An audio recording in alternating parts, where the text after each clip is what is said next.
are to do with the RAF role. From 2023 onwards, where I worked recess, it wasn't as part of that project, it was part of the normal recess work allocated in our division. Have you also acted in Johannesburg High Court? I have. I acted there for 2 weeks. I did the urgent role there, and if I recall, I did the unopposed motions. I'll have to double check, but I acted in Johannesburg for 2 weeks, yes. And according to the spreadsheet that I've got, you've also not sat in the criminal appeals, is that right? I've not in that sense. I sat in a full court criminal appeal. Right. Have you done bail appeals? I did an urgent bail appeal, but just one, and that was also I think that was in Joburg while I was sitting there. The petitions from the I court? I have one petition. That was allocated to me this week. I have not completed that one, but I've done special reviews. I've done, I think 1 or 2. And that's the one that I wrote a judgment on. But yeah, the petition is on my desk as we speak. This training for final year students, for how long have you been involved in this training? The mentorship program. Yeah, mentorship by PSA. Yes, it's not by the PSA, it's by the South African chapter of the International Women Judges. Oh, okay. Yes. There I've been involved, this I think is my 2nd year, I'll just have to double check. I've had, yes, so this is my 2nd set of 2 mentees, so yes, it's my 2nd year that I'm involved in that program. There's another one by PSA. Are you also involved in it, Pretoria Society of Advocates? For final year students, no. Okay. I train pupils for the PSA. All right. Thank you. You would have seen the comments by GCB. Yes. That your appointment may be premature. What's your comment on that? The problem with the problem, let me phrase it politely. The GCB, I don't know if they have properly perused my application form. JP, you would note that they say, for instance, regarding my appointment, that I've predominantly worked in recess periods, therefore default judgments, unopposed motions, and the like. I'll get to how condescending it is to assume that people who work in recess periods aren't doing proper work. But I mean, factually, that is incorrect. I've not predominantly sat in the default judgment role. If IJP, if you have regard to that spreadsheet, I have spent 8 weeks on the unopposed motion role, of 4 weeks on the, let's call the TIC role, 3 weeks opposed, interlocutories 2 weeks, civil trials 11, special civil trials 1, full court appeals 2 weeks, urgent court 4 weeks. So it's definitely not that I've only sat in recess periods. That's factually incorrect. Since 2023, I've sat in recess twice. So that is just blatantly incorrect. And then the notion that I've only sat 5, most of my periods are 5 days, that again seems to be a reference to those early stints where I was doing the pro bono work, where we were called upon to do 5 days here, because we were doing it pro bono. Since then, after the Bridget Mabandla course, when I started earning stipends, it's 2 weeks, 3 weeks, and then if one wants to use such terminology, then it's proper judge work, then it's not the RAF project. And I'll get to how condescending the terminology of the GCB is in this form in that regard. But doing proper court work. So that assumption is blatantly incorrect. And while I'm on this subject, and I've now alluded to it, I might as well address it front out. The intimation that these ad hoc recess appointments are somehow lesser law, or that the work being done by the judges, acting judges in those types of instances is somehow lesser of importance, I quite frankly find offensive. They're doing important work. Whether you think RAF is important or not, It's in our courts, and it's important to every claimant, whether it is a TIC. It is a pet peeve of mine, this attitude, and I'm very disappointed that the organization to which I subscribe takes this type of view of those types of appointments. So that is incorrect, yes, sorry. I agree with you. It is an important job, and the minister also decided to give extra 10 judges so that we can deal with this work. There's also a criticism by GCB in paragraph 9.4. They say that you don't give your own reasons in your judgments. Yes. Can you comment on that briefly? That case, firstly, that they're referring there to, it's not a judgment, it's the reasons that were asked, and you have to understand the context. If you, that judgment, or that's one of the cases that led to the writing of the judgment that I included in my bundle, the Old Trafford case. And it's essentially sitting at unopposed motion court. And every day we get applications for the sequestration. Body corporates are applying to sequestrate someone because they got a nilla bona in the match court for 30,000 rands, and now they want to take his house. And it's stratagem to bypass the provisions of Rule 46A. It's blatant. But be that as it may, my sister van der Schuyf had written a fantastic judgment in Waterkloof Boulevard. In court, this particular counsel, I took him through his papers, and I took him through Judge van der Schuyf's judgment, and I said, please, in future, look at this judgment. And I even remarked, as he was going out, don't ask me for reasons, I've already given you the reasons. And the next thing, the request for reasons come. So the paragraph they've quoted at the end, I actually do say these are the facts, and they are the same as my sister van der Schuyf's judgment in Waterkloof. But in probability, because I probably should maybe have not explicitly put it like that, but this was the admonition as he was walking out of court was, we've now gone through the exercise, so don't ask me for reasons, and they asked for reasons. So admittedly, when read on its own, it might seem like I'm not giving my own reasons, but I do. She's already written it perfectly. The applications are cookie cutter applications. Why I should write when she has written it much more eloquently. So that's the context of that particular one. It wasn't a judgment. Firstly, it was reasons, and then there's some background there. But then they've also commented on other cases that they've not read. The comment regarding, I think it's Moloisane, where they say that I erroneously left in the word insert. It just shows that they simply haven't read it, because in Moloisane, it was an extempore judgment that I had typed, and when upon reading the typed judgment, it didn't work in terms of as a standalone judgment. And then I start the judgment with explanation of the rules and where one can insert clarification. And then I set out at paragraph 13, framework for revision and casting. And then I say the transcript of the extempore judgment and the transcript of the proceedings will be uploaded. Save for the usual editing of spelling and linguistic errors, the removal of interjections and addition of citations, the extempore judgment as transcribed will be reproduced below.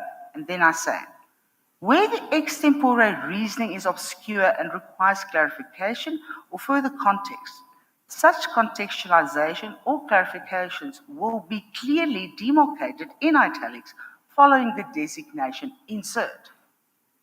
So if they'd read the judgment and not just scanned through it, they would see the use of the word insert is actually quite pertinent to the judgment. So they have not read this judgment. Similarly with Day. They criticize me on Day for the Chris Point and then going into peripherals. But if you read Day, I start off with paragraph 3 saying, yes, This is what the crisp issue should have been before us. But as per the norm, they've come with all sorts of technical objections, which form the greatest portion of the argument. Here we go. Let's engage this. It's actually a commentary on the habit of council to not just address the clear point, but to take these technical points. And it's not a peripheral for a full court to decide the arguments before it. A point in limine is a point in limine, where I think that it's ridiculous to take these technical points. You can't not engage with it, because the points in limine is raised in day were the majority of the argument. So you are saying some of the criticisms are unjustified. Yes. I sometimes invite you to come and assist at short notice, and you do come Yes. to deal with the matters, and that would also call for you to spend time in preparation. So as far as you are concerned, are you ready to be appointed permanently? I am more than ready. More than ready. I'm chomping at the bit. Okay. Thank you very much, Chief Justice. Thank you, AJP. Thank you, President. AJP. Premier. Thanks so much, Chief Justice. I'm covered. Thank you so much. The next hand. JP Laleti. Good morning, Advocate Stradom. Good morning, JP. Yes. The company ADV Current Stradom Pty Limited, what kind of business is it conducting? It's me.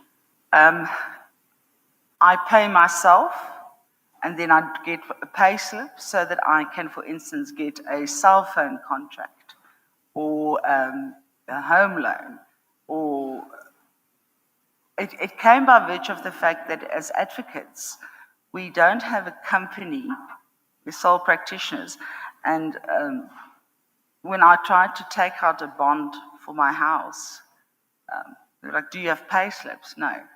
Do you have, in your sole practitionership, any assets? No. And I'm unmarried, so there's also not another spouse. So I pay myself from that account. I pay the pay as you earn, etc. But it's me. I'm the sole shareholder, sole director, sole everything. It is just to simplify it in terms of explanation. When, for instance, really cell phone contracts and home loans, they wouldn't give me a bond because I didn't have a pay slip. My secretary, who gets a pay slip from me, on the strength of that, was able to get a home loan. But yeah, so that's the business it conducts. How do you define that business in the memorandum? It's a legal services provider. Legal services provider. Yeah. Thank you, President. You, Prof. Good morning, Advocate Stradom. Good morning. I want to talk to you about two cases. Yes. In the back of my mind, I know that you wrote the Moloi-Sane judgment. For some reason, I don't get it from your document. Did you refer to it in these documents? Sorry, which judgment? The Moloi-Sane. Moloi-Sane, the GPF one. Yes. Yes, it's not in yet. Can we start talking about? Do you still remember it? Because that's the one that I wanted to talk to you about. I should have suspected it. I briefly went through it. It's the one about the pension fund and the benefits. Yes. Because I just got reminded now when you mentioned it, and I know that I've read it before, so it's still very much fresh in my mind. I should have expected that you would have read it. Yes. Can we deal with it? Yes. My understanding in that judgment, it was an anticipation sort of order that was requested, and you had to interdict in the case. And from my understanding, and correct me if I'm wrong, you are dealing with a pension interest and how a pension interest ought to be dealt with. And what I saw, it appeared to me that you dealt properly with the requirements of an interdict in that case. But what appeared to me, is the same as something that seems to be happening across the divisions in South Africa of the High Court, where there is no proper engagement with the relevant pension law principles that are applicable. Yeah. In other words, when one look at the legal framework that governs pension interest, and once the pension interest accrue or the pension benefit accrue before divorce, that means the non-member spouse is not entitled to benefit from that as a matter of statute. Yes. But perhaps from a marriage point of view, it is something different. But it appears to me that courts are not grappling with that particular position, even though there is a Supreme Court of Appeal case that was written by now Chief Justice Maya, Krugal case, that gives a platform or a framework as to how those cases should be dealt with. I haven't read the current judgment. The problem is, and this is especially in Molosani that I was confronted Yeah. with, because on the one hand, they're asking me from the interdict perspective to protect something that you don't have. They don't have an interest yet because it hasn't accrued yet. Yes. But if they don't approach the court for this protection, for this anti-dissipation type of proceedings, then exactly what you've now referred to happens when it does accrue. Simply the pension fund is dealt with, because what happened, if I recall correctly, and I've said it's been a while, is the respondent, via the grapevine, they found out that he has now resigned from his employer. But they won't even admit that. They won't. So now she is sitting in a position where she knows he's going to dissipate it. She doesn't have that interest yet because the divorce is not settled. So there's a definite, it's kind of a damned if you do, damned if you don't type of scenario. Where, Yeah, but the problem is this. Yeah. In terms of the Pension Funds Act, Section 5, Yeah. subsection 2, it is quite clear that once the fund has received the contributions, those contributions are deemed to be part of the assets of the fund. They don't form part of the estate of the member. So in other words, even somebody comes on an anticipation or interdict, there's no real life sort of interest that they can claim on. But anyway, let's leave that aside because it's a little bit technical. You don't have the judgment with you. I want to ask you about, there's a judgment that you circulated to us, and we've just spoken about that you delivered quite recently, the Yes. contempt of court judgment. yes. I read that judgment. I looked at paragraph 38 of that judgment, where you articulate what the vexed question is in the case. And then in paragraph 41, you go on to explain the UK position as to how civil contempt of court is actually dealt with in that case, in that country, that it does not constitute a criminal offense. And you go on to say you accept that in South Africa it does constitute a criminal offense. Is that sorry, I just want to get the right Yes. judgment. There are two. The second one. The second one. Yes, Okay. the second one. Yes. And then in paragraph 42, you go on to say that there is an uncertainty as to the impact of civil contempt in South Africa.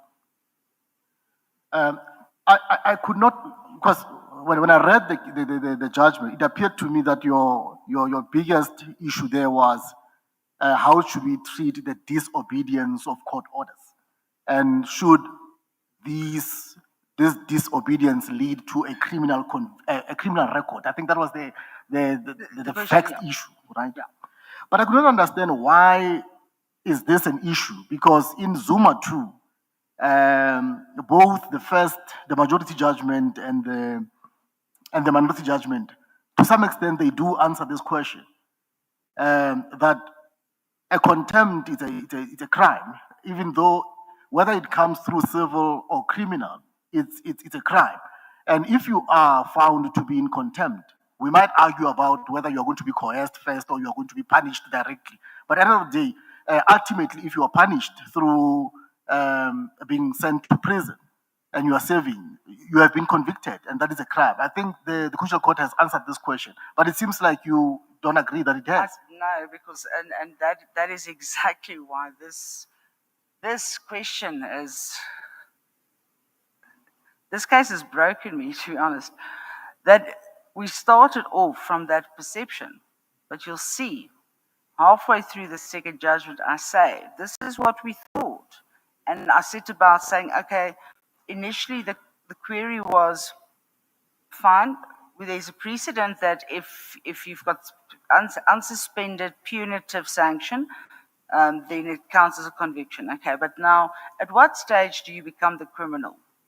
Because in criminal procedure, the criminal case, regardless of the sanction, you get a criminal record by way of conviction. In other words, when I make the declaration XYZ committed murder, that's it, regardless of the sanction imposed. So we can't take it that way. Surely the contention has never been that if I give a unsuspended sentence that you now have a criminal record. So we can't use that. That's when we started asking the question. That was the central premise of the problem statement that I issued in 2024 and that we discussed. And Zuma, IC versus Zuma, this is MK, then came back. And I started writing the judgment. Not with whether it's coercive, whether it's punitive. And you'll see in the second judgment, I say, and a wonderful judgment was written. But this is not that judgment, because go and look at where we're getting the terminology. First of all, if you put it here, because and I don't want to step on any toes. IC versus MK, or MK versus IC, depending on which part you were. The court never said anything about a criminal record. The court was interpreting conviction and sentence within the context of the provisions of the Constitution about the eligibility provisions. Similar in the parole matter. Conviction and sentence were being used within the context of that act. You'll see the Zuma, I've referred to it now as the Zuma contempt order, doesn't use words conviction, etc., and refers to committal and so forth. And that's, upon reading it, the concept that civil contempt, disobedience of a court order, is a crime, arises from Farki. That's everyone's citing Farki. And you'll see at the start of that first judgment, the introductory paragraph is Judge Cameron in Farki, asking this very question. The very question that I was posed with was asked in Farki in 2007. And that was the start of the niggle. And throughout the remainder of the first judgment, I go through and I trace back exactly what was said. And this is where it becomes important to remember that we have a criminal offense of contempt of court. We have that. S versus Bayer. Civil contempt, but tried in criminal proceedings. Yes?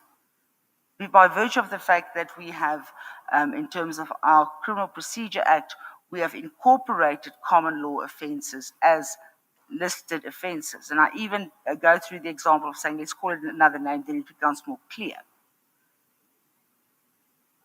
So there's the criminal offence, contempt of court.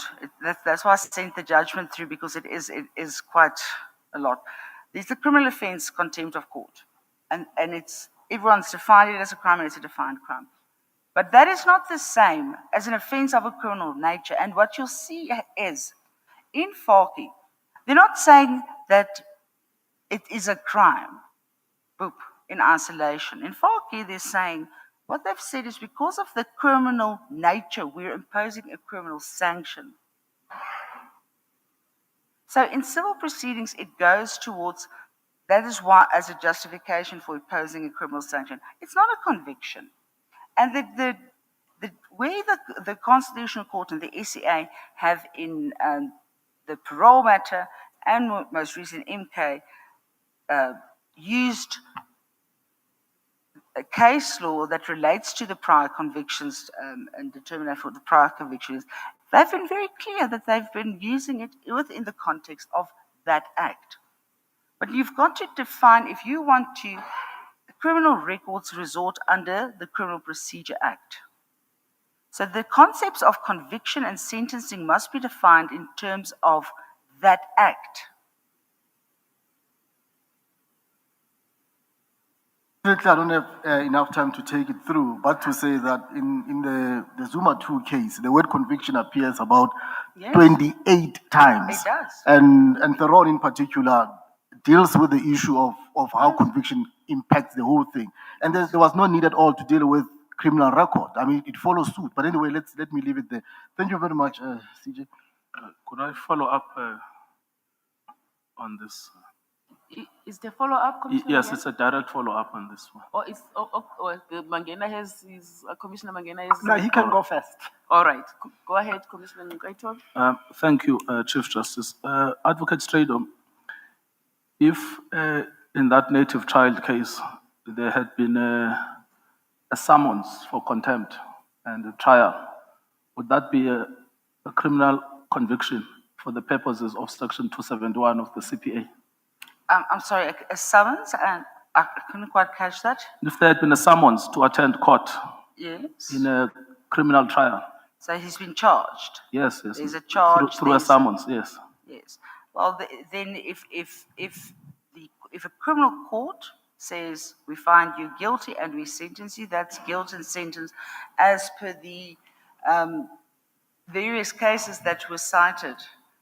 No, just please, more specific. Would that constitute a previous conviction under Section 271 of the Criminal Procedure Act? If he was tried and convicted in a criminal court, yes. But that doesn't, but the sentence is irrelevant. No, I'm not talking about the sentence. I'm Yes. just talking about the conviction. correct. Would that be a conviction for the purpose of Section 271? Yes. Now, all of the cases then that Commissioner Maruma Okhaya is taking you through Yes. say that the so-called civil contempt is a combination of a criminal process and a civil process. And that's why in South African law, contrary to English law, the finding of guilt for contempt is a crime and has the natural consequences of it being a crime. Commissioner, But you that seem to have a different view on that. Commissioner, that is not what those cases say, with all due respect. Sorry. The cases where it says, we're talking about, let's start with Falke, because this is where it's a crime comes from. In Falke, it's quite clear that the justification for imposition of the sanction is the inherent criminality. So there's a distinct difference in terms of, it's not a conviction and sanction. That's what I'm struggling to understand, because that's precisely the finding of the Constitutional Court. Yes, the Constitutional Court's correct. 100% correct. All right. That's okay, somehow.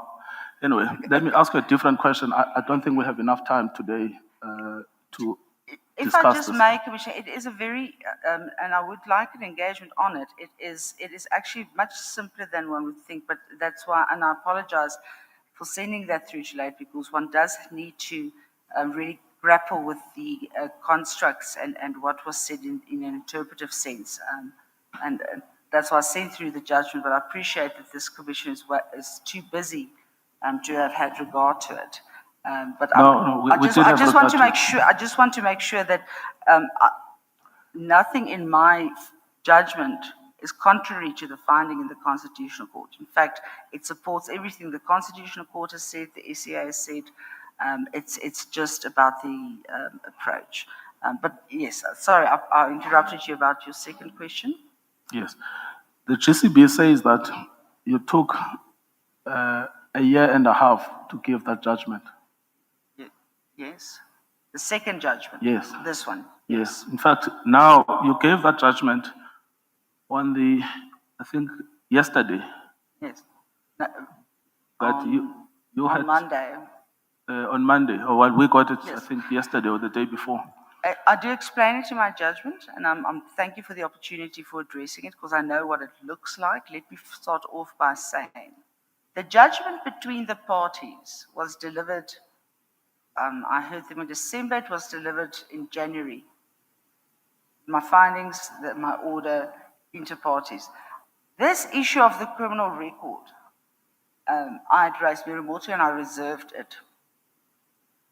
Then because at that stage, the whole eligibility issue was coming to the fore. So then we had the discussion in the June. And as I said there, at that stage, the Law Commission, and that's what I'd really actually like to engage with you. The South African position and the British position actually aren't different. But the Law Commission was busy with a report. The Victorian Law Commission was busy with their own report. It's taken them 7 years, and I waited for these outcomes. When they finished their reports, I started drafting the judgment that I referred to, and that dealt with all the issues such as coercive or punitive, etc. And that's why in this judgment I say, this is not that judgment, because I was wrong. Because No, I'm talking about the second judgment. You Yes. reserved that judgment in January 2024. You No. gave directives that Sorry, I did not reserve that judgment in January 2024. when you gave directives in January 2024 that parties must address you within 10 days on your problem statement. That they must file their papers. They addressed me in June 2024. Not within the 10 days in the No, they judgment. had to file their papers within 10 days. Yes, It wasn't all right. engaged, and this was a mere mortu thing. All right, right? let's work on June. I don't want to quibble with that. Let's work on Yes. June 2024. The GCB says it's still a year outstanding at the time they wrote. Yes, and I considered that, and it is contained in the second judgment. So what's happening here is, as result to the parties, the applicant there was compliance. The respondent had complied. The applicant has withdrawn for all intents and purposes and not Sorry, taken. Advocate, I'm sorry. If you could just really be precise. I just want to know the reasons for the delay. I'm trying to get there. Okay, well. The That's fine, question I'm is listening. not a simple question. And we can sit here and we can debate it for the next 2 weeks. No, Advocate Stradom. The rules are clear. You must give a judgment in 3 months. I gave the judgment. And then, yes, but this judgment is reserved from, according to you, you got submissions in June 2024. Yes, You've given the judgment only yesterday, on Monday. yes.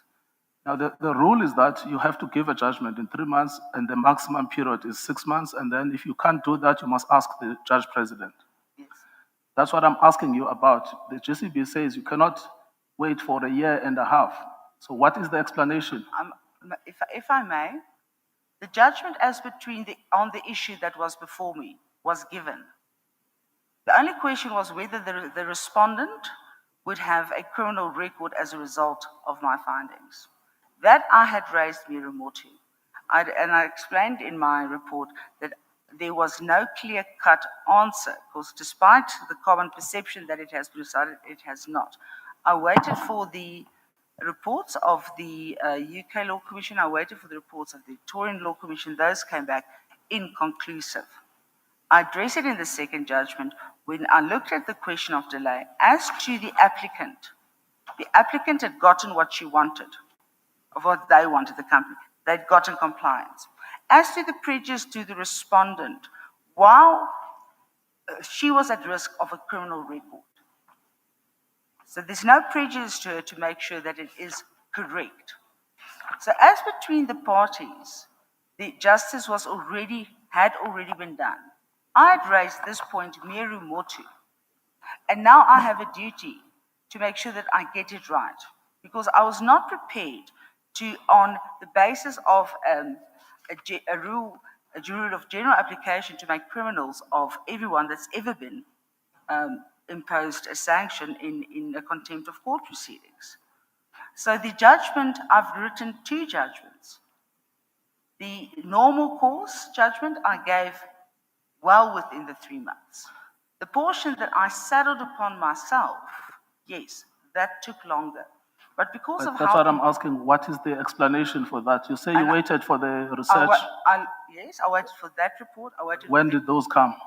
the Victorian Law Commission's now postponed it to the end of November. So they never gave a report. They've not given the final one. They've got the interim commentaries one. I've looked When at did those. that come? The interim commentaries. Yes. And there are several different portions. So I think The last ones that I looked at are also about June, similarly with the British Law Commission. All right, so in June already, you have the British Law Commission and the Victorian report. But what is the explanation from June up until yesterday? And that's also contained in my judgment. When I received it, I started writing the judgment. And it was a brilliant judgment, setting out all sorts of very clever concepts. But I was wrong.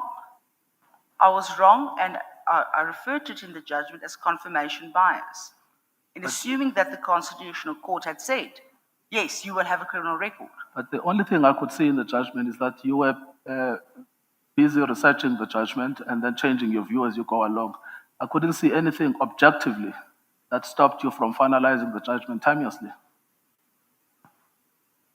As I've said, the judgment that I'd written initially was based on the incorrect premise that has now been canvassed, or the incorrect assumption that the common law has, after the Constitutional Court had answered Judge Cameron's question in Faki, which they decidedly did not. All of those judgments of the Constitutional Court were out by June 2024. Yes. And I assumed that exactly as everyone else apparently, that it stood for one, in principle, that you would have a criminal record. That's right. That's what happens when you write a judgment. You read the judgment and then you Yes, can... but it doesn't say that. Sorry? I What does it disagree that it says that. I'm not saying whatever the outcome. Yes. What I'm saying is, though, everything that you needed to write your judgment was available in June 2024. No. But you gave the judgment... So what do you say was not available in June 2024? I'm not sure you're going to get the result you need by taking this any further, Commissioner Ngugaitobi. I stand I corrected, get- Chief Justice. Thank you very much for the But time. you can continue if you Yes. want. All right. I do, unfortunately. What was outstanding from June 2024? As I've indicated, in June 2024, we had the meeting, and I started as I go through Mighty Solutions in terms, of course, of the meeting. We had the matter was argued. I go through Mighty Solutions, and I have to answer, what is the common law? Why is it there? And the position is not clear. No, And I note understand from- that. I don't have a problem with the method of writing a judgment. I'm not questioning it. I have a problem with an unexplained delay of more than a year. I'm trying my utmost to explain the delay, to explain why I could not willy-nilly, because I'm now being forced to a 3-month period, make a determination on something as crucial as criminal records. And in that regard, I had to have regard to what is the real common law position. And there were no judgments within South Africa. There was no position in South Africa. The British common law seemed to be at odds, and I needed an explanation, but then why is the British common law at odds? And then I noted that they are busy with their review, and they're busy with their program. And one of the pertinent issues raised in their Law Commission report is that criminal records are still being noted against people for civil contempt, even though in that jurisdiction it's not supposed to happen. A similar issue was raised in the Victorian Law Commission's report. Both of those commissions were intensively looking at that. We have nothing in South Africa. I have to go look outside of South Africa. Yes, And I all right. waited for those reports. When those reports came in, I started drafting the judgment. I finalized the judgment, and I realized there was such a degree of confirmation bias that the Constitutional Court has decided Section 271 as being applicable in civil contempt proceedings, that we've approached this from the entirely incorrect perspective. Yes. And that you can't use... Did you ask the JP for an Commissioner extension? Ngugaitobi, that is her explanation. Whether or not you find it satisfactory is something else, and we can, talk about that at deliberations when you assess her. Yes. I think she's No, given an explanation. I stand corrected. I'll stop here. Yeah. Commissioner Mangen? Thank you, Chief Justice. Advocate Stradom, one of the key attributes of a judge is good judicial temperament. And the factors to be taken into account, one of them is patience and willingness to be persuaded. I got a sense that you are impatient with, and you were impatient with Commissioner Marumagai and Commissioner Nkweto. Is that assessment correct? I apologize if that may seem that I would rather, I'm not impatient. It's just that this particular subject and both of the commissioners featured the submissions and the articles that they've written and the heads of argument they've submitted actually featured significantly in this judgment that I've written that has taken over my life for the past year. So if I seemed impatient, it's more because I feel very passionate about this particular subject, and I do apologize. I don't mean to seem impatient. It's more a question of that the very people that I've been having conversations with in my mind for the past year, I actually get to talk with in a live setting. So I do apologize if that seemed if it came across that way. Okay. In the answers that you gave to the AJP regarding the comments made by the GCB, you used the words like the GCB is condescending, the GCB probably has not read, and their objections are technical. And I thought that whatever comments that they made them as part of criticism of your judgments and your work as an acting judge.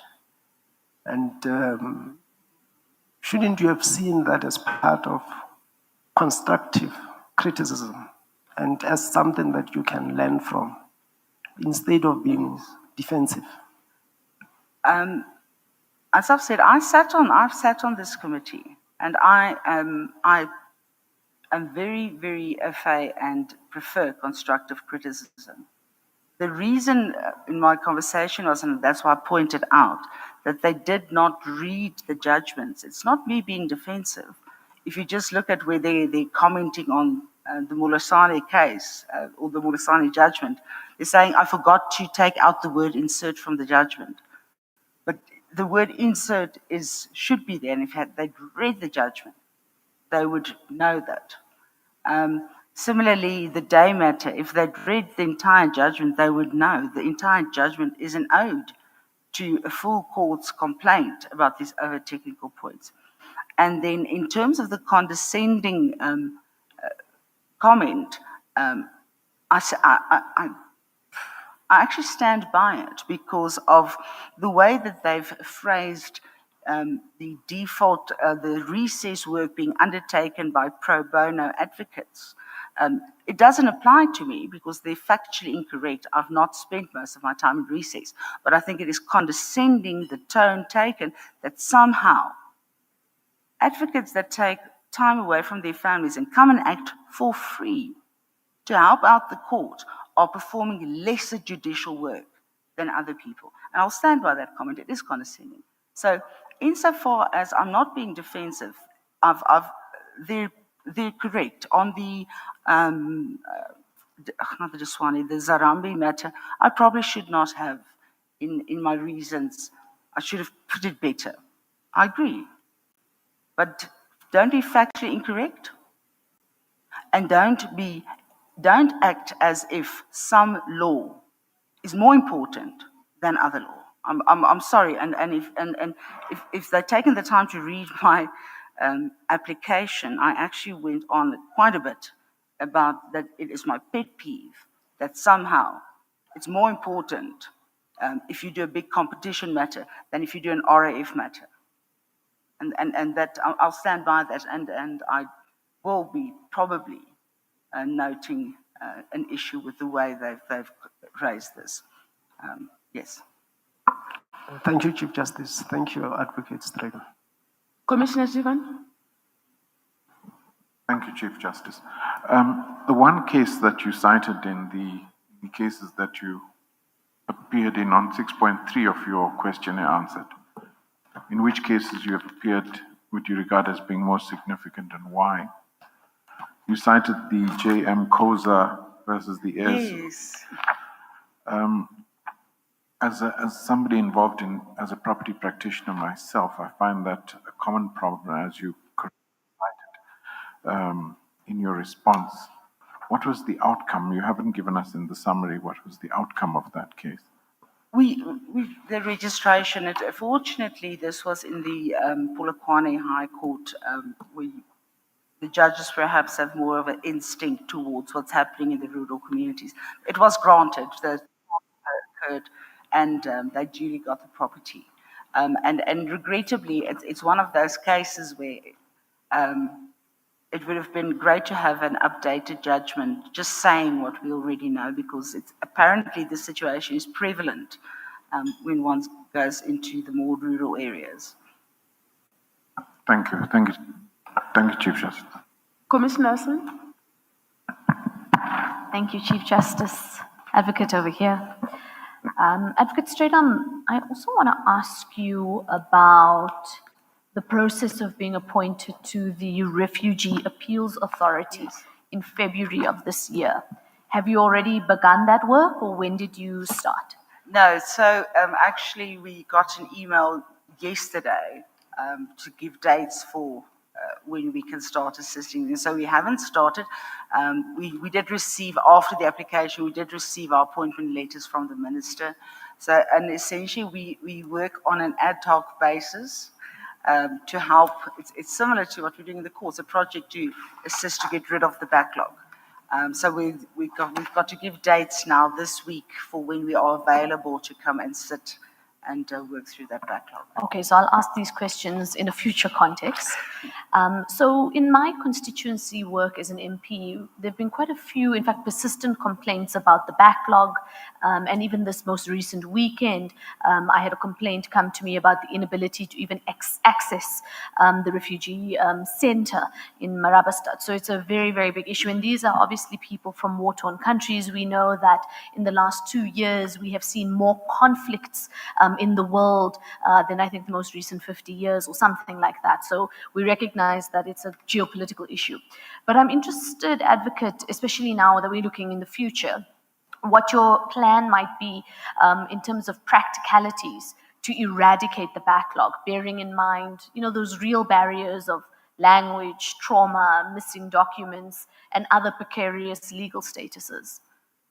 So the assistance of the members of the GCB is actually a proactive step from the side of the minister to eradicate that backlog.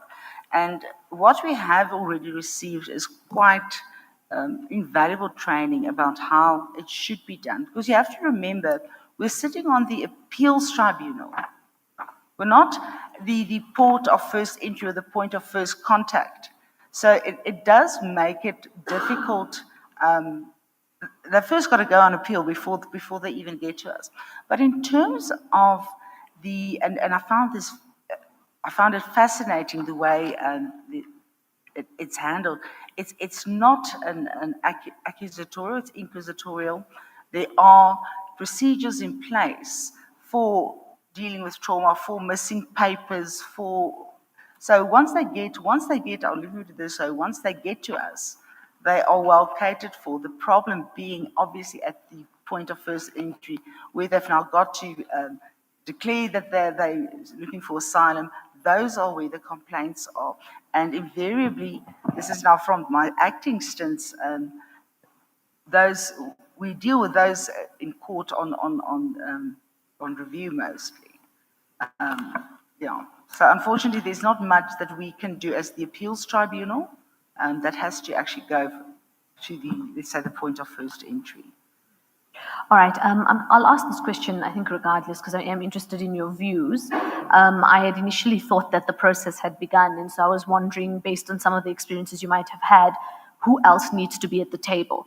Do we need the Department of Home Affairs, legal aid, pro bono panels to ensure that backlog is eradicated successfully. And now I am also interested, and I also am interested in the colleagues in the room, whether one can serve on the bench and also serve on this appeals authority. About your last question, I'm not sure. In any event, these aren't permanent appointments, these are ad hoc. So I don't think that should necessarily be an issue, should I be appointed, but I mean, that's what we'll deal with. As to who else can be at the table, in terms of the constituting the members of the tribunal itself, that is set by law. In terms of who can help out, so for instance, like the PSA, we've now offered our time, etc., and we're getting a stipend for it. You can get more people involved. The problem just being, where's the money coming from? And what I understand, the biggest problem, the backlog, is that the EU, and I was talking under correction, the UN used to give a substantial amount of funding for the tribunal, which funding has now been revoked. So it's literally just a case of we need money. But I think that's the common theme with all the great projects that we want to embark on. Thank you, Chief Justice. No further questions, colleagues? Commissioner Matolo Dlebu. Thank you, Chief Justice. Good morning, Advocate Stradom. Good morning, Commissioner. I just want your response to the LSSA comment. They say she has one reserved judgment, whether she has no reported or appealed judgment. She has no publication in the legal field. She has not held any quasi-judicial role, nor served as a magistrate. Considering her experience in litigation and judicial exposure, she retains qualities required to serve as a judge. However, she will benefit from additional acting stints to accumulate reported or appealed judgments. What do you say to that? Obviously, one always experience is great, but if the purpose for further acting stints is that more of my judgments can be appealed against, and that somehow subjects it to scrutiny, I don't see, I don't quite know how long I'll be waiting, depending on my judgments, I guess. So I don't think it's a well-formulated, I actually don't know how to answer that. In terms of how much more experience I need, there might be disagreements about the correctness of my judgments, but I've written widely on various issues ranging from contempt of court to criminal appeals to deciding issues between the LPC and the DEL. I've had that experience, but and I think, and I'm talking under correction, I think a lot also arises from looking at the week's experience and saying, well, we think you should have more experience. The problem just being is it doesn't take into account the 8 months of my life that were dedicated to receiving in-depth training. And I can assure you, for the rest of my career, I will never have that type of training again. I'm not going to be able to have such a course again. So I don't think, I can't wait until all my appealed so that the ECA can tell me how wrong or right I am. The long and short answer to that question. I mean, the second one, having had the exchange between you and the commissioners, do you think you have patience to sit to be as judge? I definitely have. Anyone that's appeared before me, I've listened. I listen long, and I listen to the entire argument, and I listen even if I'm being criticized for the day judgment, but they engaged in very lengthy debates about issues that actually weren't mundane. But I listen to them, and I entertain them, and I go through the trouble of writing a full judgment on them, even on the leave to appeals, where I am passionate about subject matter. I can become impassioned, but not as a judge, especially on this, if you're talking about the exchange of the contempt of court, it's simply because this is, for the past year, my child is so tired of this case that he doesn't even want to look at the products anymore. But I'm definitely a patient person with everyone that's appeared before me, and I don't think that there would be any comments to the contrary thereof. Thank you, Chief Justice. Anyone else, colleagues? Oh, Thank you very much, Chief Justice. Good morning, Advocate Stradom. Good morning, Minister. I noted, which I'm quite impressed, I noted your work around mentorship and also your participation in moot court. Maybe just take us through part of why you've decided to be part of this and your experiences out of it. Well, moot court, I don't know if I should admit it to everyone present, but I wasn't necessarily the best student when I was doing my LLB initially until I was part of the moot court group that went to Washington and did the JSIP. And it changed everything. It made law this beautiful, beautiful thing. Anyway, so then we move on in years, and the previous JSIP contestants get invited to sit as judges and to assist in that sense. And the answer is of course. And it's very rewarding to see how clever the current students are. I can't recall us ever being that clever. So I've sat once or twice as a judge. Unfortunately, during COVID, usually what happens is we sit, it's supposed to be a live session, but we had to do them online. And depending on what goes forth from here, I'm hoping to go and sit in on the live sessions as a judge there as well. So it's there. I've not done it's not a mentorship part of the program because I'm sitting as the judge in some of the rounds for the JSIP competition. On your mentoring, you're currently mentoring 2 legal practitioners? They're students. Or they're students? Okay. So I have, in terms of the Black female counsels that work with me, I'm not mentoring them. They're quite clever. They're working with me, and I'm assisting them in terms of skills transfer or handing over briefs to them. One of them's acted as my junior. I think last month we were in Polokwane with the trial. So that's a separate issue to the formal mentoring positions are with the South African chapter of the International Women Judges, and mentoring in terms of the Pretoria Society of Advocates. These are colleagues of mine who are junior to me, who I'm assisting with skills transfer.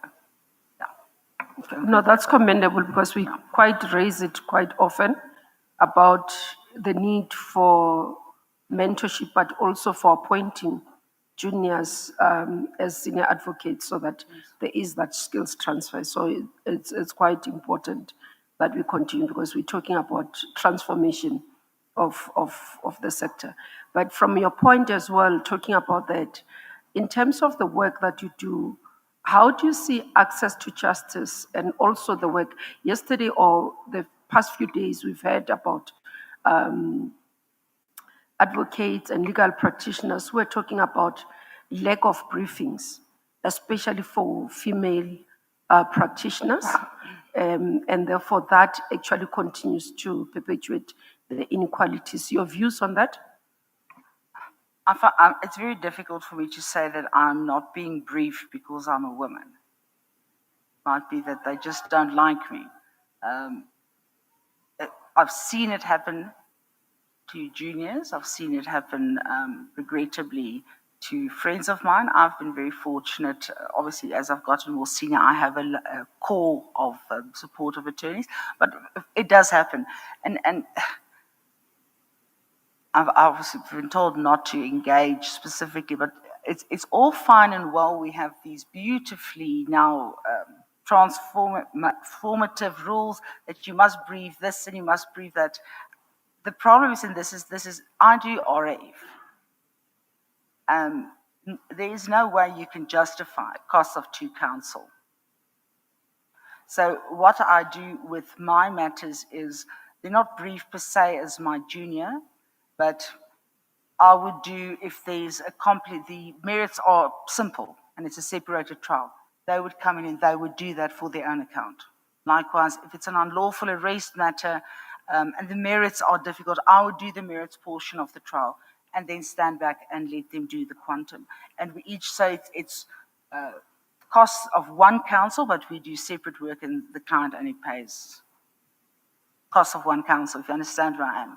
Because it is true, you have to in court, if you want costs of two counsel, you have to justify it. That's the practice.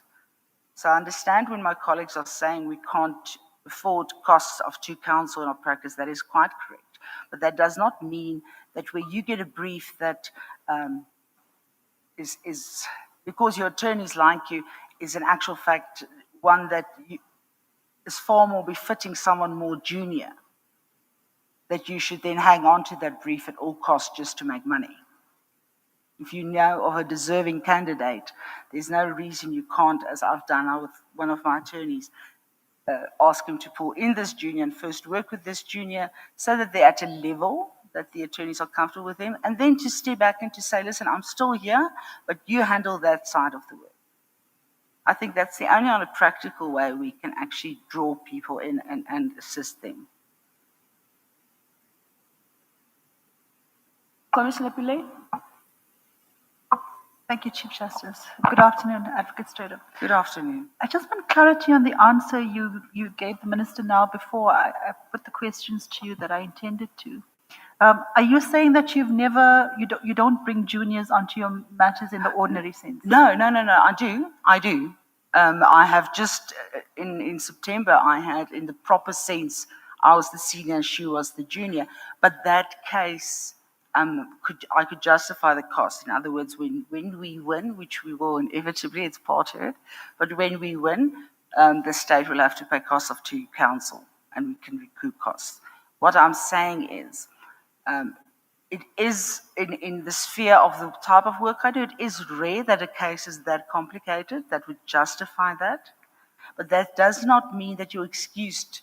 You sit back and say, well, I can't help it, my work is not enough. If you get briefs in that are that simple, then this junior, for instance, the junior that now sat with me is one of the juniors that has come up from my attorneys, from that incentive that we're training her up, and invariably she will be at a level where I can quite comfortably say, my attorney, I've seen this brief on this matter, I think maybe she should rather take it. We're comfortable with her progressing like that. You're saying in your field of work, it's rare for you to have the opportunity to bring on a junior? Yes, where you get, if you do RAF work, if you do a lot of damages, unlawful arrests, remember, if your client, RF is a bit different, but your client has to pay. So your clients are usually indigent. So how are they paying for two counsel? They can't even afford one counsel. It's not that the work necessarily is that simple. It's that your client is not a bank or a big government entity that can afford to brief seniors and juniors. Some people just have to get by with what they have. Right, now to the questions that I wanted to raise with you, and I'm going to put the problem statement to you, yes, Advocate Stratum, and then perhaps get your response generally, and if necessary, we can go into the specifics. I was listening to your critique of the GCB in relation, I think, to your Moleisani judgment. You said that you thought that they didn't read your judgment because they didn't pick up what the insert means where you used it. Isn't the problem a different one? Isn't the problem that you adopted a very complicated way of dealing with this? You handed an extempore judgment, comprehensive judgment, and then later decided that you wanted to either add on or supplement the judgment. And that's why the poor GCB is left with a judgment, which, to be honest, we haven't seen before in this environment, where you've got a judgment and then insert, and then trying to figure out, well, why is this insert here? Is it a substantive change that should have been in the initial extempore, etc.? So it's a complication that you've created through the mechanism you used. Two parts to that.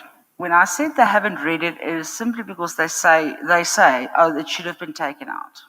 They don't say it's because it's complicated. They say, obviously, as in my secretary left it there in error, it should have been taken out. As regards to the format that I used there, and I've discussed this with quite a few senior judges as well, and I've been critiqued from either side about the approach that I've taken there. All I can say is, as part of our training course, we have to start thinking about judgment writing in not new ways, but you can't just follow the tried and tested. And the reason why I employed that was to make sure that it's clear that I'm not changing anything on the extempore, because I did not want a situation where between the lines I'm reading things into the extempore that weren't there. So that's why I wanted it to be clearly delineated. Here is what the extempore as is, and this is, the additional, so that there's no confusion that somehow I'm changing I those. accept that, Advocate Stradom. I think where the difficulty comes is when that moment presents itself, you're either ready to hand down an extempore judgment or you're not. Yes. Which touches a move. If you opting to, at that stage, hand down a fully substantive extempore judgment, that's it, that's your judgment. As I said, I've looked at it, and I don't like doing extempore judgments. I think that's probably one of my only extempores, one of few, and it was the first time I encountered it. But Commissioner Marumkhao raised it, that whole issue regarding the pension interest was so important that I did not want the extempore, the way the extempore read, if you take away the inserts, and you take it out of context, and they put this on Safli, it's going to be that acting judge said X. And I could not have it be presented in that manner without the necessary context in which it was said. And that's Looking back at it now, that's why I just would have avoided it shouldn't have been an Yes. extempore. No, I'm in total agreement with you. I just could not let that go out under that perspective. In defense of the tried and tested, and as we understand the tried and tested rules or principles around judgment writing, it's keep it simple. And in fact, the judges have a little acronym, I think it's called IFILARO or something to that effect, which ensures consistency in your judgments. Now, I've looked at your judgments, and it struck me that you use very complicated imagery, for example, in your judgments. More often than not, in fact, I think almost all your judgments start with a quote. And then you try to make the quote relevant to the issue you're dealing with in your judgment. And I think sometimes what end up doing is you complicate the judgment to such an extent that it's difficult to follow exactly what happened. Can I just finish the point and then get your response? I'm particularly concerned about the St. James de Chantal Home judgment. You use very complicated imagery there. What troubled me is that you had an unrepresented person involved in that matter. So I just want to get your comment on that. That case, and AJP is sitting here, that case has become a rite of passage for every acting judge in the division. The judgment's quite long, and I've set out there. I couldn't even trace all the people. Advocate Stradom, I read the judgment, so I know how complicated the issue is. And you'll see there that I say, yes, they're unrepresented. They're not unrepresented, they're representing themselves. Yeah, well, they were representing themselves. And they've been representing themselves in this matter since before the Respondents' Council had been admitted. So they're not quite But please, if you can just address the issue of substance that I'm putting to you, is that the judgment uses such complicated imagery and you sustain it throughout the judgment. Yes. That the issues get completely lost. So I only picked up three-quarter way into your judgment, what the application before you was. For example, you add at the beginning of the judgment, add a whole lot of parties on.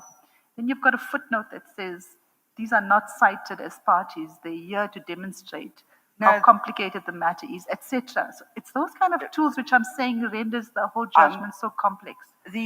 That judgment, I'm glad if you could find out what the application before me was, because it was a Frankenbug of applications. But I take your point on the complexity of the imagery. What I can say is, I think that's also a 2023 judgment. A lot of the judgments where I have employed that type of judgment writing style were done during my period we were doing the training, the British Mabanda training, and we were being challenged to not follow IFILRA, to think and write judgments from a new perspective towards the people.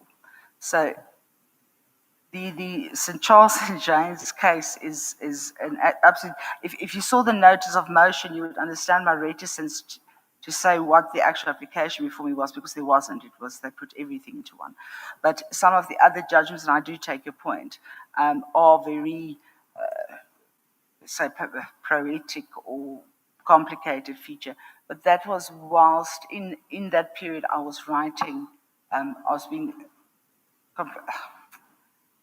being trained on judgment writing, and we were being challenged to not just follow IFILRA, to write judgments that matter, to write judgments that impact people. So in that period, maybe I could have taken it too far, but that was all part of the process of not seeing judgment writing as a mechanical process of X, Y, Z, etc., but seeing judgment writing for what it is, and it being a proper tool that you have to address towards the people, towards the parties. So yes, but I do take the point that it does get long. And St. Charles de James was,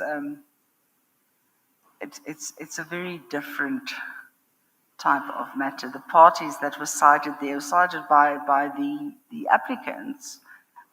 What they would do is they would bring an application, and then the respondent, whoever the respondent is, this advocate would, they would invariably lose.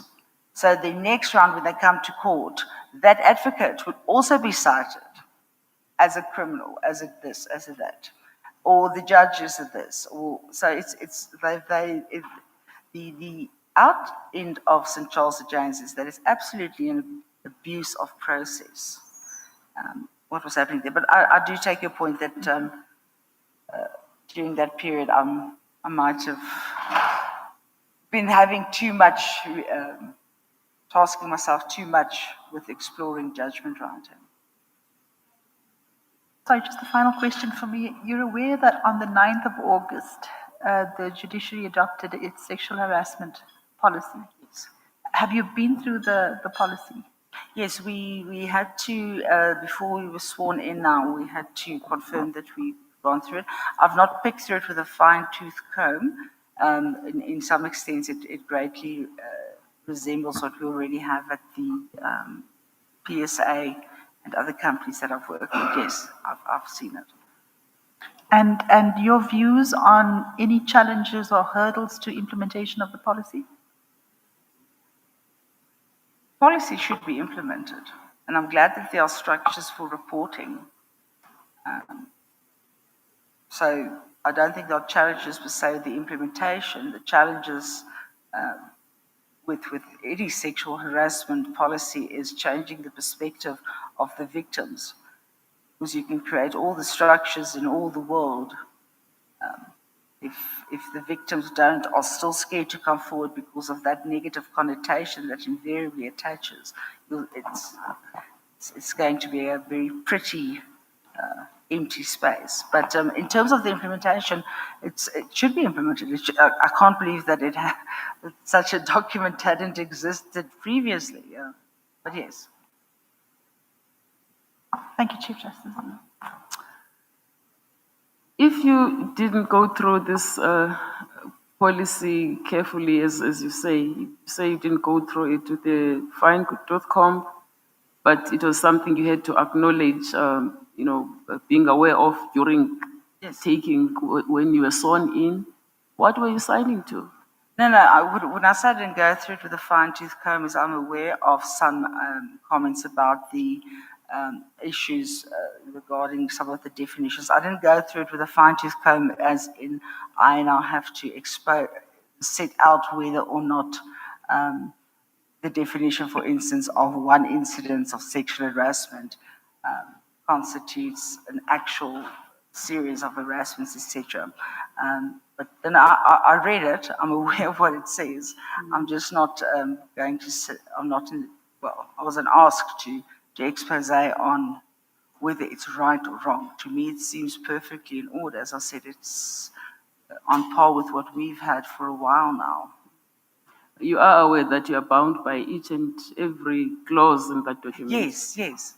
No, I just know that there are some issues that have been raised regarding the definition about, what is one instance of sexual harassment, when is it a repetitive pattern, etc. But I mean, that is not for me coming in as an acting judge to be taking up writing it. But of course, I see myself bound by each and every single clause contained. Okay.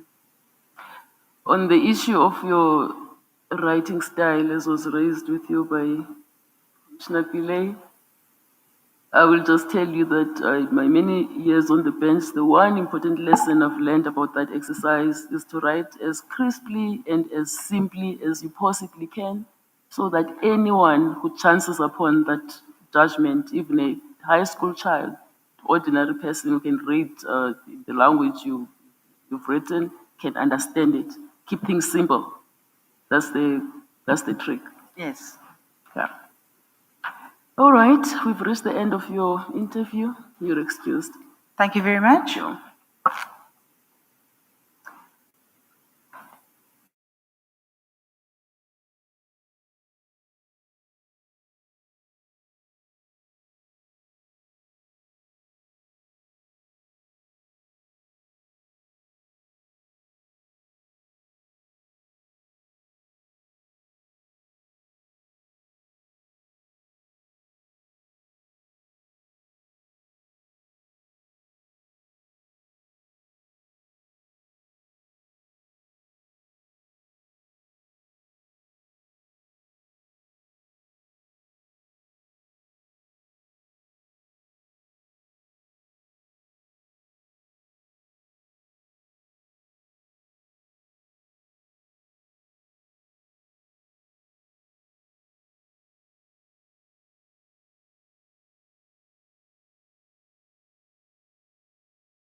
Good morning, Chief Justice. How are you? I am well, and how are you? I'm fine, thanks. Just close the door.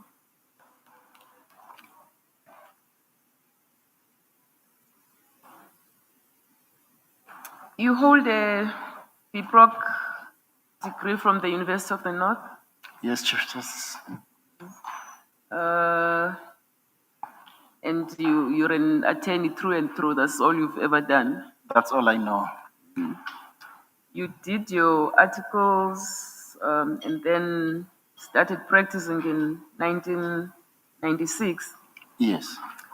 And then you did a few things. You were in a partnership, then you ran your own solo practice. But until 2020, yes, and since 2022, you're a consultant. Correct, Chief Justice. Nguni Attorneys. Okay.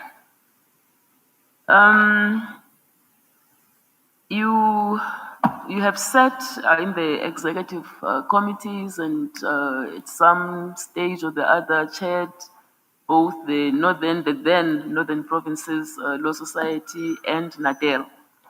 Correct, but NADEL was not national. It was the Mpumalanga branch of NADEL. I see. Okay. And you've also presided in the Small Claims Court. Indeed, Chief Justice. Okay. You have acted, you've, as a practitioner, you describe a practice, a mixed practice that includes a huge portion of labor law work. Correct, Chief Justice. All right. So you've appeared regularly in the labor court as well as in the High Court. Correct. And you have acted as a judge, of course. Indeed, I have. And you say you've acted since 2013 until this year for a cumulative period of about 3 years. Is yes, that right? The most recent calculation that I have, the cumulative period is actually 4 years. 4 years. Yes. All right. The first stint having been in 2013. Correct, Chief Justice. In which divisions? What division?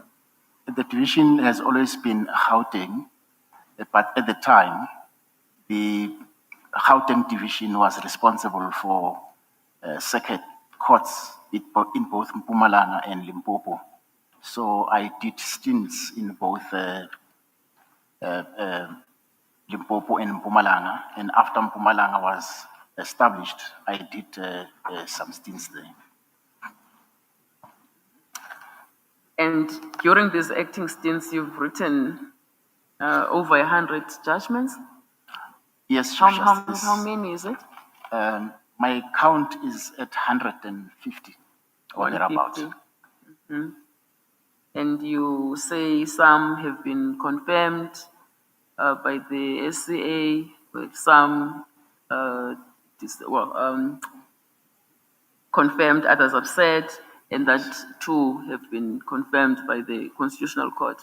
Correct, Chief Justice. My calculation, and this also appears from comments from the GCB, is that 4 were confirmed by the SCA and 4 were upset. Mm. And 1 of your judgments is reported? 2. Oh, it's 2 now? Yes. Right. What are they about, briefly? The one matter was about, it was a criminal appeal matter, and it was whether or not minimum sentence legislation is applicable to accomplices. Mm-hmm. And I found that it was, and they thought that ought to be reportable. The second one was about, was a matter where an applicant before me was going to leave the country for a sex change operation as a man, but come back as a woman. So an urgent application was brought seeking to compel Home Affairs to alter the traveling documents of the applicant so that when she comes back as a woman, she doesn't get into difficulties with immigration officials. So I penned a judgment. I made a ruling there on an urgent basis that Home Affairs ought to alter the traveling papers so that she can live as a man and come back as a woman and not get into trouble. All right. You have not listed any reserve judgments as far as I can see. No, Chief Justice, at the time they were not, but I have acted again since then. Yes. And I've picked up about 4 reserve judgments. But they are well within the Yes, it was in requirements August. of the norms. Yes, it was Okay. in August. Well, the commentary from some of the law bodies is that you have a good turnaround on judgment delivery. It's excellent, thanks. Okay. There is one issue, though, that has caught the attention of almost all the law bodies who have sent in comments about your candidacy. Your suspension from practice for a period of 18 months, not so long ago, and the complaint is that you do not appear to take this as seriously as you should, and you have been you've not been generous with the information you've placed before this body. You've not explained it adequately. Yes. Would you mind explaining what that was about, what had happened? Thank you, Chief Justice. I'm happy to explain.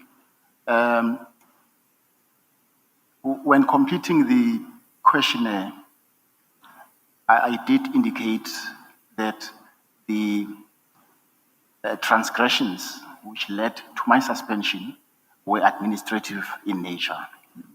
And it would appear that when the law bodies picked up on this, they got the impression that I was sort of trivializing the fact that I was suspended and that I was suspended for administrative issues, or that suspension was administrative in nature.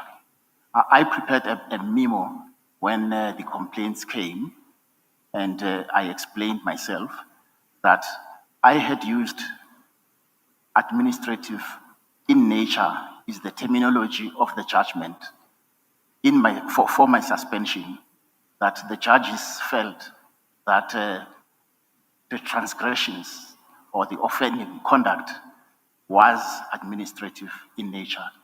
In no way am I trivializing or minimizing my offending conduct. So you have not practiced for your own account since the lapse of the suspension period? No, I have not.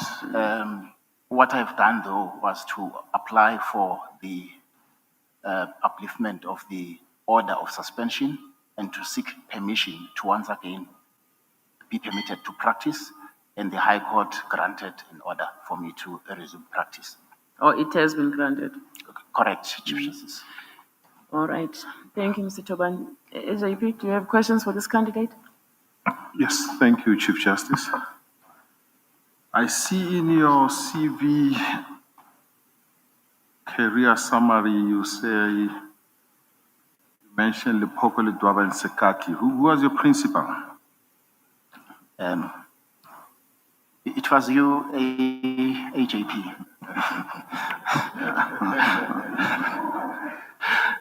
You are the one who signed my fit and proper affidavit. Yeah, I hope I did a good job when you were still a candidate. And I just also want to disclose that you're my candidate and you are also my PA at a certain moment. Yes, that is true. You've also mentioned my name for references in your CV. Yes. May I just explain that aspect, AJP? When the application was made, Deputy Chief Justice Mlambo was still the JP of Gauteng. And obviously, when I prepared the questionnaire, I had no idea that at some point you'd be the acting JP. So the explanation I can profile is that at the time when I prepared the CV and the questionnaire, the Deputy Chief Justice was still the Judge President of Gauteng. You also state that you were a commissioner at the Small Claims Court until 2013. Yes. Why did you decide to not to be a commissioner any further after 2013? 2013 was the year I was approached to act as a judge, and it just became too difficult for me to act as a judge or to be an acting judge while at the same time doing duties as a commissioner of the Small Claims Court, because they generally take place after hours. Yeah. Then, after your suspension, it was on 14 May 2021 to September 2025 when the suspension was uplifted. What were you doing? Sorry, come again. What were you doing between May 2021 and September 2025 when the suspension was uplifted? When it was uplifted, I then did some consulting work. Okay, can you maybe explain in detail what do you mean by consulting work? Consulting work was I would be approached by legal practitioners to give assessment of witness statements in criminal matters and to also assist them with interpretation of contracts. It was generally that kind of interaction. I never consulted with any clients or appeared in court. Did you charge a fee for the services you were rendering? No, I did not charge a fee. It was just for my personal development to keep my mind busy during that period. And I looked at the court order that was granted recently in September 2025. What relief did you seek when you filed your application for upliftment? When I was approached to make myself available for the vacancies in Gauteng, one of the requirements is that one ought to file a letter of good standing. So when I approached my professional body with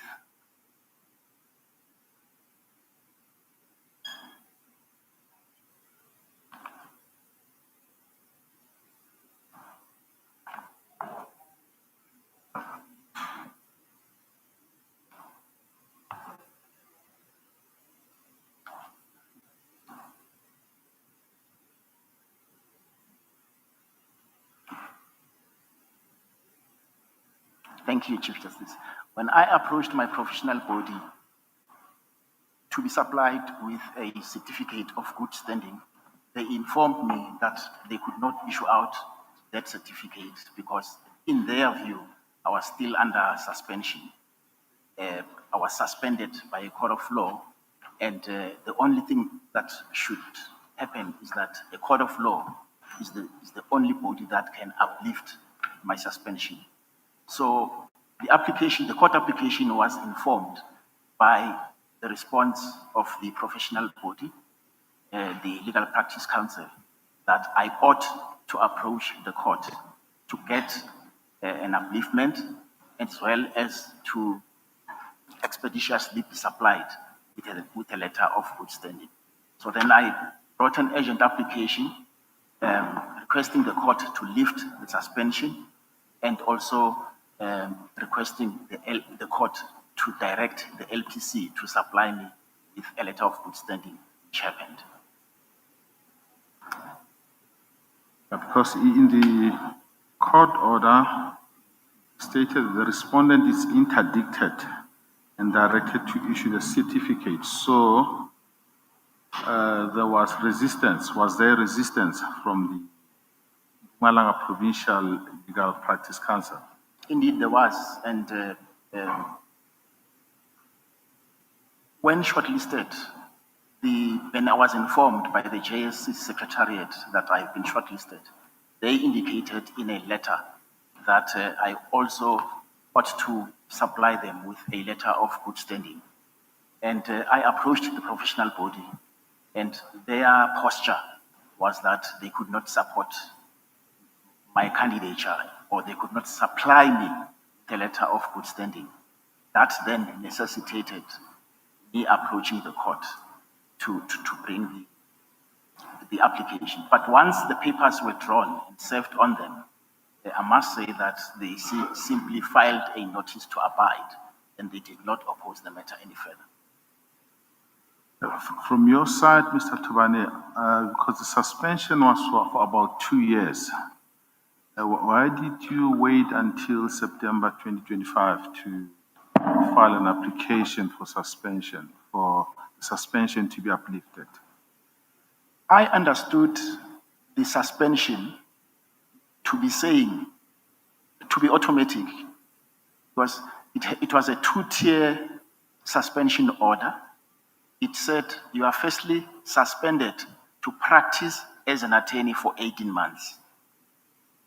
You are further suspended to practice on your own as an associate, as a director, for a further period of 2 years. So I had to wait for both the period of 18 months plus 24 months to lapse before I could do anything. And why didn't you comply with what you called it was just an administrative misconduct? AJP, I at the time had what I can call a modest practice. And when called upon by the then JP to act from time to time, it was for me an honor and a rare privilege afforded to very few. And in a way, I must say that I kept my eyes off the ball. My practice was in the hands of a practitioner whom I expected to help with such administrative issues. I accept that the responsibility lay with me. I'm the one who ought to have ensured that there is compliance. The period of 2 years gave me an opportunity to introspect and reflect. And I am disappointed in myself that I allowed such administrative problems or issues to fester to a point where the professional body thought it fit to discipline me. But what I must say is the following, is that once I had seen that there was trouble coming, I then ensured that I filed the outstanding audit reports and that I do all the administrative things that ought to be done. And when the order of suspension came, my practice had been closed for 14 months, and all the outstanding audit reports had been filed, and all of them had been unqualified. Do you admit that practicing as an attorney without a fidelity fund certificate it's a serious misconduct? It's not just administrative. Definitely, I do agree, AJP, and like I've sought to explain, my characterization of the transgressions or the offending conduct as administrative in nature is something that I lifted from the judgment for my suspension. But I readily concede that it is a serious transgression.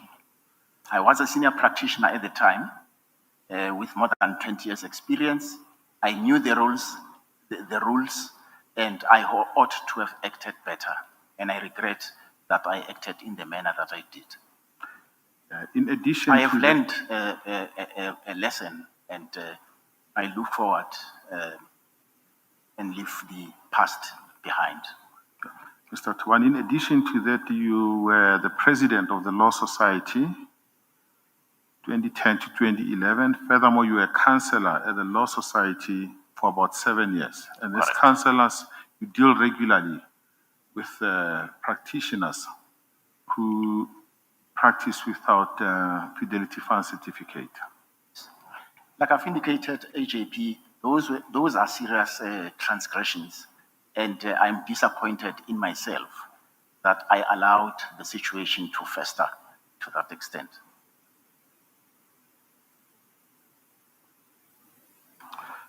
Thank you, Chief Justice. Premier? Thanks so much, Chief Justice. Mr. Tovani, how are you? I am well, Premier. How are you? I'm okay. We as a province of Gauteng, we argue very strongly that the bench must have the necessary skills that will assist us to resolve legal matters as speedily as possible so that the economy of the province is not delayed by lack of skills within the bench to deal with some of the matters that are presented in court. I'm trying to get the relevant skills that you feel that you will add in enhancing the skills base of the bench. Yes. Take into consideration that we've acted on various occasions in our province. So, can you just take us through the skills that you really believe that you will bring when you can be appointed a successful candidate? Yes. Thank you, Premier. Premier, I have acted since 2013. During that period, I've been able to produce about 150 judgments. And during that time as well, I have served the bench at the request of the Judge President, who I believe came back to me from time to time because he believed that I've got a skill set that the province needs. And he has requested me on more than, at his request, I have served the province over 204 weeks. I've given them over 204 weeks, which equate to 4 years. And during that time, if I may add, I've been able to sit considerably in the criminal court. I've been able to do most matters that are listed on this spreadsheet from the province. The only kind of work I have not been able to do is tax law. But otherwise, all areas of the law, I have sat in with colleagues, whether it's full bench or full court, and I have, as I said, produced judgment, some of which are reported. The small claims court plays a critical role within the economy of our province, especially the underprivileged. Indeed. And your migration from that level to where you want to go now, don't you think that it disadvantages that particular sector, or what would be the advice with the experience you've acquired that we need to strengthen that small claims court? There is generally a reluctance, particularly of senior legal practitioners, to participate in that space. More needs to be done to encourage them to avail themselves to act in that space. I have done what I could when I was in my province. We established the small claims court at KwaNdebele, and if I may add also that Marble Hall and Groblersdal, which fall under Limpopo, also did not have the small claims court. And senior legal practitioners in those towns, which are surrounded by people who are in dire need of legal services, did not make themselves available to act in the small claims court. With the result that even though we were from Mpumalanga, we had to travel considerable distances to service those areas even after hours. In fact, because they are after hours. So you would leave your practice around 4, travel for about an hour to Groblersdal, do some 2 to 3 hours, and travel back at night and be ready for your general court work the following morning. Thanks so much, Chief Justice. Yes. Thank you very much, CJ. Good afternoon, Mr. Tuan. Good afternoon, Commissioner. I just want to ask you about a judgment that you wrote long time ago, and I don't want to hold you to that judgment because I think perhaps maybe your views might have developed over time, but I just want to check whether they have. It is a judgment that appears on page, I'll give you the page number now.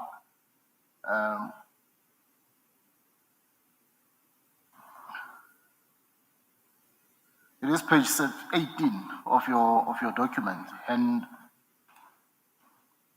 hand paginated 18. I'm not sure if hand paginated. Yes, there's the one that has been paginated by a marker. All right. There's book 2. There's book 2 of 2. Yeah, probably it might be that one because I don't see the typed pagination. So, but nonetheless, it's the matter of Shebeen investment versus Esther.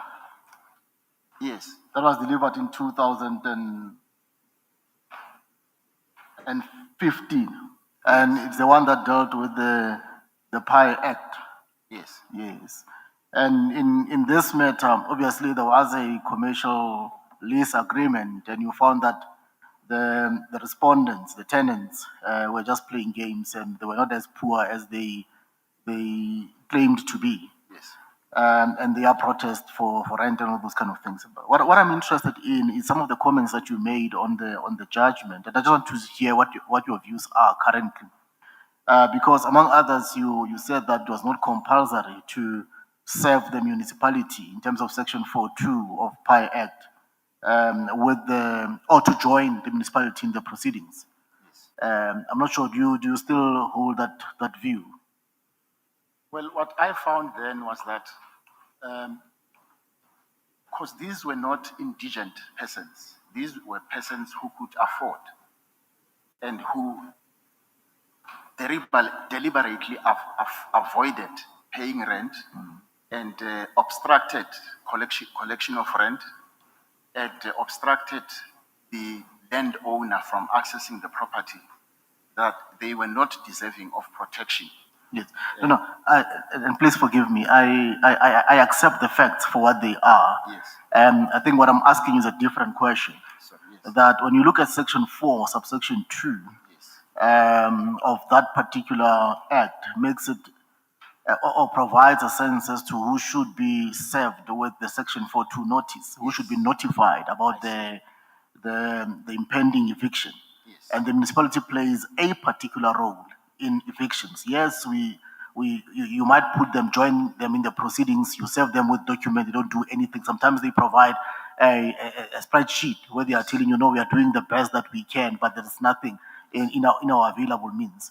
What I'm trying to get to is it compulsory, in your view, to join the municipality? In other words, is it compulsory to serve the municipality with the eviction proceedings? The municipality which has jurisdiction over the property upon which eviction is actually sought. Yes. No, Commissioner, my opinion has since developed. I believe that they ought to be served, and it would be entirely up to them to, whether they abide, whether they oppose, whether they practice. And if the municipality is not served, that's a ground to strike off the matter from the roll so that they can be part of the proceedings. Oh, I was just worried about that, but thank you very much. Thanks, CJ. Commissioner Mangen? Thank you, Chief Justice. Good afternoon, Mr. Tobani. Good afternoon, Commissioner. Yes. I need to converse with you the court order of the Mpumalanga Division of the High Court. Yes. I'm interested in order number 3, Yes. the one that says that before you can practice on your own account, you need to make an application to court. Yes. And I want to assume that you have elected not to practice on your own account, and that is why you did not make an application. Yes.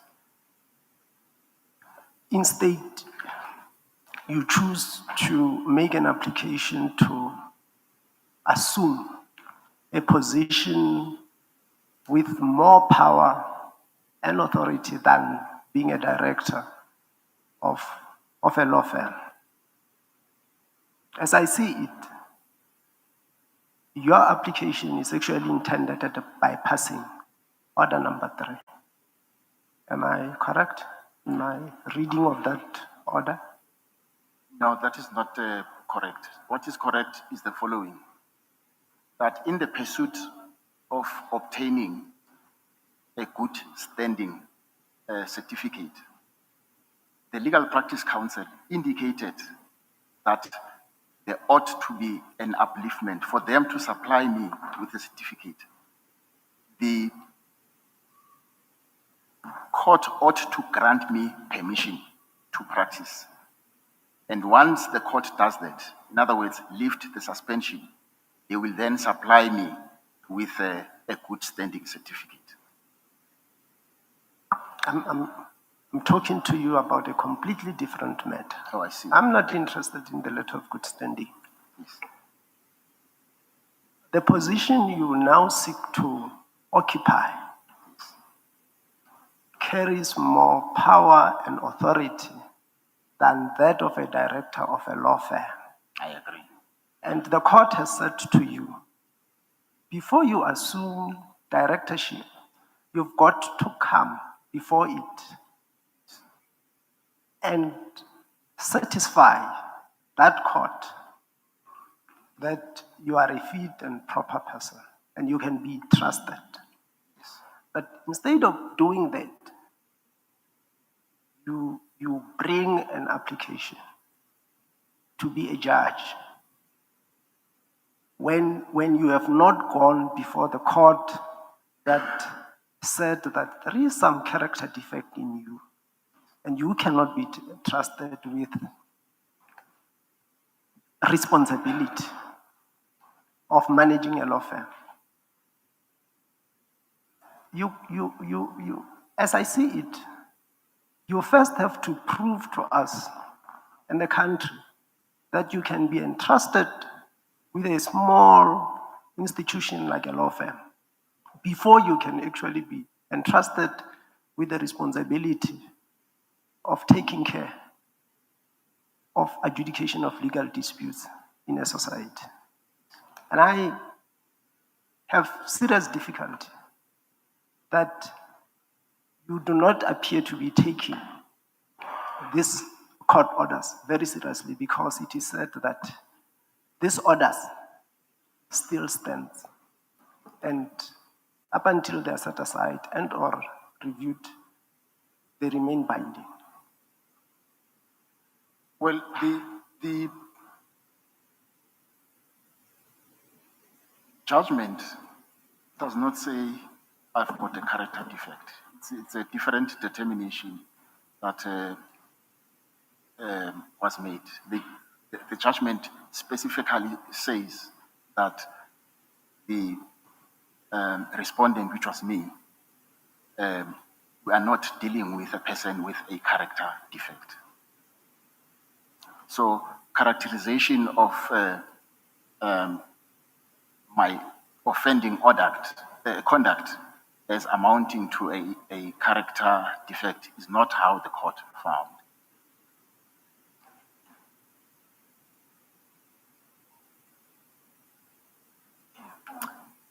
Commissioner Pillay?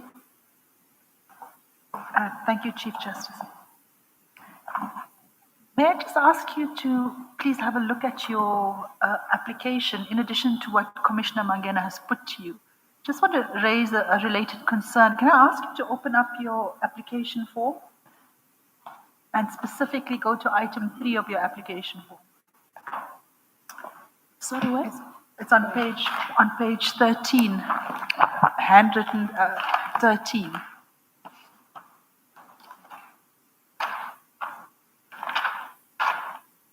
Yes. You asked there, has any legal professional body ever found you guilty of unprofessional or disgraceful conduct, or are there disciplinary proceedings pending against you? And I just want you to have a look at your answer. You say, on the 17th of May, I was suspended from practice by the High Court and precluded from practicing until September 2021. And the transgressions were administrative in nature. But that's not an accurate portrayal of what the High Court had said in your suspension order. Well, it's not. It's not. I have not couched it as it was couched in the order itself. Yes, you gave the impression that your suspension lapsed in September 2021, when in fact it didn't lapse. Well, that was my understanding of the order at the time. And hence I approached the court for upliftment when the Law Society said you were suspended by a court and only a court can uplift your suspension.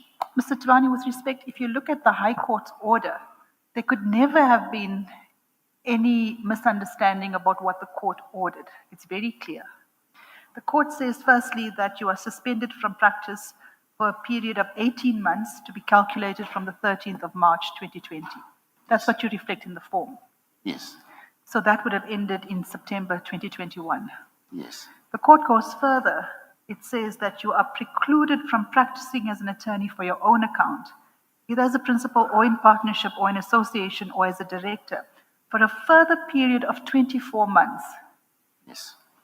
From the expiry of the suspension. So from September 2021, there's still a further period of 24 months where you can't practice for your own account.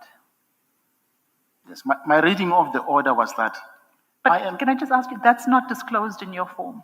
Well, that is true. It's not couched in that manner. Didn't you think it was necessary to disclose that portion of the order? Well, I have subsequently supplied further information.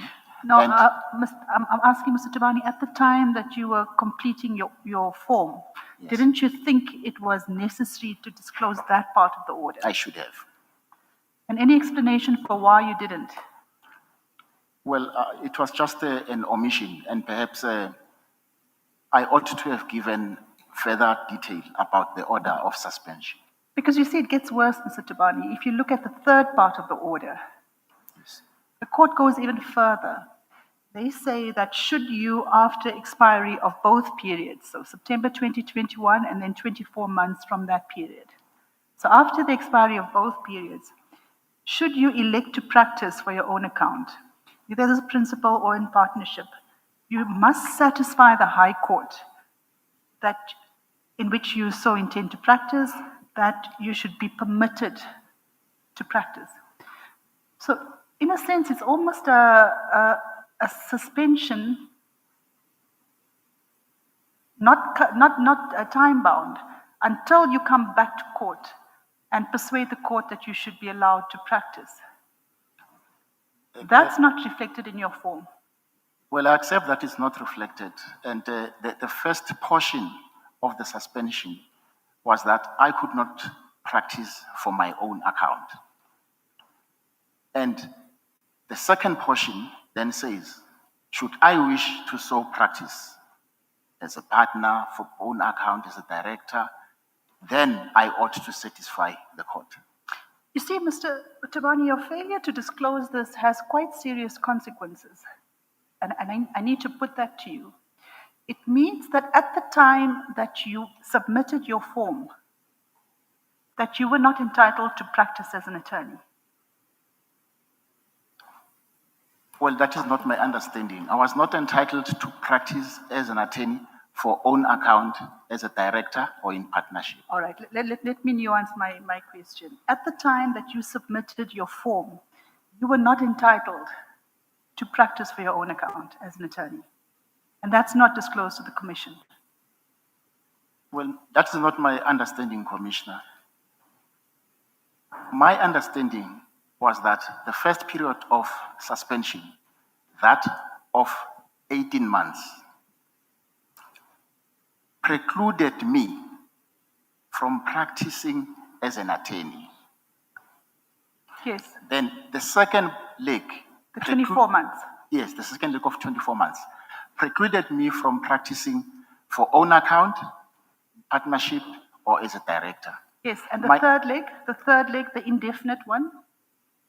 Well, my understanding, if I may just finish this portion, my understanding was that after the 18 months had expired, I could practice as a professional assistant or I could practice in any other manner, but not as an attorney for own account. Yes, and that applies to the third leg as well, which is the indefinite period, until you come back to court and persuade a court that you should be allowed to practice for your own account. The third leg, as I understood the order, was that if I want to practice for own account, in partnership, or as a director, then I ought to approach the court for relief. So you're agreeing with me, Mr. Tabani, that as at the time that you filed your application, that you were not entitled, you could not by law practice for your own account? I agree. Now, the consequence of that is, as at the date that you filed your form, made your application, you were not entitled to a certificate of good standing. Well, my understanding was that the first suspension period having expired, I could be issued with one. But you now know what should have been very clear to you. You're a senior attorney, you established attorney. You now know because your law society has told you that, the Legal Practice Council has told you that prior to the 4th of September, you were not entitled to a certificate of good standing. Hence, I approached the court for them to issue me with one, as the entire period had now expired. And so your upliftment of that portion of the order only comes on the 4th of September? Yes. Not at the time that you submitted it. So what I'm putting to you is, at the time that you put in your application was non-compliant. But nobody picked it up because of how you had framed this response in your form, because you were not entitled to a certificate of good standing at the time that you filed your application. Well, I can see how it can be interpreted in that manner. Thank you. Thank you, Chief Justice. What do you mean you can see how it can be interpreted in that manner? Do you accept that this is the only interpretation that can be given to it? No, Chief Justice, all that I'm saying is that I prepared the form, the questionnaire, and gave the impression that... I just want to know if you accept what Commissioner Pillay put to you unequivocally. Which is what, Chief Justice? What she put to you? What did she put to you? Well, she says at the time, the application was not compliant.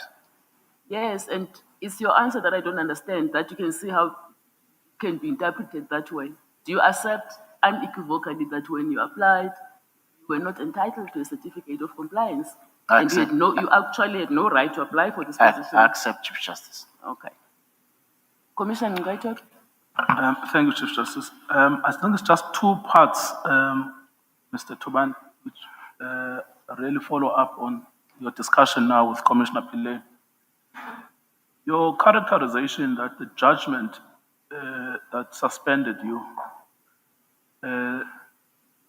stated that the offenses were administrative in nature. You remember that? Yes, And you also remember that you said to Commissioner Mangena that judgment said you had no character defect. correct.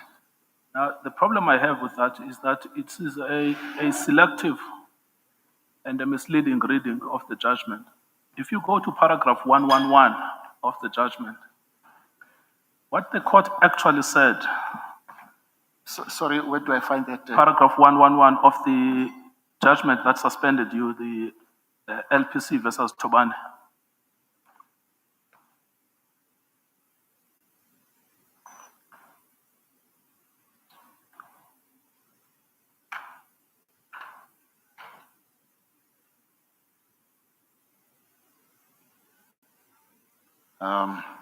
I am struggling to.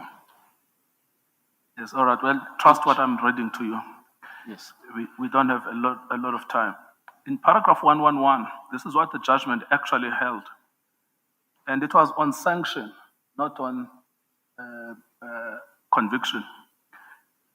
The respondents' transgressions were serious, particularly when viewed in their totality, and can therefore not be gainsaid. The question is thus whether these transgressions are serious enough to warrant the penalty of striking off. In the present instance, a penalty of striking off might be too severe, considering that the offending conduct was largely administrative in nature and does not disclose, again, a permanent character defect in the respondents. However, the respondents' misconduct was continuous and displayed a complete lack of insight, justifying specific protection of the public calling for additional measures. So, firstly, your characterization that the judgment said these were administrative offenses actually doesn't tally with the language in the judgment. And your characterization that the judgment said you had no character defect also doesn't tally with that because it simply said your character defect is not permanent.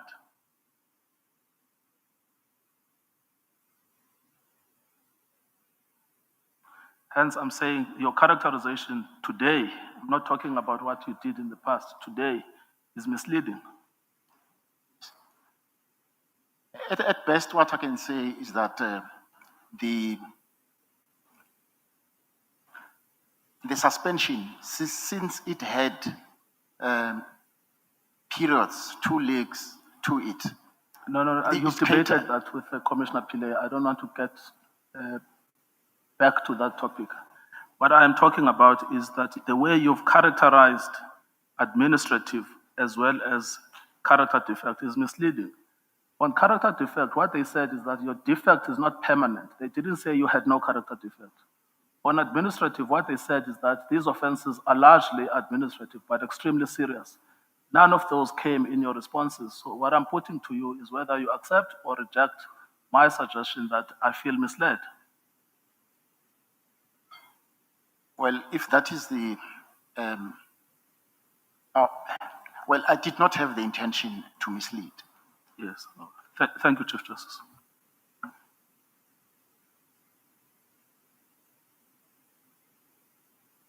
Thank you, Chief Justice. Mr. Tabani, I find you've applied previously for this position in 2016, am I correct? Yes, I have. Okay.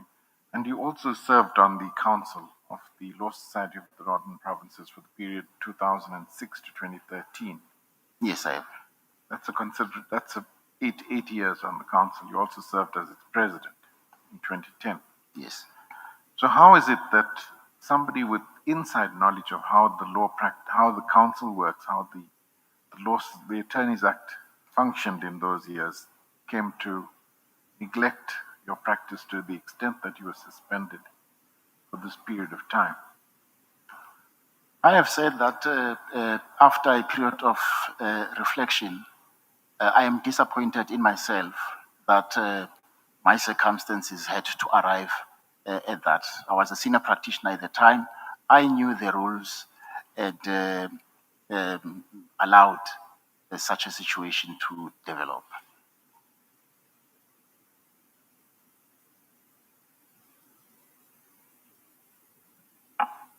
Was that all from you, Commissioner?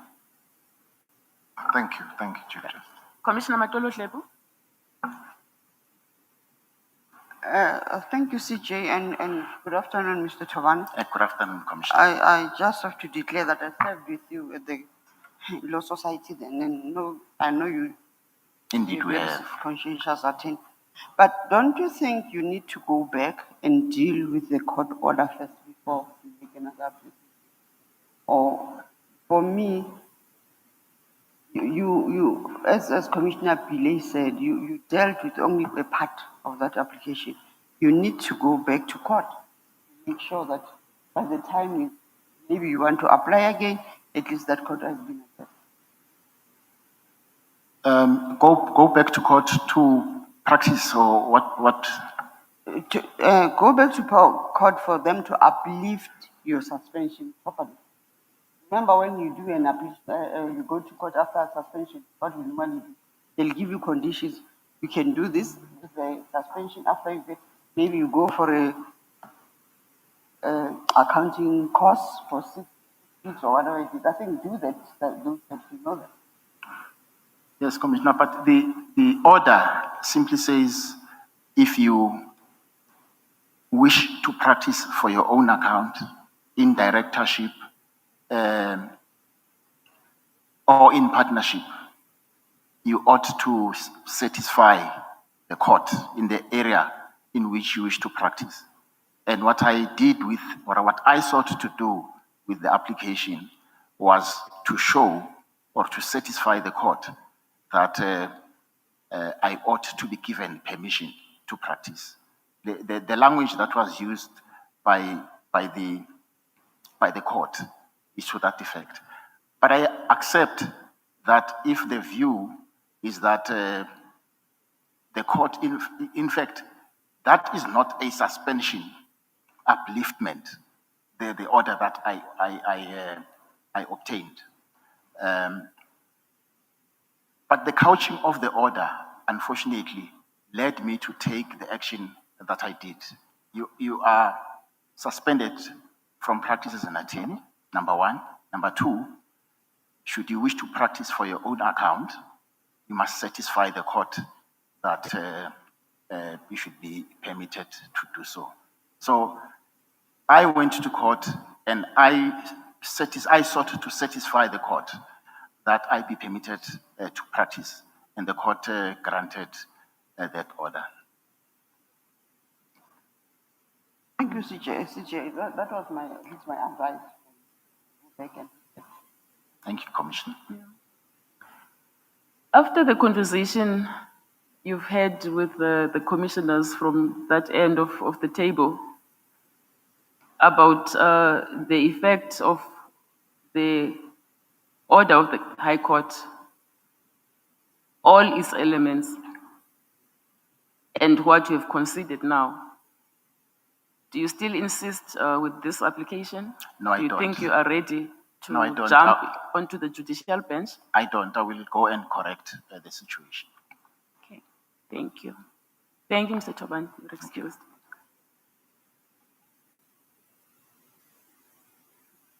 Am I excused, Chief Justice? Did you say I'm excused? Oh, yes.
Advocate Van Niekerk. Good morning. It's no longer morning. Good afternoon. How are you? Very well, thank you. Thank you for being here. Good. Thank you for making yourself available for the position. All right, let's get started. You have listed 2 academic qualifications. One I have not heard of. It's a BLC. Yes. What is that? The university at those days had a 3-year course, BLC, instead of the old BA, which was more law orientated, which then leads to the LLB. Oh, I see. So, but it lasted not very many years. So is this BLC and an LLB both from Tekis, University of Pretoria? It is essentially a BA LLB. All right. And you were once a legal officer with the South African Medical Service. You would have been quite young at the time. Yes. Having done your articles at Shapiro and Pokroy. That's correct. Then you decided to join the bar. That's correct. And you've practiced since 1987? That is correct. In Pretoria? That is correct. You took silk in April 2008? Indeed. Okay. And you state that your practice is primarily focused on civil litigation. Yes. And you have a special interest in aviation law? It's one of the matters that I'm interested in. I've actually have quite a wide commercial practice, in the sense that a lot of the matrimonial work that I do is actually commercial. And I do pure contractual matters. I've done civil aviation matters, aircraft accidents. I've done a very wide diversity of matters. Mm-hmm. But then you have this special interest in aviation law. Well, my interest, I am regarded as a specialist in the role of trusts in divorce matters. And protecting trust or attacking trust, if I can put it like that, for purposes of patrimonial claims. And then I would say I'm the most interested in aviation law, because the rest becomes a bit mundane after many years. And I see that in your private life, this keen interest extends. You are a member of a number of recreational flying organizations. Indeed, Chief Justice, I find solace in the air. I'm not sure we wonder what judges doing power flying and hand gliding. I'm not into adventure sports. That kind of activity gives me sleepless nights. But that's what you do. And you cycle and you run as well. I cycle. I don't run. Or road cycling. Yes, road cycling, road and track cycling. And mountain bike cycling. Okay. You have authored quite a few publications. Can you tell us a little bit about those? Madam Chief Justice, I've authored the publication, A Practical Guide to Matrimonial Litigation and Divorce Actions, which is exactly what it says. It's a practical guide containing an exposition of the law, the relevant authorities, and then how to approach that for purposes of litigation, preparation for trial, precedence of pleadings, the applicable legislation, etc. That publication was referred to in a lot of other publications. I see that there was one of the Is it the one that has been cited with approval in court judgments? Indeed. 3, no less. Indeed. All right. And what are the others? That publication was cited in those other papers, law commission reports, articles from authors, academics, etc. I see that one of the reviews say that those are papers that are delivered, but that's incorrect. It's been cited in those papers. All right. and cited by one of the commissioners sitting in this very room, Professor Marumakhai. You have acted as a judge. Indeed. Where and when?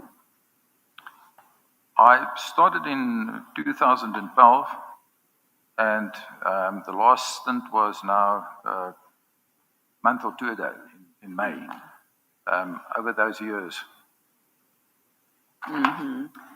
And in which division of the High Court? I've acted in the Gauteng division in Pretoria, as well as the local division in Johannesburg. I was there last year for a full term, the first term of 2024 in Johannesburg. Okay. So how long in all have you acted as a judge? 48 weeks. 48 weeks. And in which courts have you sat? I've sat in unopposed motion court. I've sat in a motion court, civil trials, special civil trials, special motions, civil appeals, criminal appeals, family court. Tax court?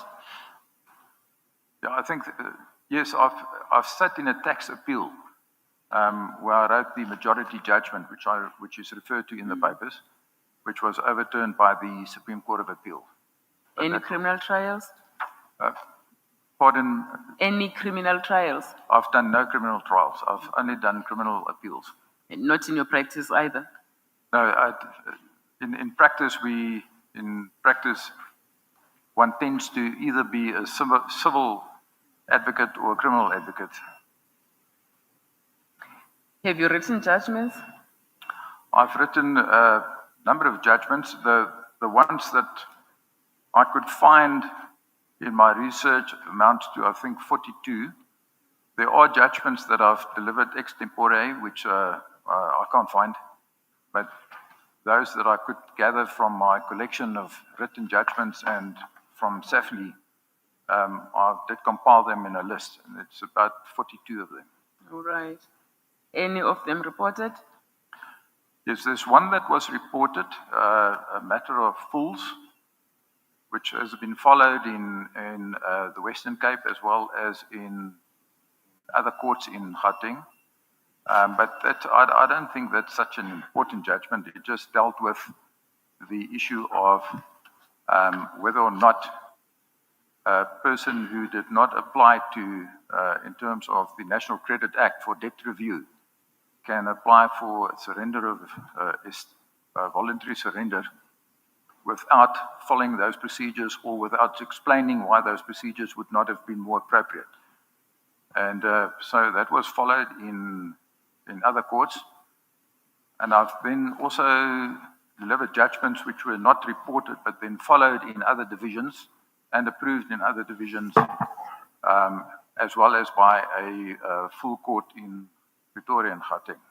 Mm. You mentioned that some years ago you were fined and reprimanded by the Pretoria Society of Advocates for a transgression you described as minor, double briefing. Yes, that is so. But you've kept on the straight and narrow since that incident. Yes, Madam Chief Justice.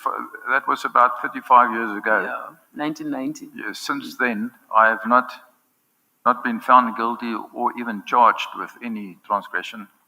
And in fact, I've served on various disciplinary committees as either chairman or board member, and some of them important ones for the Pretoria Bar,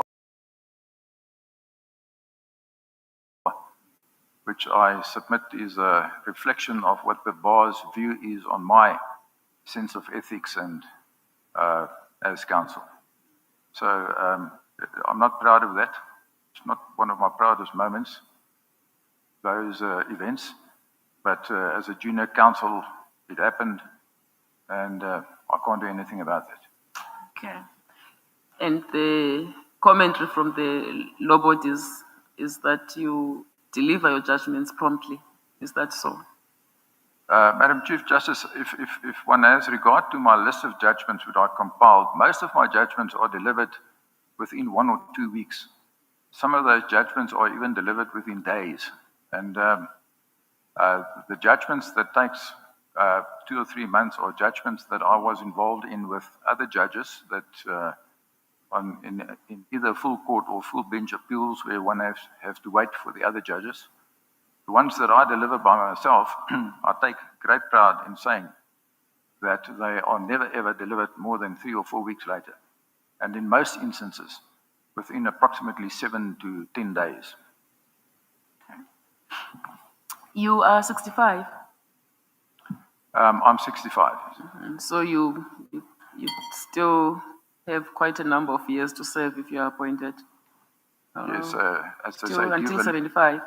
Due valenti, I've always said, if I'm not appointed as a judge, I will work until I drop. But I'm not one of those people that want to stop working. Are you in good health? Well, for someone who does all the things you do, you must be in excellent health. I'm in very good health. I train every day. I walk or I cycle. Okay. Yes. Thank you, Advocate van Niekerk. AJP? Thank you, Chief Justice. Are you involved in training of pupils? AJP, I've been involved with training of pupils since, I think, 2003 at the Victoria Bar. I underwent the courses for a trainer presented by the General Bar Council, where I qualified as a trainer and later qualified as a trainer of trainers. And I was involved with the training committee of the Victoria Bar when in 2013 I took over the reins as the convener, and I held that position until 2017 when I gave that over to someone new. And since then, I've still been involved with training in the sense that I assist with workshops, I present lectures, and it's something that I'm very passionate about. You're also involved in the training of final year law students. At one stage, you invited me, you and your colleagues at the University of Pretoria. I think even last year or 2 years ago, there was another training at your center. Are you still proceeding with those training of final year students? AJP, that is also one of the good moments of my life. Myself and one of my colleagues, Mr. Mullins, and one of our junior colleagues, Mr. Nadia, went to the University of Pretoria, and we presented to them the opportunity to, in collaboration with the Victoria Bar, present a certificate course in advocacy for final year LLB students. And that started, I can't even remember, started around about the middle of 2008, 2009, if I remember correctly. And that developed into a yearly, an annual course, and was later extended by invitation to other universities. And it's a 3-day course where we teach the students the basics of cross-examination, examination, preparation for trial, and then they participate in a mock trial. And we invited judges of our division to come and assist, to sit as judges, with a specific intention to expose the students to those judges and to serve as inspiration to them. And the purpose of that was to give the students a kind of taste of what it is to be an advocate, to make them understand that if they elect whatever choice they make in their lives, there is the one of advocacy available, and that is more or less what it entails. And it was very successful. The feedback we got was extremely good. To this day, people approach us, me, and tell me, oh, I've been in your course in so-and-so year, and it was so fantastic, and thank you very much. And I'm still involved with that. We've given the reins over to people who continue with the momentum of that. But I'm still involved there in the sense that I go there as a trainer or sit as a judge in the moot court and help with the presentation of some of the lectures and things that we do in that course. So we're still involved with that. I still remember about 10 years ago when you invited me to the University of Pretoria, I suggested that I think other universities should be involved. Which other universities are now part of this training? AJP, we've invited University of Venda. They sent students. We've invited the University of Northwest. They've sent students. I can't even remember all the universities that we've invited, but I know that we've had students from those universities also attending. And in terms of attending the course, it was difficult for some of the students, especially those that have to travel. So we created a kind of a bursary fund where, for instance, my colleague Mullins and I, we contributed from our pocket to assist some of those students to come and attend the course. And I think it played a great role in their lives. Premier? Thanks, Chief Justice. I'm fine. Thanks. JP Tlaletsi? Good afternoon, Advocate Van Niekerk. Good afternoon. Yeah, just one small issue. Going through your CV and the form, I do not see anything to do with what used to be compulsory military conscription.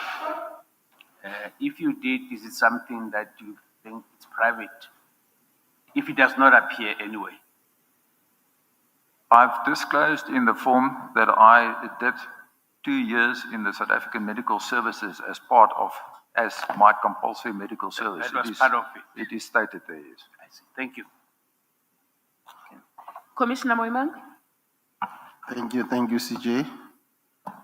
Good afternoon, Advocate. Good afternoon. Just one from myself. The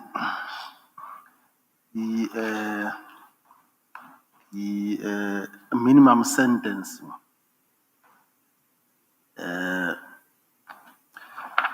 creates a bit of confusion on my part. And of course, appreciating the fact that the CJ usually says the lawmakers makes law and then thereafter complains.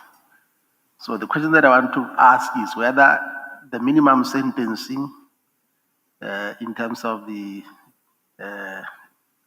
Criminal Procedure Act, doesn't it interfere with the discretion that the court has to impose sentence? And under what circumstances will the court deviate from a minimum sentencing as prescribed? Thank you. My view is this, that the courts must apply the law. The courts doesn't make the law. The law is made by the legislature, and the courts must apply the law as it stands. And when the law provides for circumstances where there can be a deviation from a prescribed minimum sentence in terms of certain criteria, then obviously a court must consider that. But I think in terms of the separation of powers, if that is the law, it's not for the court to say then and there that the law is wrong. The court must apply the law. Thank you, Advocate. Thanks, CJ. Commissioner Marumachai? Thank you very much, CJ. Good afternoon, Advocate Van Niekerk. Good afternoon. I want to talk to you about two things. And you are quite right. The guide that you write is quite useful for practitioners. And I see that it was last updated in February 2025, which means that it's quite fresh. It has probably the most recent information in it. I had a chance to go through some of the aspects of that guide, and in particular, I'm interested in chapter 7 of it that deals with pension interests. Yes. I realized that, and correct me if I'm wrong, and I'm actually looking at it now, that you still define pension interest exclusively in terms of Section 1 of the Divorce Act. And I just want to get a sense from you that, are you aware of the amendments that were brought by the Pension Law Amendment Act 31 of 2004, and what those amendments did to the concept of pension interest in South Africa? Professor, I do not think with respect that it's correct that I say it's strictly defined by Section 1. The definition of a pension interest is defined by Section 1 of the Divorce Act, read with the provisions of the Pension Funds Act, read with certain sections of the Income Tax Act. I don't have my publication before me, but there's one section in my publication where I specifically actually refer to the steps that one goes to find whether or not a policy is a pension interest. And in fact, there was a decision from the Supreme Court of Appeal which eventually held that those living annuities, which were previously excluded by courts as a pension interest, are in fact a pension interest, which is something which I advocated if one goes through that, let's call it checklist, in terms of the definitions. So that is my view. No, you are quite correct. You do that. But my question was this: are you aware of the amendments that were made by the Pension Law Amendment Act 31 of 2024 in relation to how we should view pension interest in South Africa? Because what that particular provision legislation does, it creates a separate and parallel definition of a pension interest. And this is something that the courts will have to grapple with now. And what it does also, it provides a measure of supremacy on the different definition of pension interest that is introduced by that particular provision. So what I'm asking you, because this is a guide that will guide practitioners, I'm saying to you, are you aware of these provisions, and are you taking them in account when you are updating the work that you are providing to practitioners? Well, when I update my work, I look at the authorities, because it's basically there for purposes of updating the practical approach, and especially authorities. But that is not specifically in the guide. Yes. I would advise you to look into it. I think it will be. Yes, thank you very much. I will. Thank you very much, CJ. Commissioner Hassan? Thank you very much, Chief Justice. Advocate Commissioner Hassan over here. I want to ask you about transformation in this space. I think we agree, Advocate, that transformation is not only a numbers exercise. It's much about the legitimacy of the law in a society marked by deep historical exclusions, and courts tend to shape who gets to speak, who to be heard, and to build expertise, even the bar, to a great extent. You come from the senior ranks of the bar, where briefing patterns and even pipeline diversity are quite huge issues, even to this day. What have you done to make a difference? And I recognize what has been said earlier about the training program for final year law students. I'm asking beyond that, what have you done to change briefing patterns in the sector?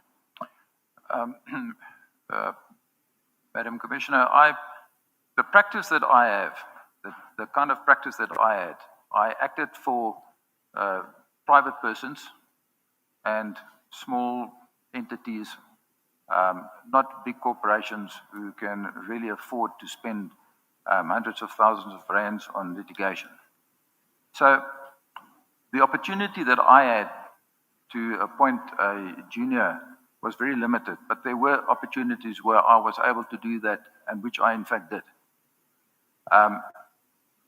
I think my contribution to the imperatives that you refer to now lies in the fact that I assisted a lot of counsel, and most of them black, to develop as an advocate through advocacy to choose a career as an advocate and to train them. I can go into the details. It's a bit of a story, but I can go into the detail of exactly what our pupillage program involved. And it was extremely lots of work and hard work. And I spent a lot of time in that, pro bono, not being paid, to do that. And I encouraged a lot of people to get involved in that from previously disadvantaged backgrounds in order to assist with that.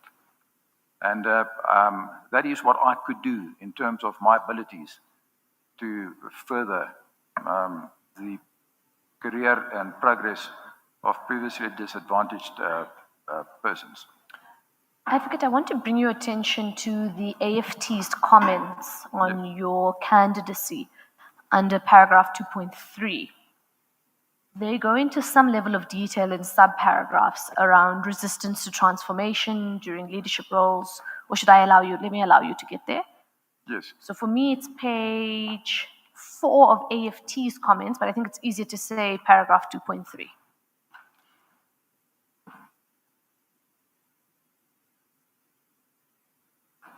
Just a moment, please. No problem. Paragraph 2.3 of the AFT comments. Yes.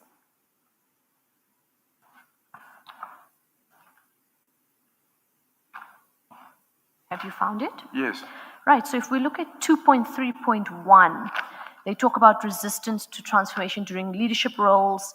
They say that you have been widely regarded as resistant, if not openly hostile, to initiatives aimed at widening access to historically disadvantaged aspirant advocates. 2.3.2 talks about a failure to mentor or elevate Black juniors. It talks about no record of the candidate consistently leading or contributing positively to the careers of Black juniors. And they keep saying, this is a point that keeps being made, the candidate's alleged conduct is contrary to the explicit responsibility of transformation. So they keep saying in further paragraphs even that you've said this, but in reality, something else is being said, particularly by Black juniors who have chosen to remain anonymous, which is their right. And the last point I'll just mention here, a stark contrast exists, that's 2.3.3, between the conduct and your contemporaries who have actively advanced transformation through mentoring programs. How do you respond to AFT's comments? My response is the following. That allegation made against me by an anonymous person is not correct. And since I've received that comment from AFT, I've given it a lot of consideration because I wonder where that comes from. And I've come to the conclusion, and first of all, I respect AFT. I respect what they stand for. They've achieved a lot. And AFT consists of advocates. And I do not think an advocate will make an allegation like this solely out of malice or falsely in order to incriminate me. That person who made that allegation probably believes what that person wrote there. But I think it's a matter of mistaken identity. And I can explain to you why I say that. And for that purpose, I have to give you a background as to the events during my tenure as chairman of the Pretoria Bar Training Committee. When around about 2012, when we started, the selection of pupils were made by certain members of the bar who interviewed a pupil and then said the pupil is selected or not. There was no proper structure for selection of pupils. We as the training committee trained those pupils, but the people who elected them were, I don't know how they got to elect the pupils, but that's how it happened. When I took over the reins in 2012, at that time, we were receiving about 150 applications for pupillage per annum. And we knew that it was urgent that we had to increase the number of pupils that we selected. Now, at that time, the number of pupils selected amounted to 20 to 30. And from that 20 to 30, the Black pupils that we received, or previously disadvantaged pupils, numbered about 4, 5, sometimes 6, sometimes 7. And In 2012, when we identified that we had to increase the number of pupils, we did an investigation. We consulted the administrative people at the bar, looked at our facilities and decided that we can accommodate 60 pupils. We discussed this with the Bar Council, and the Bar Council then determined that 2/3 of those pupils must be black. Now, and this is an unfortunate part of the history of our bar, but there was a lot of resistance to that, because there were advocates who said that that is becoming a, let's call it numbers game, and that they are imposing a quota. And they resigned from the training committee. And I said to the remaining members of the training committee, we will make that work. And we will comply with that. And we will increase what we have been doing in the past. And that is at the time when I took over the chairmanship. So what we then did is I convened numerous meetings of the training committee. I spoke to other members at the bar, tried to encourage members of the bar to join the training committee, new members, and especially the young black members. Because at one stage, I even sent out a memorandum to all the members at the bar and said to them, we have a serious difficulty in terms of people willing and able and making themselves available to assist with training, and we specifically need young black people to do that, which rendered results. So then we started this training program, and I said to them, although we've lost some of our core trainers, experienced trainers, we have a mandate. We cannot accept these young pupils into pupillage and set them up for failure. We have a mandate to get these pupils to pass. We set up a very intensive training program at the bar. It consisted of lectures to the pupils. It consisted of a mock examination where they received feedback on the examination. It consisted of practical workshops. I don't want to bore you with the details, but to set up one practical workshop is a tremendous big job for 60 pupils, because you have to involve, you've got to break them up into between 6 and 10 groups. You have to find between 6 and 10 to 10 real judges. I had to go and arrange the judges. I spoke to the AJP on numerous occasions. He assisted me in finding judges. We set up these exercises in the Supreme Court building. We had to get trainers who assist during this training process, because there's a very specific formula in terms of how we train the pupils to make it as valuable as possible for them. So it involved a lot of work. We had to generate paperwork and programs. So Advocate, just to be clear, in your career, your sum total contribution to transformation was the training program? No. If you can give me an opportunity, I can just... Tell me beyond the training program, and also how many black juniors you yourself Yes. have mentored over your career. First of all, in the training program, we actually assisted the black juniors to eventually become trainers and start taking over some of the training functions. And that was an initiative that I started. So the point is, I would not have done that if I was hostile to transformation. No person who is hostile to transformation would go to those lengths and spend those hours and do that kind of effort in training pupils. What I did myself is, when the opportunity arose, and I agree, it did not arise that often, but when opportunity did arise, I did have counsel or junior counsel from disadvantage. I recently, and in fact, it was pro bono recently, I acted for the Cycling South Africa in a review application where one of the coaches was accused of sexual harassment and was disciplined and sanctioned, and was, well, I don't want to go into the details of that, but the fact is, I acted pro bono for Cycling South Africa, who is a non-profit organization tasked primarily with promoting cycling in South Africa to the greater population, which they do. It's a transformation initiative. I acted pro bono for them, and in doing that, I had a previously disadvantaged junior from our bar, Mr. Adrian Thompson, who's a coloured person, who I hold in great respect. I asked him to assist him. I explained to him it's pro bono, but I paid his cost to travel down to Cape Town to assist me with this matter. And talk about pro bono initiatives. I've done a case utilizing my knowledge and skills in aviation law.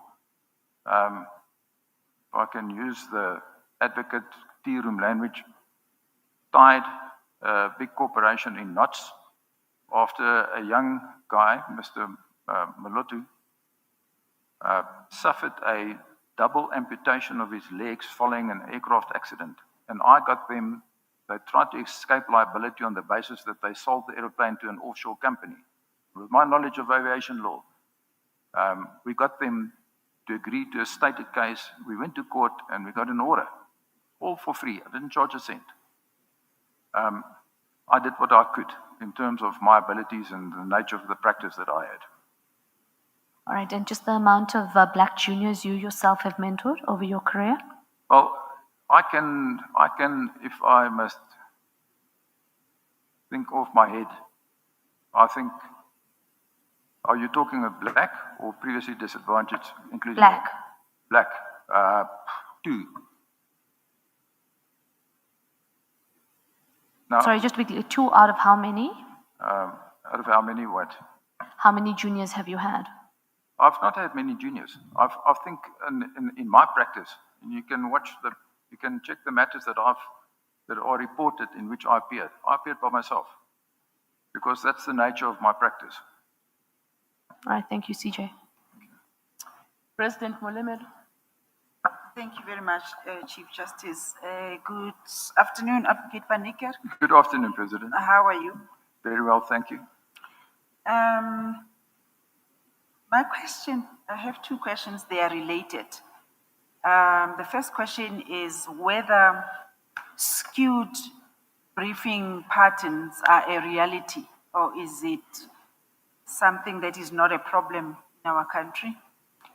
I've no doubt that there are skewed briefing patterns. But, Madam President, it's a very complicated issue because I don't know what the answer is. Because it's very complicated and it can be seen through many lenses.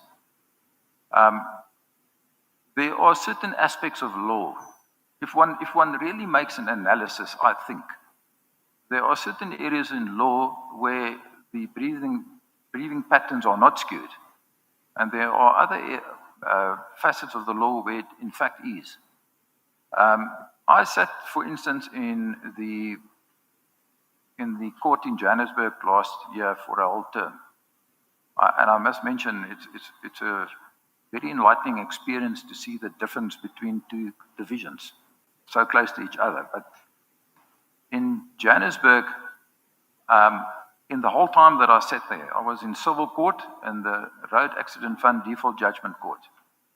And I think in the whole time that I sat there, in all the matters that were before me, I could count on my one hand the times when there was a white counsel before me.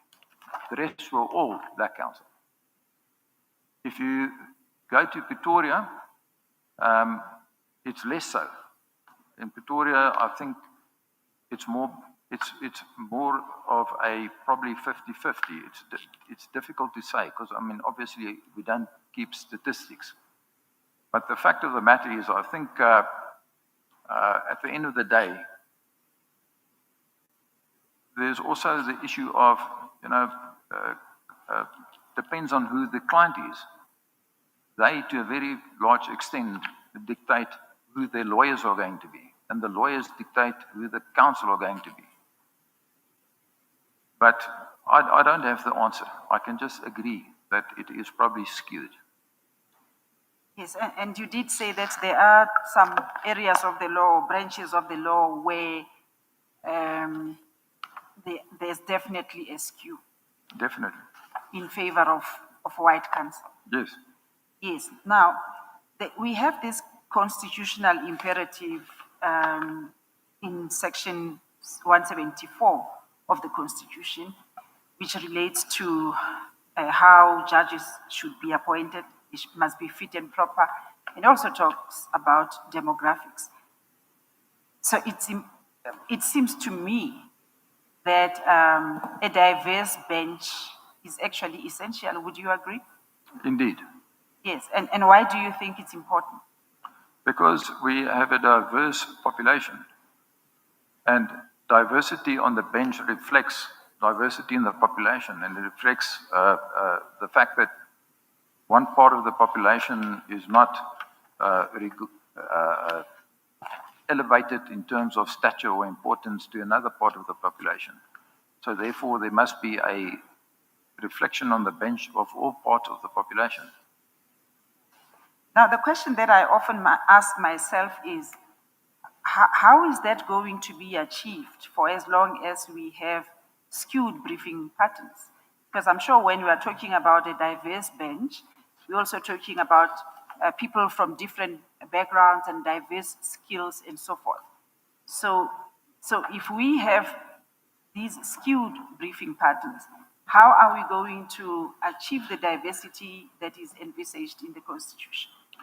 Madam President, I think briefing patterns is something that it is changing.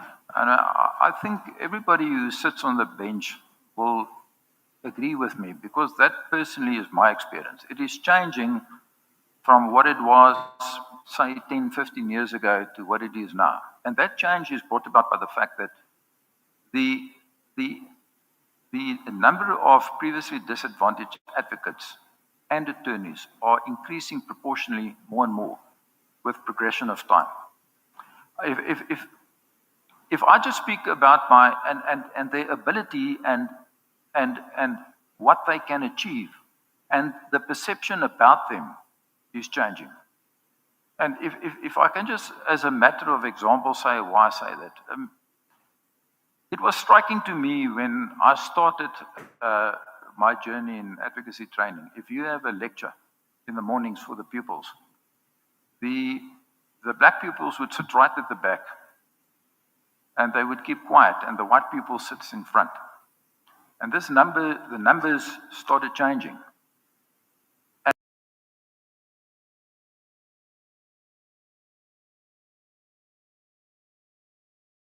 And very contributing during a lecture, asking questions, raising issues, engaging with you, and the white pupils are starting to sit at the back.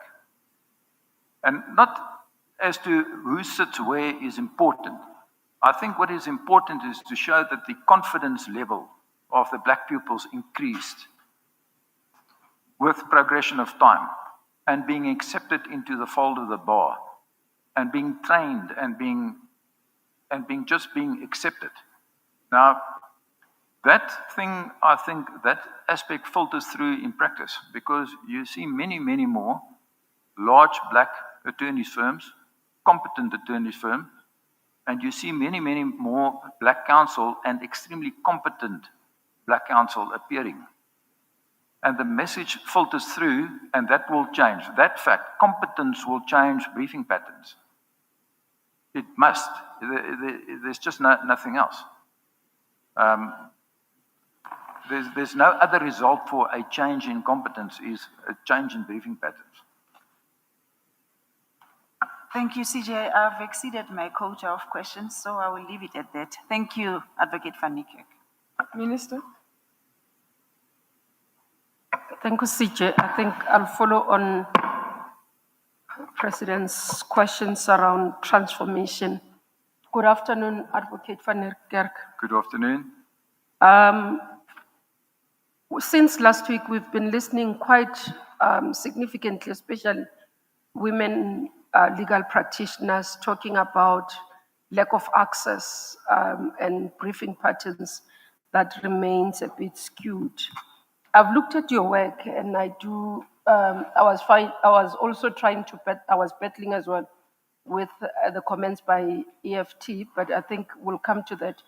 Just from your experience, having being in the sector for some time, what do you think we should be able to do to encourage more or to change the current issues that are being raised with us, especially by female practitioners, in terms of access to opportunities as part of transformation?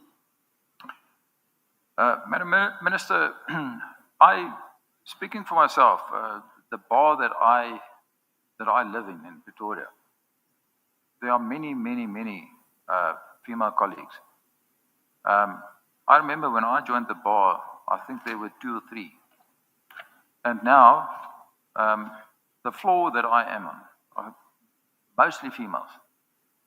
When we have tea in the morning, at least half of them are females. And they are busy. I mean, they are busy. So when I sit on the bench as an acting judge, there are many of them before me. So I'm not saying that there is not a skewed briefing pattern or that they do not have reason to complain. What I'm saying is, I think there's a gradual change of mindset, and that it is, the legal profession have always been a very conservative profession.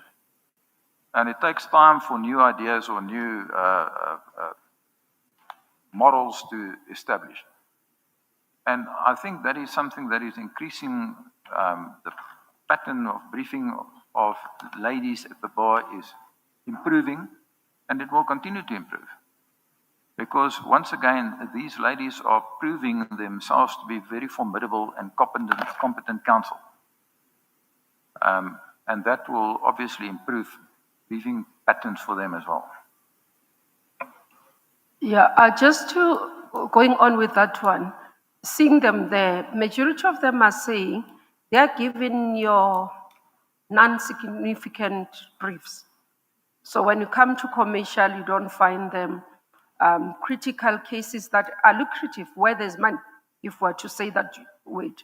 Majority of them are finding themselves having to deal with divorce cases of individuals, not commercial, being briefed by large firms, sometimes even blaming us as government to brief them not much on critical and complex matters as part of them gaining experience. But also, maybe your opinion there, but even your issue where you say you find them, do you think that transformation would happen, or do we have to put mechanisms to ensure that it happens, so that we just don't find them but not understand that what they are doing from where they are sitting is insignificant, perhaps even because I see you are training even some of the young people, which is quite commendable.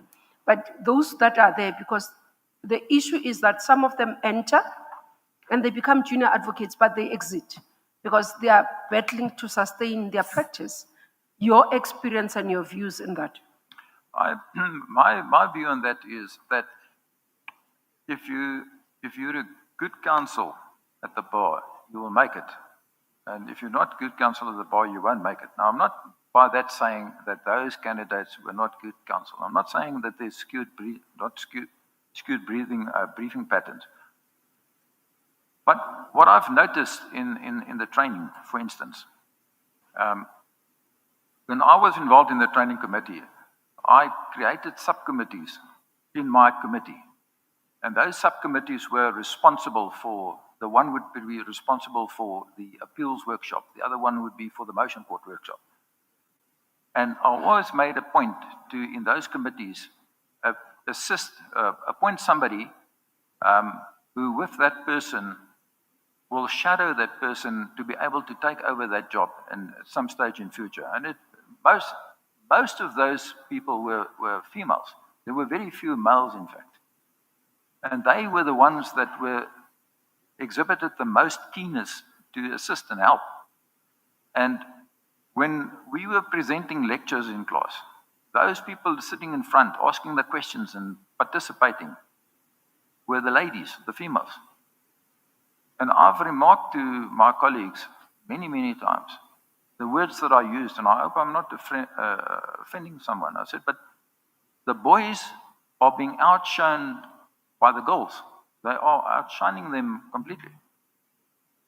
And that can be seen at the bar, as far as I'm concerned, because the females at the bar are really starting to climb the ladder. And there are a number of females at our bar who are doing complicated, high-level kind of litigation in terms of intellectual property work, income tax work, and coincidentally, many of those were some of those ladies who came into the training committee and assumed responsible positions and did a marvelous job about that. So I'm saying is, given time, given the opportunity and the space, they will prove themselves. And they are busy doing that.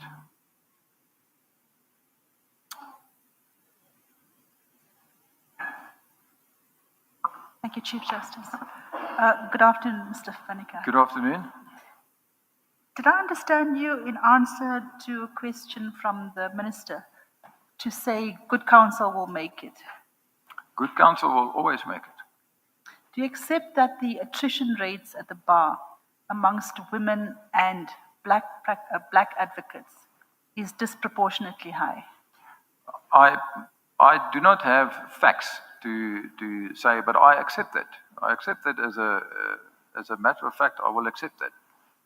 And the high attrition rates amongst women and black counsel is a direct result of the skewed briefing patterns, which the President was addressing with you. Well, I would accept that. And so it's not really a question of whether good counsel make it. It's a question of whether there's a fair and equal distribution of work to enable everyone to make it. Yes. Now, in relation to a question from the President, you said that you accepted that there are skewed briefing patterns, but you went one step further and you said that skewed briefing patterns are based on competence. You said that as black practitioners become more competent, that will address skewed briefing patterns. Yes, I don't think it's correct to say that I don't think it's correct to say that I said that skewed briefing patterns is as a result of competence. I said that what I convey is that as those counsel become more confident and more competent through years of being the skewed briefing patterns will start to correct itself. Perceptions out there, perceptions, unfortunately, in our country plays a big role. And speaking of this, and it's a sensitive subject, but speaking about this, my colleague John Mullins said to me one day, and he told me about when we were busy with the training, and speaking about the issue of the confidence of the black advocates who come into training.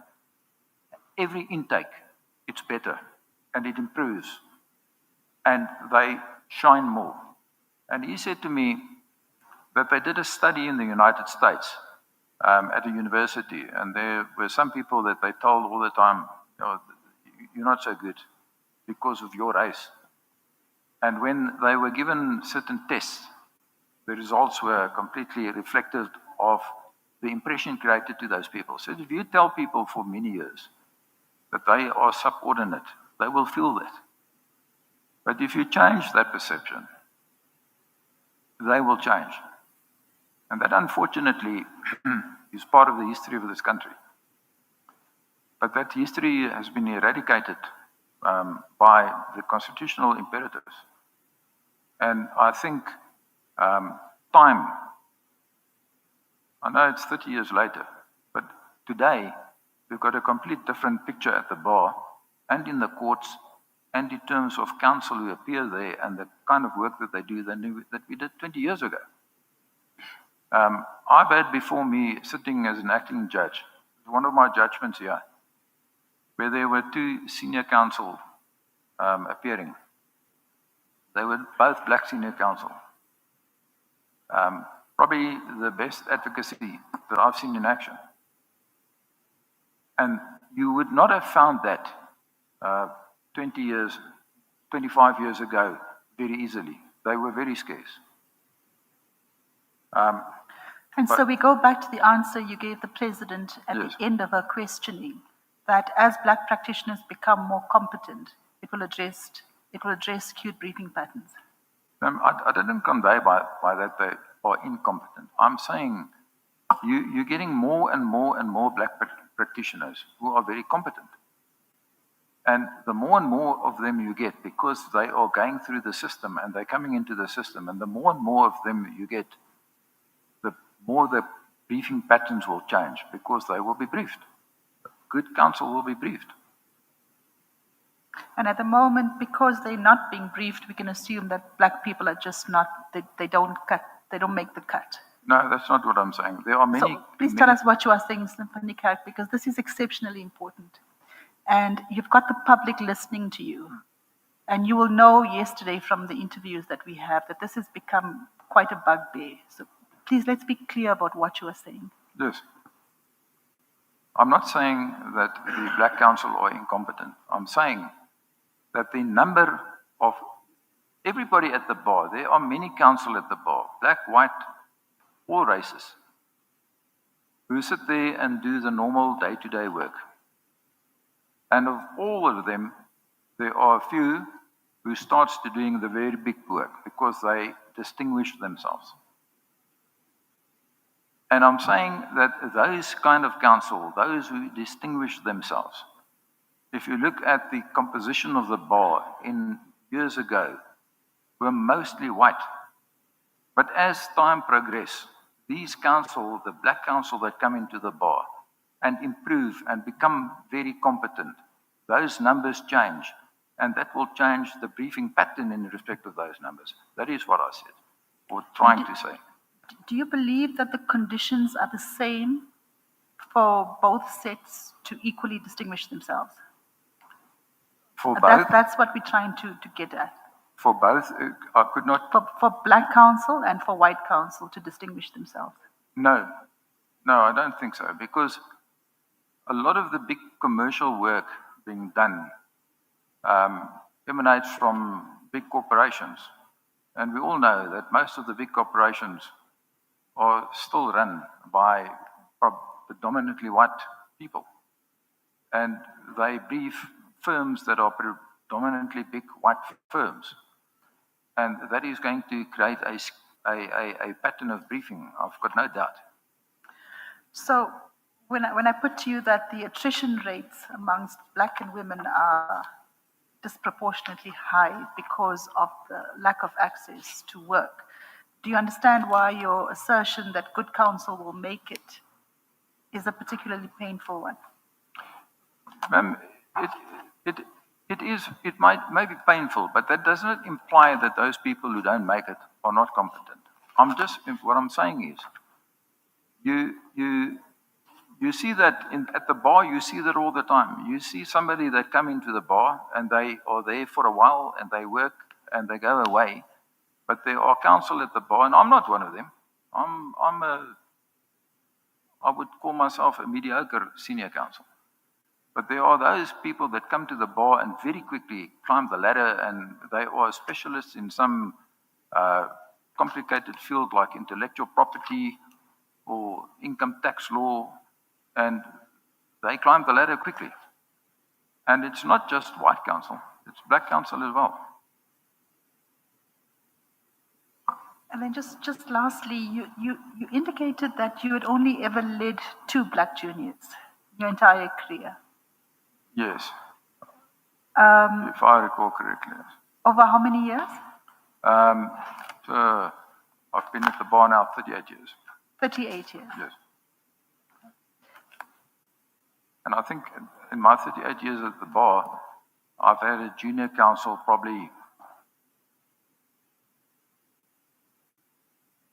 I don't even think 5 times. That's the nature of my practice. You've only ever led 5 juniors? Yes. In total? Yes. In 35 years? Yes. And why is that, Mr. Panika? Because most of the work that I did in terms of going to court, opposed motions, civil trials, relates to matrimonial work, where you have the man off the street who's your client. But I understood you to put a different slant on your practice at the outset. It's not your run-of-the-mill matrimonial work. This is the kind of commercial matrimonial General commercial, work. yes. Yes, that's how you introduced it at the outset of your interview. Yes. And you're saying even with these larger matrimonial matters, the one that are more commercially oriented, that even in that space, there's no room to bring on a junior. There is room to bring on a junior, and in some of those matters I have, but not that often.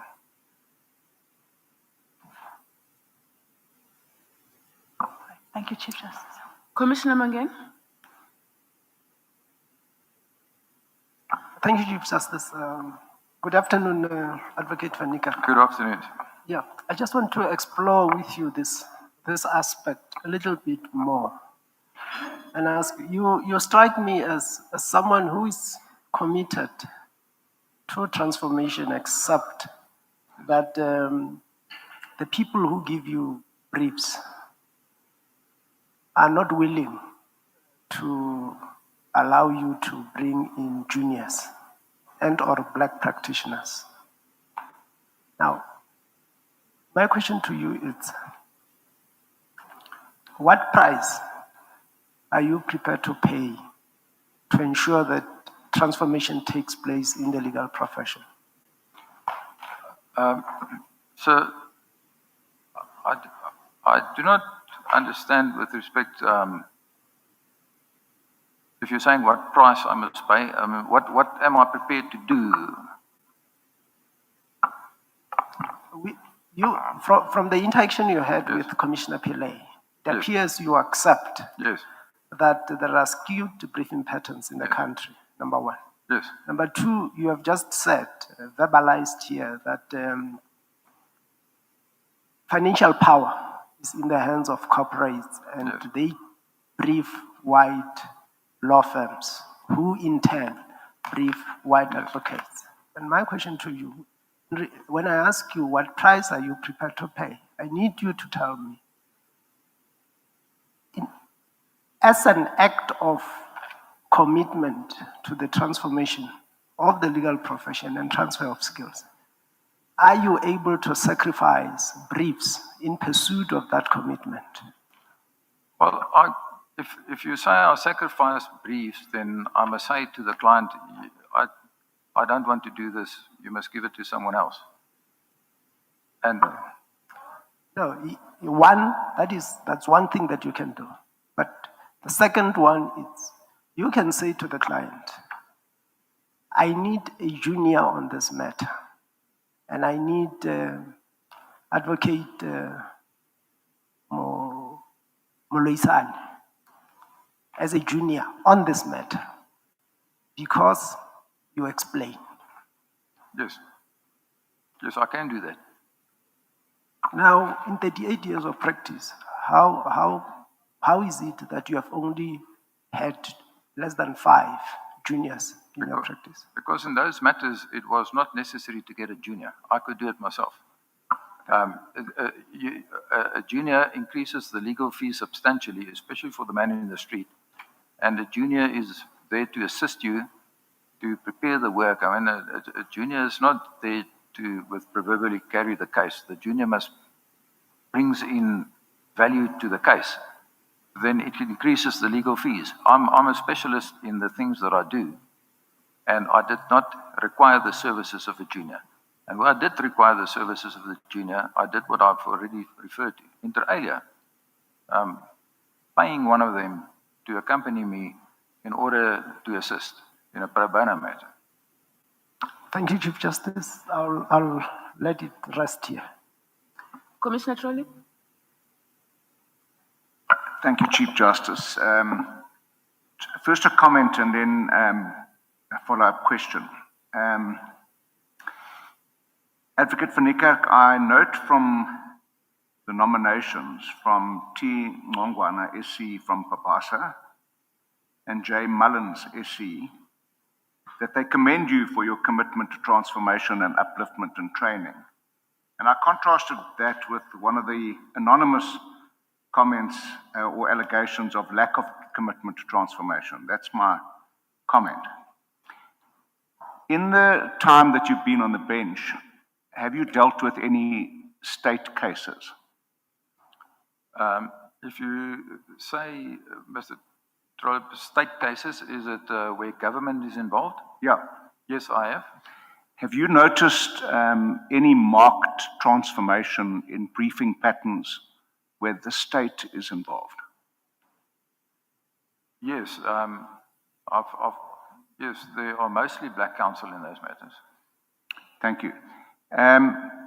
With regard to your specialization or interest in aviation, there's currently a standoff between aircraft owners and the South African Civil Aviation Authority around the 12-year engine overhaul recommendations. Yes. Where the South African Civil Aviation Authority is saying that if your aircraft says after 12 years you must have an overhaul, you must have an overhaul. Yes. Whereas in the United States of America and in Europe, they say those are recommendations, and as long as the aircraft engine is maintained, regularly inspected, rigorously inspected, that you don't have to overhaul. Yes. What is your position there on? I think that directive by the Civil Aviation Authority was very, it didn't comply with the provisions of PAJA because they did not consult the industry and they did not apply knowledge, specialized knowledge to arrive at that decision because there is no proven history of the mere fact that an airplane engine is older than 12 years old failing. And therefore, it was an arbitrary decision. But I know that it is subject to legal proceedings, and I know that there is a judgment given on that, which I've been told is going to be taken on appeal. I'm not quite sure about that. My last follow-up question, Chief Justice, is what are the consequences of potentially grounding at least 1,400 light aircraft, not only to the aviation industry, but to the economy of this country? Devastating. Thank you.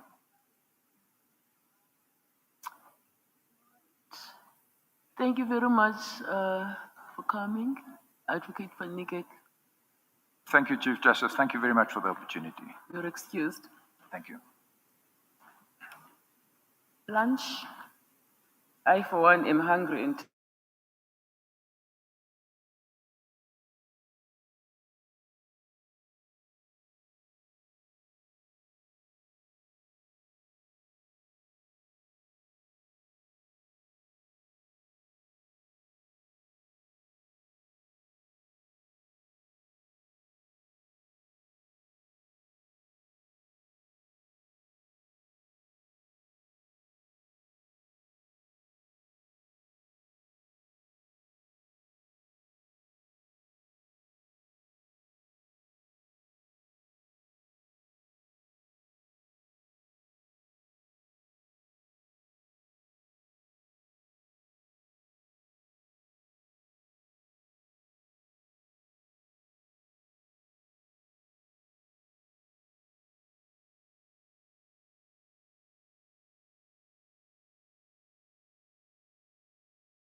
Please switch your mic on.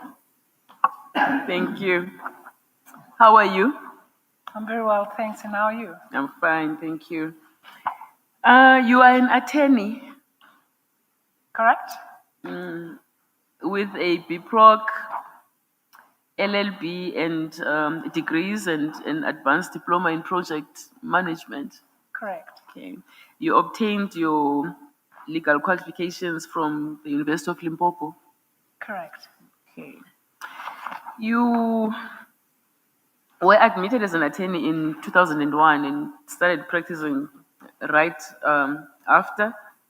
And at some stage, you established your own law firm. That was in 2006. Have worked at other law firms. Yes. But then you say it remained inactive because you got engaged elsewhere at the Council for the Built Environment, which took all your time. That's correct. And you worked with them first as a consultant and thereafter as a manager, a regulations manager. Providing legal leadership, you say. Yes, Chief Justice. Setting up their legal department, drafting and positioning operational procedures, and you say you even developed an appeals manual for them. Correct. How long were you there? If perhaps I may be allowed to refer to my... Certainly. I was there, I'm trying to, because I don't... Well, you say you resigned in June 2007 to pursue your practice full time. Indeed, Chief Justice. Mm-hmm.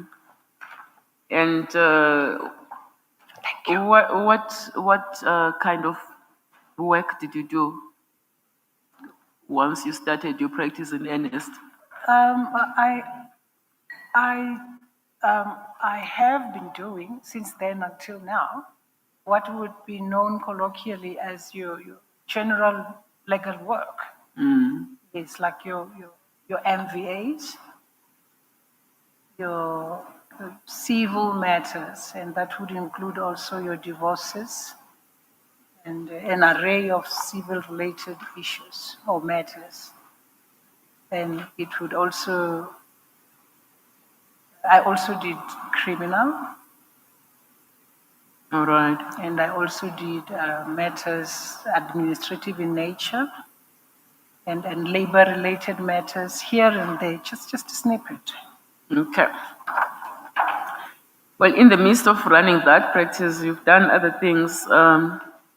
Between 2013 and 2016, you were a member of the Department of Justice's Audit Committee.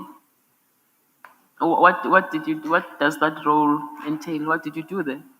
Just to play an oversight role over the Department of Justice, as it was then called, stakeholders. That would have included your NPA and yes, and other related stakeholders. So we would play an oversight role. Okay. Then, between 2014 and 2016, you acted as a magistrate in Kempton Park? Correct. Was it a busy court? Very busy court, I must say. What kind of cases did you adjudicate? Family law, that would include your domestic violence, your maintenance-related matters, and your criminal trials, criminal court rather, because that was inclusive of everything that had to be dealt with in a district court. And that would include also your civil-related matters. Civil trials as well? Yes. And the motions. Motions? Yes, and the administrative part of it. Your debt reviews, which you would have to deal with, obviously, in chambers. Then you stopped in November 2016 and started acting as a judge. 2 months later. in the Gauteng division, but then you say you've also acted in JP Tlalitse's court in the Northern Cape for a period of 31 weeks. That's correct. 31 weeks, yes. Uh-huh. And a total of 93 weeks in Gauteng. Yes, but if I may, whilst I was reconciling my stats, I realized that there are 5 weeks in the Gauteng division of the High Court. 95? That I left out, yes. So I put them in my stats as I was reconciling it. So in total, in Gauteng, I would have served for a good 98 weeks. Sorry? I served for 98 weeks. 98? That's correct. Okay. So 98 in Gauteng, 31 in the Northern Cape? Yes. Okay. And in which courts have you sat in the High Court? I would say all courts, except for tax. I never dealt with any matter that was tax related. I dealt in civil. I dealt with everything that was assigned to me. Okay. And that would involve your civil trials, your special civil trials. I dealt with motions and I dealt with both opposed and unopposed motions, including your special civil motions. Mm-hmm. Appeals? I dealt with appeals, civil appeals. And also in criminal, I dealt with criminal trials, petitions, and your criminal appeals, and your bail appeals, of course. All right. Did you sit in the Ashton Court? Yes, I did. Did you find time to write judgments during these lengthy acting stints? Yes, I did. How many? I wrote as many as 80. 80? That's correct. Mm. Any of them reported? None of them. Okay.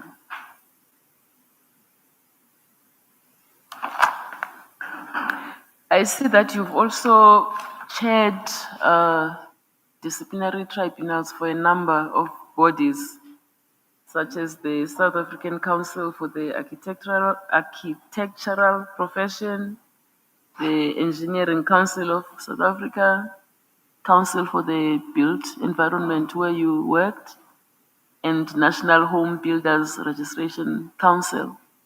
Correct. And what lessons have you taken, can you use from that experience for this job for which you are applying? No, it's just to pay attention to detail. That's for me, that's the most takeaway I gathered from all those bodies. Okay.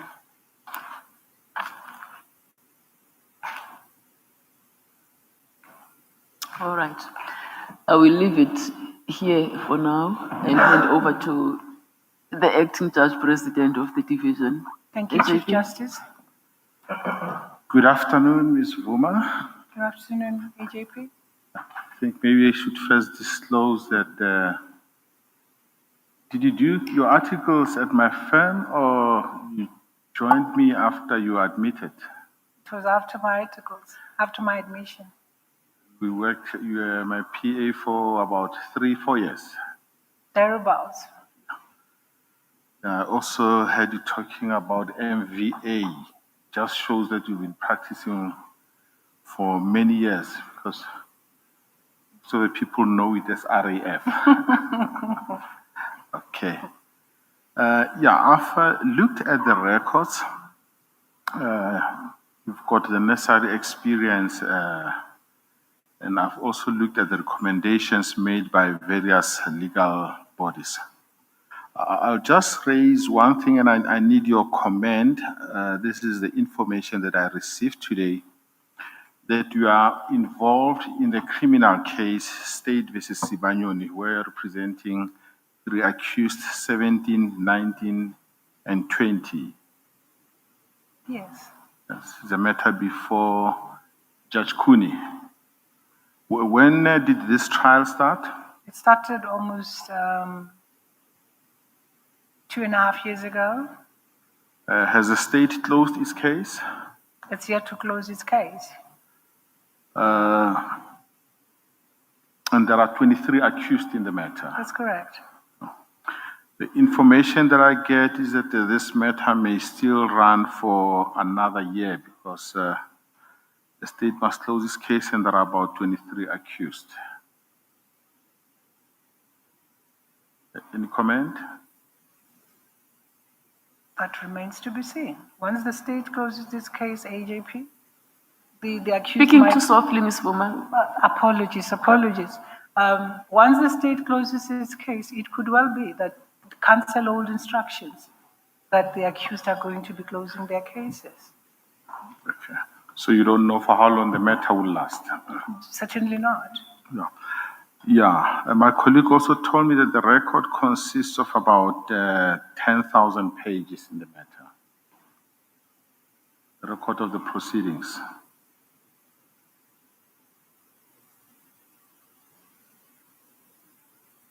Am I to comment, AJP? Do you agree or do you disagree that the record is this big? Obviously, it would be that big. The matter has been running for over 2 years. Okay. Now, why I'm raising this matter is that should you be recommended for appointment, when would you be available to start or what would happen to this matter? Because I'm told that the 23 or most of the accused are in custody. First, with your last question, if I may, AJP. I'm on brief by the Legal Aid Board of South Africa, and it's 7 of us, counsel, that is, who are representing this accused. And as perhaps the AJP might be aware, the Legal Aid Board prescript allows or permits for counsel to represent at least up to eight accused in the same matter.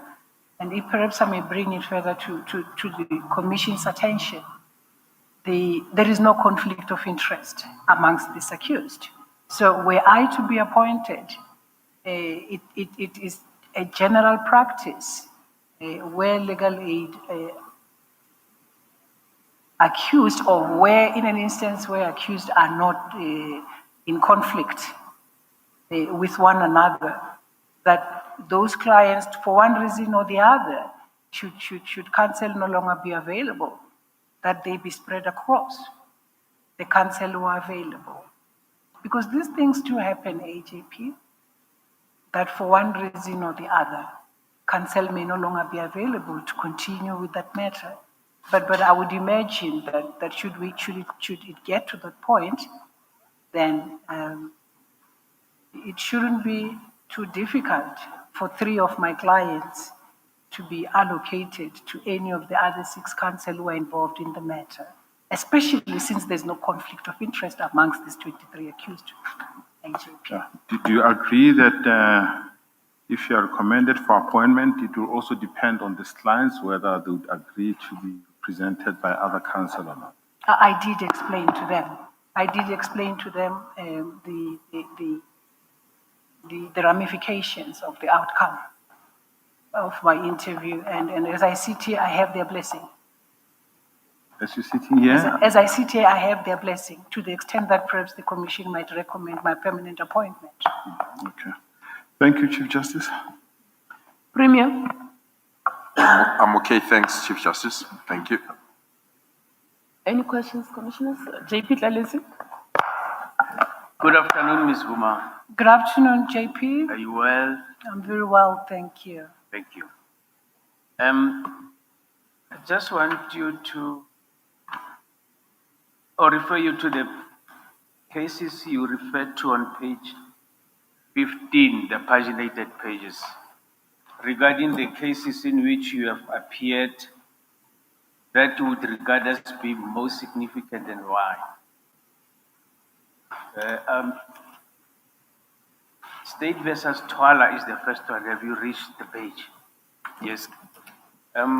Is there anything that perhaps would want to clarify on the significance of these cases? You might have held back and then maybe just if there's a need to supplement so that we can have the information. JP, there isn't much really to supplement what is already contained in this matter.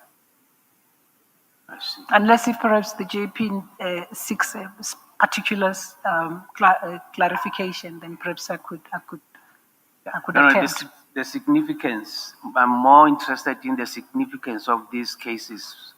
Why you refer them? In respect, sorry. In respect of the 1201 JP, why I find it significant, it's because of the closure that it brought to the family of the deceased, especially post the conviction, the court having made an order, a declaration that the missing councillor is declared dead. So I found it very, very, very comforting to know that at least whatever would have happened, they can now move on with their lives. That's the significance which I find in State versus Twala and two others. Okay, and then Matlatse Trading Enterprise, CC versus Nuku Power Line, CC and another. The Matlatse matter, it is a matter which involved, if you will allow me, a Pedi speaking and a Pedi male person who, on the instruction of the plaintiffs at the time, received summons for some monies and so on and so forth. But what is interesting is that what he receives is this document, which is written in Afrikaans. And he sits on it, he doesn't know what's going on until he consults with me. Now, together or over and above this Afrikaans written document, he has with him what is now a default judgment application, informing him that on the basis that he didn't enter an appearance to defend, a default judgment is now going to be taken to court, and that he has to, for reasons, flowing from the summons. And that is when we drafted the papers asking for the rescission of that judgment on the basis of the unfairness, insofar as him being Pedi speaking, for one reason or the other. Summons are drafted in Afrikaans, and he couldn't make head and tail as to what that is. And what I find very interesting is what the judge finds in this matter, in his judgment, that it's not fair, because imagine where the defendant in a matter, it's Afrikaans speaking, or it's an Afrikaner, and the plaintiff is vendor. Would it be fair for the vendor speaking plaintiff to draft her summons or her papers in Chivenda, since it is one of also of the official languages, despite the fact that one is well aware of the fact that both Afrikaans and English, they are deemed to be competent languages insofar as court matters are concerned. But ultimately, there has to be fairness when all is said and done, and that this was not fair. It was designed, it would appear, to frustrate the defendant to the extent that perhaps he might have been willing to mount up a defense. And how do you fight an enemy you don't even know? So the constitutionality and the access of justice, it was brought to bear to say, if you draft papers knowing that I won't be able to make sense of what is written on the basis of the language in which you express your issues, then effectively you're denying me my right of access to justice in a way.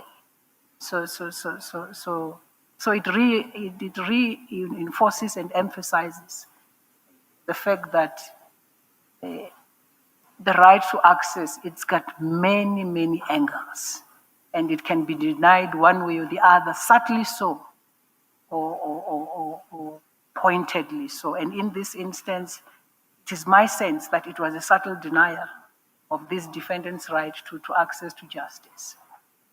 And the court affirmed that right in its rescission of that judgment or default judgment. And the third one, State versus Matotsi, and 13 others. The significance that I find, from where I'm sitting, JP, the significance that I find in the Matotsi matter, because you cannot undo, you can't unscramble an egg. What's done is done. But what personally I found maybe could have been, in a way, comforting to the victims of his actions was what I deemed to be his apology, his sincere apology. There's nothing more which under those circumstances, that could have been done other than to say, well, it's our loss, but he apologized. For me, I found it to be very important. Perhaps given the attachment that I put to an apology. That is why I take it in high regard that he apologized after all. But do you still recall the sentence that was imposed? Yes, he was given 15 years. And perhaps I must leave it at that. He was given 15 years. Thank you, Ms. Buma. Thank you, Chief Justice. Minister. Thank you very much, CJ. Good afternoon, Ms. Buma. Good afternoon, Minister. How are you? I'm well, thank you. Yourself? I'm okay. Just want to ask something that I picked up in the comments where it was said that you conducted a court in a restaurant. Your comments on that one? I don't know if you saw the comments from the law bodies. Yes, I did, Minister. Perhaps if I may bring it to the Minister's attention that in 2021, I said before this body, vying for this position. And it's on that basis, of course, it's my understanding, I stand to be corrected, but it's my understanding that it's primarily, if there were other secondary reasons, it's primarily that very spare issue that see me sitting here again today. So even back then, I apologized profusely. And of course, I hope and I wished it never happened. There was no. So it was nothing like that has happened ever since? No, nothing. It happened in 2018. Okay. Let me just go to the issues around access to justice. I noted in your CV that you've also acted as a magistrate in one of the busiest areas, Kempton Park, where there are issues actually in terms of access because you have quite a lot that you deal with from the airports as well. Yes. Are you able to share as a practitioner as well, I'm thinking about that, opportunities that many women who have been coming through since last week, talking about access to opportunities for thriving in the sector in terms of transformation, but has that acting both as a magistrate and in the High Court given you access to opportunities that you think have made you better to be able to sit here today? I wouldn't, I take it the minister is referring to opportunities insofar as briefing would be concerned. Am I correct? The issue around access to opportunities for Black women would mean anything. Acting opportunities, briefing patterns. But in your case, I focus mainly whether the acting stints have added value in terms of where you are sitting, being able to, or is it just a passage for you to be able to say, I can be able to get to be interviewed? Definitely, it has given me a new outlook, a positive outlook, as to the possibilities that surround me. And Just pull the mic closer. yes, sorry. It has given me,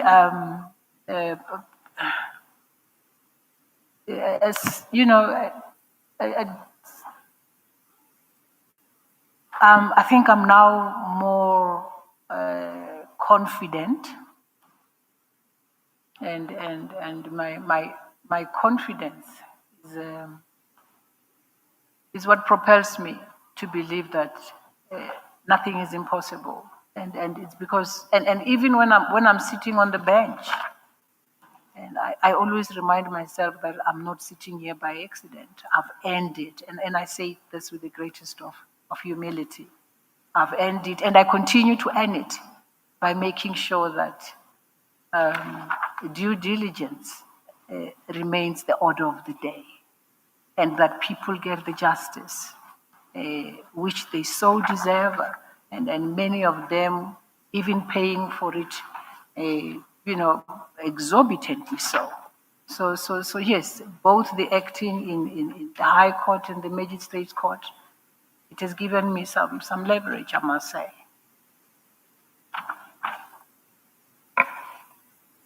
Maybe what I need to, because Ms. Vom, just to get more details about your role, maybe let me link it to your question, how you answered number 10. And the reason I'm asking you this is, as I said, quite a number of female practitioners, you are an attorney, so you brief. Quite a number of advocates, for example, would say that they're not receiving briefs because they're not believed in and all that. And part of the issue is, as you experience being a magistrate, being in the High Court, seeing quite a number of them being briefed or not briefed, appearing before you in terms of exposure. So everybody has a role to play in terms of transformation. That's all I wanted to say.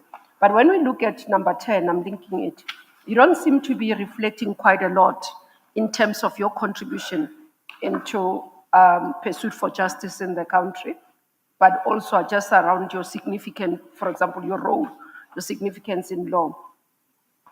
You just say the fact that you always make yourself available to assist the indigent whenever I am. What do you mean? How do we make that? What is that helping an indigent wherever you are, contributing to the pursuit of justice? Let me put it in this way. There are many people who would consult with me. Even at my home, there are people who would come and they would seek legal advice. And it's on that basis that I assist them. And there would be times even using my own resources, them not having even approached the Law Society for a pro bono, that I run with their matters, free of charge. And I would regard that also as my contribution. Because at least someone at the end of the day is getting the justice that they deserve. No, thank you. Your answers are quite short and sometimes they don't make us understand you. That's why I'm probing in this area. I understand. Your questionnaire, the way you wrote it as well, it's sentences yourself. For us to understand, maybe somebody does know you. Maybe you think that because you've been here before, I was not here. So I'm trying to understand the person in front of us. That's why I asked that question. Thank you, CJ. Thank you, Minister. Prof? Thank you very much, CJ. Good afternoon. Good afternoon, Prof. I've been looking at some of your judgments, and I've seen that you have came into contact with admin law, and you have written judgments on that area of law. And obviously, should you be successful, the court where you are going to be based will be dealing with a lot of admin law. And it really is satisfying to know that at least the candidate has some understanding of some of the basic principles. And it is on that basis that I'm asking you this question that I'm about to ask you now. I've always found admin law to be a little bit challenging. Sometimes I'm not quite sure as to when would one be justified to approach a court on the basis of parja directly, or on the basis of legality. Can you just clarify to me the differences between the two processes, if there is any, and when does which process actually apply? Thank you, Professor. With Paja, one would ordinarily employ it in an instance where, particularly, there has to be these three critical pillars, where you decry the fact that the action by whoever the administrator would have been, or the decision is procedurally unfair. Or the issue of reasonableness, there's no reasonableness in that action, and that the action is not lawful. So you would be challenging the administrative action or decision on that basis to pursue the whatever that you want to write. And sometimes the issue of rationality would equally be factored in as you're employing parja. But the issue of legality and the issue of legality, it arises also in an instance where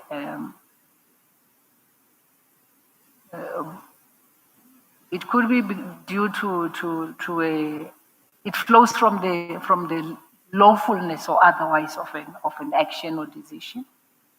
And what you will be contesting is that the decision or the action which you want to bring to court or a tribunal, whatever body that you want to pursue that action before, the decision that you're challenging, it is not lawful, or it was not lawful. And the person against whom you would be going could be an executive person, perhaps in the person of the president, or even parliament. And to show that legality is wanting, you will have to establish that the action does not talk to the law, that gives this body the right to act in the manner they did. And further, that when you consider the action, that action is not justified by be it the facts or the information that would have been before the administrator at the time. And that the decision, even the reasons don't justify that decision or the action, and that the reason themselves, they are not rationally connected to the empowering statute. So that would be in a nutshell. I hear what you're saying, but it seems like you're saying the same thing in a different way. Obviously, when you review a decision of an administrative body, there is an issue of unlawfulness. And you want an upper body to set that aside. So unlawfulness will be common to both of them. But what I don't get is where is the distinction, if any, if there is any, and whether they can be used interchangeably. That's what I'm trying to get at. But no, I think your answer is your answer. Let me not burden you any further. Thank you very much, CJ. Can I follow up? Chief Justice, may I follow up? Yes.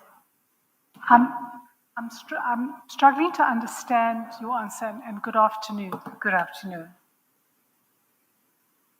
Are you saying when you're launching a review and you need to make the decision as to whether you want to review the decision in terms of PAJA or the principle of legality,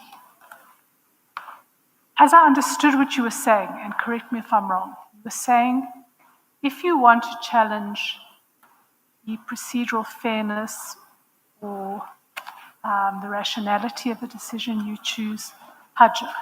If you want to challenge the lawfulness of the decision, you choose legality, the principle of legality.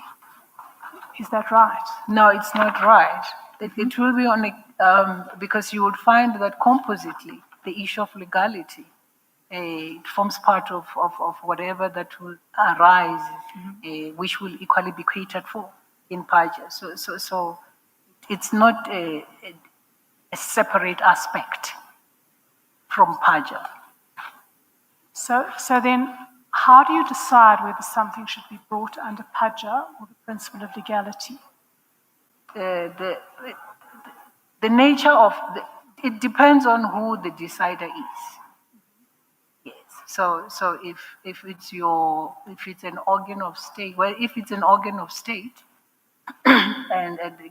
or say for instance, or if it's a public institution, or if it's the president or parliament, you would then decide issues relating here to primarily turn on the legality aspect. And that is how you would go about it. Unless if I'm not getting your question, Commissioner. No, I think it might be me not getting your answer. So give me an example of when you would say it's a PAJA review and an example of when you would say it was a legality review.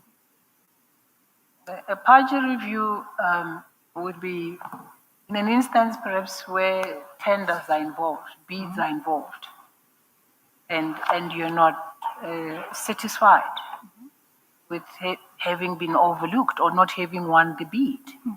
And you want reasons, you want to be furnished with reasons as to why you would not have won the bid. So you would go the route of PAJA because you are entitled in terms of the Empowering Act to get reasons as to why not, or why even.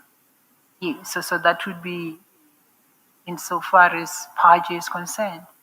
And with legality, you will have to consider whether the action which, say for instance, maybe by the president, you will have to consider whether their action or inaction, it fulfills their constitutional obligations. And if that action, if it's an action which you're concerned about, you have to check if that action was lawful.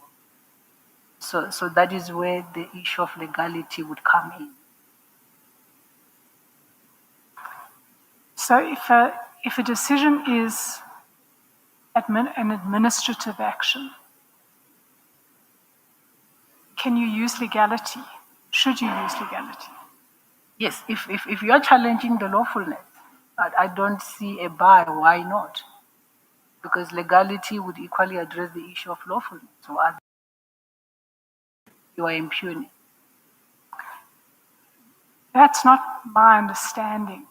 My understanding is that PAJA exists for all administrative decisions. And if once you've classified properly a decision as an administrative one, which is usually one made by the bureaucracy in its daily work, you're obliged to go by way of PAJA. Where the principle of legality comes in is where the decision is not administrative, but is still subject to still has to be exercised lawfully, even though it's not an administrative action. So I think that's the threshold. So you're right, usually the president's decision, the reason it's usually reviewed under legality It's because it's not an administrative Yes. decision in course. Thank you. Sorry, Chief Justice, just to clarify something as a follow-up. Uma, that's just the answer you've given, that the dividing line between PAJA and legality is the identity of the decision maker. Did I hear you correctly? That's correct. But, I mean, this was decided in 1995 already in SARFO, that it's not the identity of the decision maker, but the nature of the decision. So I'm not understanding why you are still saying the dividing line is the identity of the decision maker. You are correct, Mr. Commissioner Gauteng. Thank you, Mr. Chair.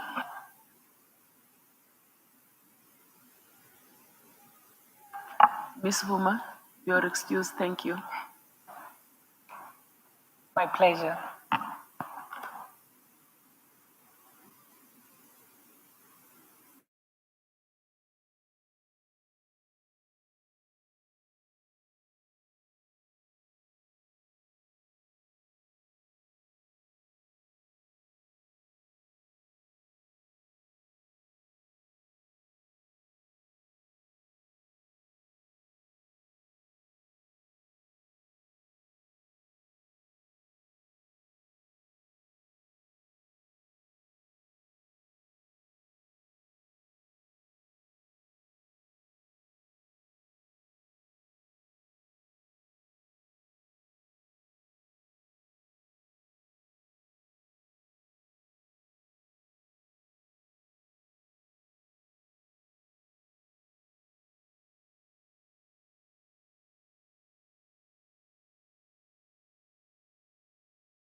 Please switch your mic.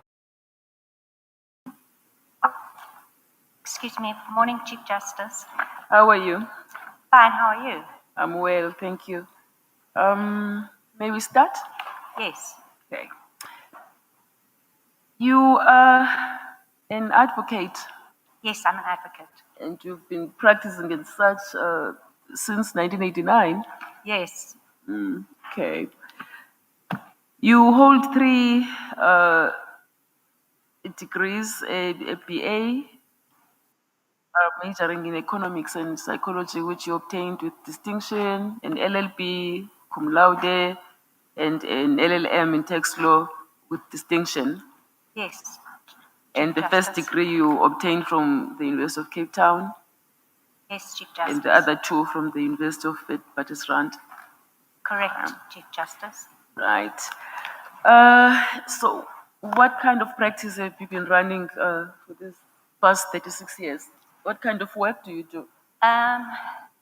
My practice was generally commercial work, and I intentionally tried to steer away from matrimonial work because I knew that it tends to pigeonhole women at the bar. And I continue until I was offered the opportunity to go to the State Capture Commission. And I spent 2.5 years at the commission. As an evidence leader? As an evidence leader. And then when I left the commission, there was a lot of offshoot work from the commission, particularly work from the National Prosecuting Authority, because I'd been in the law enforcement agency work stream. And we were asked by the ID and the general part of the National Prosecuting Authority to assist with several aspects following upon the commission. And that filled a lot of my time after I left the commission. But what I also found is that when I'd left the commission, I was substantially older, and my commercial practice before I went to the commission had been to be a senior junior in commercial matters. But I was now actually found myself being too old to be briefed as a junior in those matters. I stopped getting those briefed. But I also stopped receiving the more junior commercial work because I was regarded as too expensive, and I also wasn't a silk. So what then happened with my practice is I started to get other work from the state attorney, work that was not related to state capture, but was also generally not commercial work. I started to do very different work with the state attorney. And what I found is that I would then began to be able to command juniors. I was able to ask the state attorney to appoint juniors for me. And in the last few years, I've acted with a number of juniors, all of whom have been black juniors, except for one colored junior. So the nature of my practice is really, it's changed enormously. I'm actually doing quite a lot of labor law, which I've never done before. I've done a lot of constitutional law. I had done a lot of constitutional law before because I'd been involved in a lot of reviews, particularly with tender irregularities and corruption. But I find myself with a very different practice, and I've actually quite enjoyed it because I've been more self-sufficient, and I found that the state attorney has allowed me to command respect. You've also practiced as an arbitrator. Yes, I've acted as an arbitrator on numerous occasions. I've also been appointed by the Bar Council to act as an arbitrator. And I've also, in the course of preparing for this interview, the acting judge president asked the candidates to have a look at how many judgments we'd written, in which fields we had written those judgments, and also in which courts we had sat. And I actually determined that I have acted for 31 weeks. And in the course of that time, I've actually written 49 judgments. So although the ones that are appearing on SAFLI, it seems to be about 29, I've written 49 judgments, and I've written them in a huge array of fields. So I've had a lot of experience acting as a judge. I've learned a lot, and I really enjoy the experience. Your acting stints have been here in Gauteng. Pardon? your acting stints have been in this division, in the local division? Yes, they have. So all my acting stints have either been in Johannesburg or in In Pretoria. Pretoria. And have any of your judgments been reported? Do you know, I found it confusing because for me, when you say Reported is in the law reports, In the not, law not on reports. Safely or any Not online platform. exactly. So for me, the one that's been reported is the one, I think it's Mbeki Manganese, or I can't remember the exact name of it. It went to the Supreme Court of Appeal. That's the only one that I'm aware of that's reported in the law reports. Why have you never taken Silk, if I may ask? That is a good question. I have applied for Silk, and interestingly, one of the objections to allowing me to be conferred with Silk was that it was well known that I had aspirations for judicial office. And it was put to me, but if we give you Silk, you are just going to go straight to apply to go to the bench. And my answer was that I don't see why that would deprive me of being afforded Silk. And the response that I got was, it does, because you are going to be appointed Silk, and then the bar itself is not going to benefit from your having been a Silk. And for me, I don't think that's a valid response, because honestly, it's in the interests of the bar to have good judges on the bench. And it's also in the interest of the bar and the judiciary to have people who go to the bench appointed Silk if they deserve it, because it lends to the gravitas of the bench. And I know there's a kind of moratorium that if you want to go to the bench and you are a black or a white woman or a black male, you're eligible if you're not a Silk. But if you're a white male, you must be a Silk. But the truth is that where someone is deserving of Silk, we don't want to be elevated to the bench on the basis of a moratorium. And I do believe that I'm deserving of Silk, and I think if I applied again, I would get Silk. But So what did you apply only once? No. I think I applied on 3 occasions.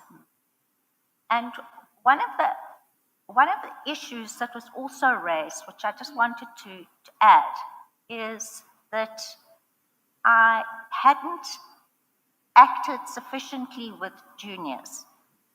And what I tried to explain is that at that time, the nature of my practice was such that I was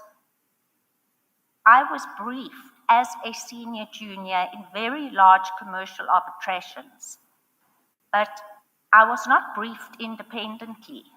And if I can tell you how that happened in my practice, because I think it is important to understand why it was that it became difficult for me to act with juniors and to be briefed with juniors. And I was building up a very good practice for myself when my children were young. But I worked with my first 2 children, all 3 of my children, until the day before my babies were born. I was in court with this big pregnant stomach. But after my son was born, I thought I've missed out so much of my life with my children. I'd like to see if I can try and practice from home. So I applied to practice from home, and I was granted permission to do that. But unfortunately, what I found is that when you are a woman at home at the bar, you're kind of out of sight, out of mind. And also people stop taking you seriously. And if you're a commercial lawyer, but people think, well, she's not available, she's fetching her children from school, or she's doing this. So if in effect, my practice diminished enormously during that period. So after that, it was a period of 2 or 3 years, I decided that it wasn't feasible for me to practice from home. I needed to take chambers again, and I joined Group 1. And when I joined Group 1, before I joined Group 1, I'd looked at the kind of nature of women at the bar, and what I realized is that to try and be taken seriously and receive good work, it was very important to be specialized. And so I decided what I'm going to do is I'm going to register. I was into my 40s, and I'm going to see if I can specialize in tax law. And I registered, I joined Group 1, I was granted, afforded a pupil, and before I could move into my chambers, I had a massive thrombosis in my brain and a stroke. And that precluded me, I had to sublet my chambers, tell the Bar Council I can't take the pupil, and I had to go and recover for a year. And somehow at the end of that year, with very little time, I had to get a thesis in, which I did. And the next year, I had to write an exam, which I did. And then after that, now you can imagine, I've been out of sight, out of mind for another 2 years. I went to Group 1, and I didn't have really any attorneys who were briefing me at all, and I was now in my 40s starting again. And so I was reliant for my work on the kindness of senior members of my group who brought me into matters that they were involved in. And then what happened from there is I got briefed in more and more complex matters, which in a way was very good for me, but also to my detriment, because they were not matters where the attorneys felt that they would brief me on my own. And the attorneys who did brief me, I had to draw all the papers in the matter, and when it came to going to court and there was a silk on the other side, then, and I'm telling you, it didn't happen to me once, it happened to me on several occasions. In every one of those matters, the client and or the attorney said, we need to bring in a white male silk. And so I never got to actually run those matters, and it was incredibly frustrating for me. But when after I had applied for silk and I'd been told I didn't have juniors, and I was trying to explain that it was very difficult for me, the very first brief I got from the state attorney, that I had an opportunity to bring in a junior, I spoke to the state attorney and said, can I please bring in a junior? This matter is big enough, it's complex enough to have a junior. But unfortunately, the department I was acting for said they were not going to pay for a junior. So what I did is I approached the Bar Council and I asked them if they could assign a junior to me, which they did, and I paid for that junior. And it was a big matter, and I was actually very generous in the amount that I paid him, because I was told that there was a certain rate that I would need to pay him, and I paid him twice that rate. And who was this junior? Was it a woman? Was it a man? What was their race? It was a black man. But I had no choice. The Bar Council assigned that junior to me, and the idea behind it is that I think people are only eligible if they are baby juniors at least less than 5 years at the bar. But I think it's generally people who've just come to the bar to try and assist them in meeting, as he did, the state attorney through me, and that helps his practice get going.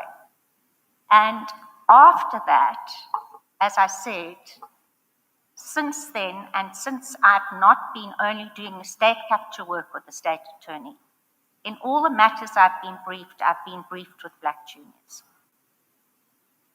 I interrupted you as you were saying you believe that if you applied for SIL today, you'd get it. What's stopping you from applying? Because in my mind, I didn't apply last year because I was hoping that I wanted to apply to come to the bench. And then I did apply, and the current Deputy Chief Justice called me, and he said to me, I am not going to, the reason I didn't make the shortlist, he explained to me, is that I hadn't acted enough since I'd left the commission. And he asked me to please come and act for a further periods, which I did. So I acted for a month at the end of November, and then July, August this year, I acted for another month. And with those additional 8 weeks, I've now acted for 31 weeks.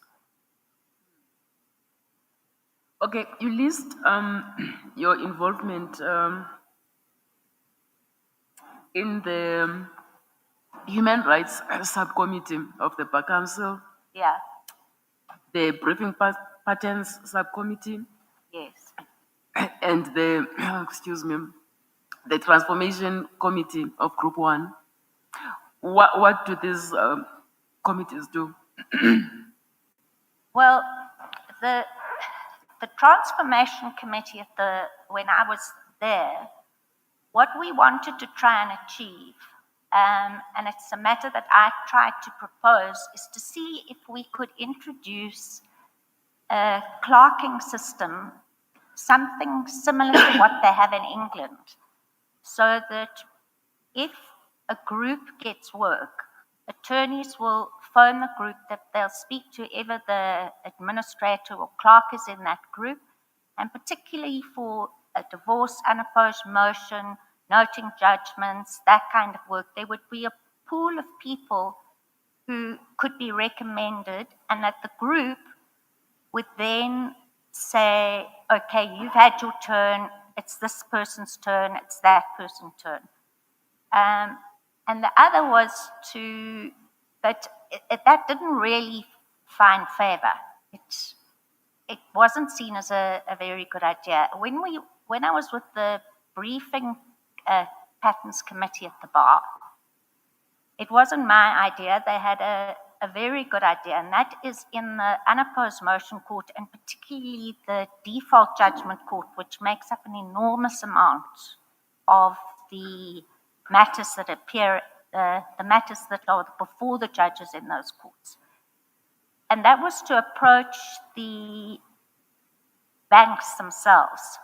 And there was approach to Standard Bank, I think, and they actually were very amenable. And a list was provided of a whole lot of juniors who were previously disadvantaged juniors, and they were asked to try and brief, giving people a chance all on that basis. And the idea is that it would be run all over the country.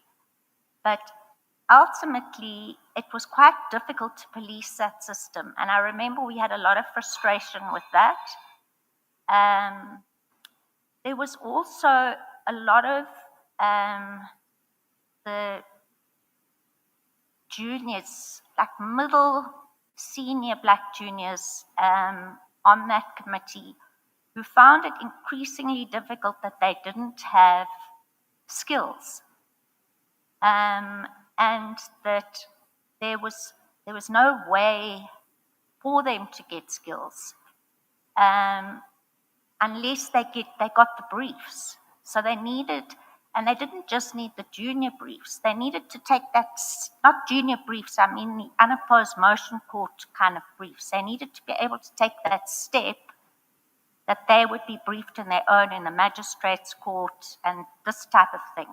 So we also then engaged with the state attorney to try and give lists of people, of previously disadvantaged people, see if they could brief on that basis.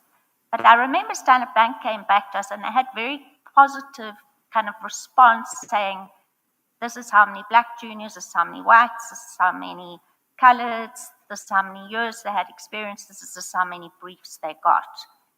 But after I left that committee, I'm not sure how far that has got and whether it's been persisted with. But what I have seen recently now is I've seen that when I mentioned earlier that I thought that it's very important for people who try and build a career at the bar to try and specialize. It's very difficult to compete as a jack of all trades. So I've seen that what AFTR's doing is they're starting to run workshops, and I think I saw that there's a workshop that was supposed to be run, I think it might have been cancelled, but on competition law. And they're doing that in a number of fields. Now for me, that's probably the most productive way of trying to transfer skills and equip juniors to deal with a whole variety of things and then take that leap. Because if you get a brief in competition law and you know nothing about it, you've got to spend so much time reading and working it up that you can never charge for. But if you can attend a couple of courses, when you get that brief, you're already halfway there. So I think that's a very important initiative that I'd never thought of that, but I think it's very important. Any such initiative? Have I been involved in that initiative? With that kind of initiative? No, I haven't. What I did offer my services to the advocacy training at the bar for year after year after year. And at the time that I had applied for Silk, I actually mentioned that I keep putting my name forward, but nobody seems to respond to me to invite me to do it. And when I was finally invited to do it, it was when I just joined the commission. And so I couldn't do it. But what I have done is I've been teaching the pupils for the South African Independent Bar to help them with their exams. And I've done that 2 years in a row. So it's outside of the bar, but I've assisted those pupils. Okay. Thank you, Advocate Wenzel. HJP Network. Thank you, Chief Justice. Good afternoon, Advocate Wenzel.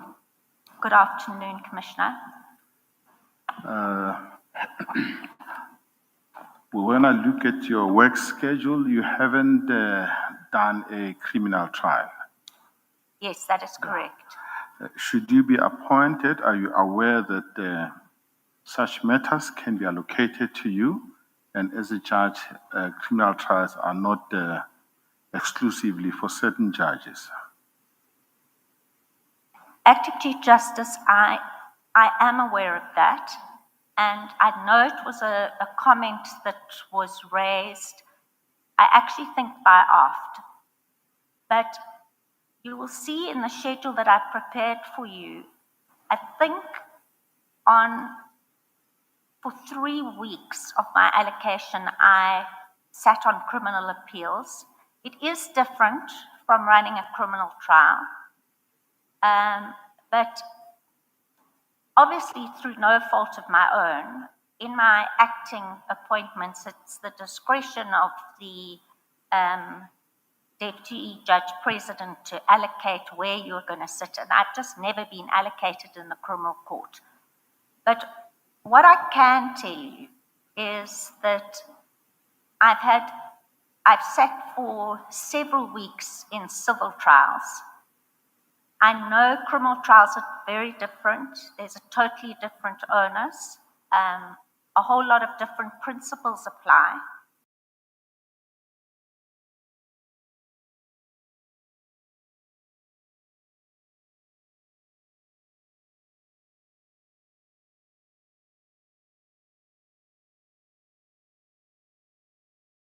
Never ashamed to say to counsel, and often at senior counsel, I'm not familiar with this law. Please go slowly with me. Don't assume I know anything. And in that way, I am taught in a way by the counsel. And then afterwards, I will always go look up the law further, read all the cases I'm referred to, research if there are any other further cases that I have not been referred to.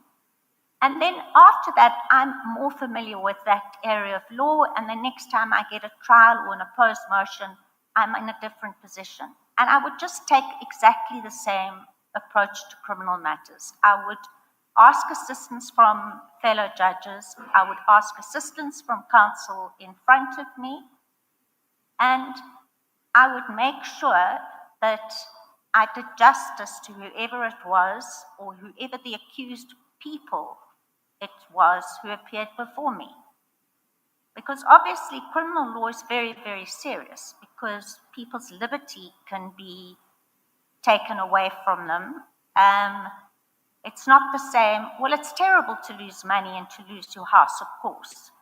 But if you've got a prospect of being incarcerated, that's very, very serious. And I would take that job very seriously. But I do believe that I have the intellectual capacity, the competence, and a sense of justice and fairness that would allow me to run those trials in a fair and proper way.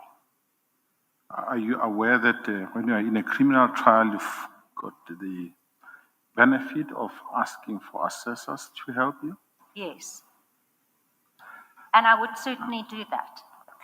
Thank you, Chief Justice. Fully covered, Chief Justice. Thanks. Minister. Thank you very much, CJ. Good afternoon, Advocate Wansel. Good afternoon. The first one, I want to check. In your questionnaire, you don't seem to have any community work reflected or mentoring program or training program. Are you able to share if you are involved in any of those? I tried to address that earlier with the Chief Justice to explain that I did try to put myself forward to do mentoring programs, particularly with the advocacy training. And I have taught the pupils from the independent bar. What I've also done is there's an initiative in Group 1 where, and it only involves females, but it's an initiative where the senior female members of the group are each year paired with a new junior in the group. And I've participated in that program ever since it has started. Okay, thank you. The second one, it's relating to your response to CJ. Yes. As he was talking, she was asking you some question. You made reference to say, and I'm trying to understand it better perhaps. You made reference to say that when you came from the work of the state capture, you were no longer regarded as a junior. It made it difficult. I couldn't understand what you were trying to communicate there. So you became a senior advocate. You wanted to remain a junior. That's what I'm trying to understand there. Yes, yes. I'm sorry for the confusion. What I meant is that so when I went to the State Capture Commission, I was about 55 years old. And at that stage, I had been a senior junior in big commercial matters where, and I'd left a lot of those matters halfway when I joined the commission. But when I got back, what I found is even those briefs I wasn't getting anymore. And that's because I was now 3 years older. I was 58 and approaching 60. And I found that I was actually just regarded now as too old to be a junior, even though it was in a senior matter. And I don't know why those 3 years made such a difference, but it did. But as at that stage, I'd already been out of my practice for 3 years. So I didn't have a set of attorneys who are now immediately briefing me on my own in those matters. And even when I did, as I said, what was happening to me is I was being told, no, we need to have a silk. And black males were brought in to lead me. So I just was in between, and that's what I tried, the frustration I tried to explain to the silk committee is, you're putting me nowhere because I'm not getting the work because you're not making me a silk.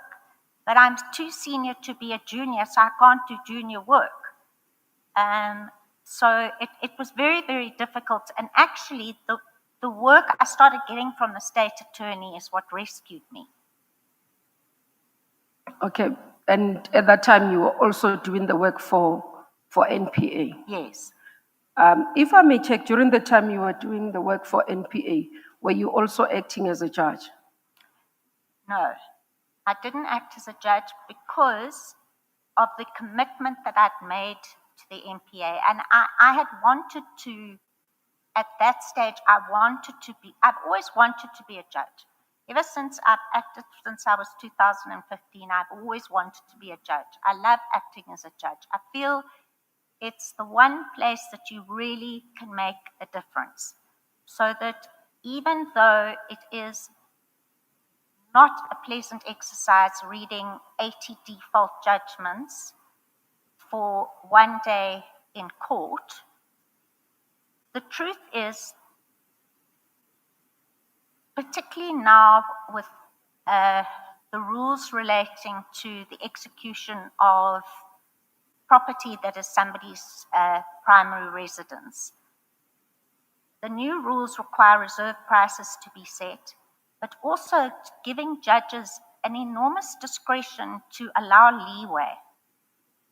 And also leeway to have time to sell a house privately rather than at an auction with a sale and execution where you're going to get far less at a forced sale. And it's in a lot of matters also where you appear as a judge and there's an unrepresented litigant. And they ask for time and advice as to where do they go to get help. And I've often asked the counsel on the other side, please go provide assistance. We're going to give time. These people must be represented. It gives me, just gives me a sense of fulfillment that you have power to do justice.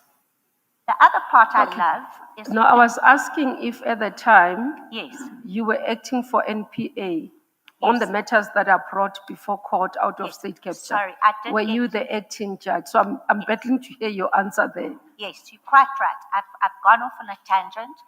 The reason I went off on a tangent was that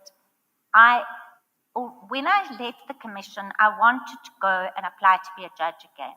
But I felt that I was so invested in the work at the commission and I owed a duty to complete the work through the NPA.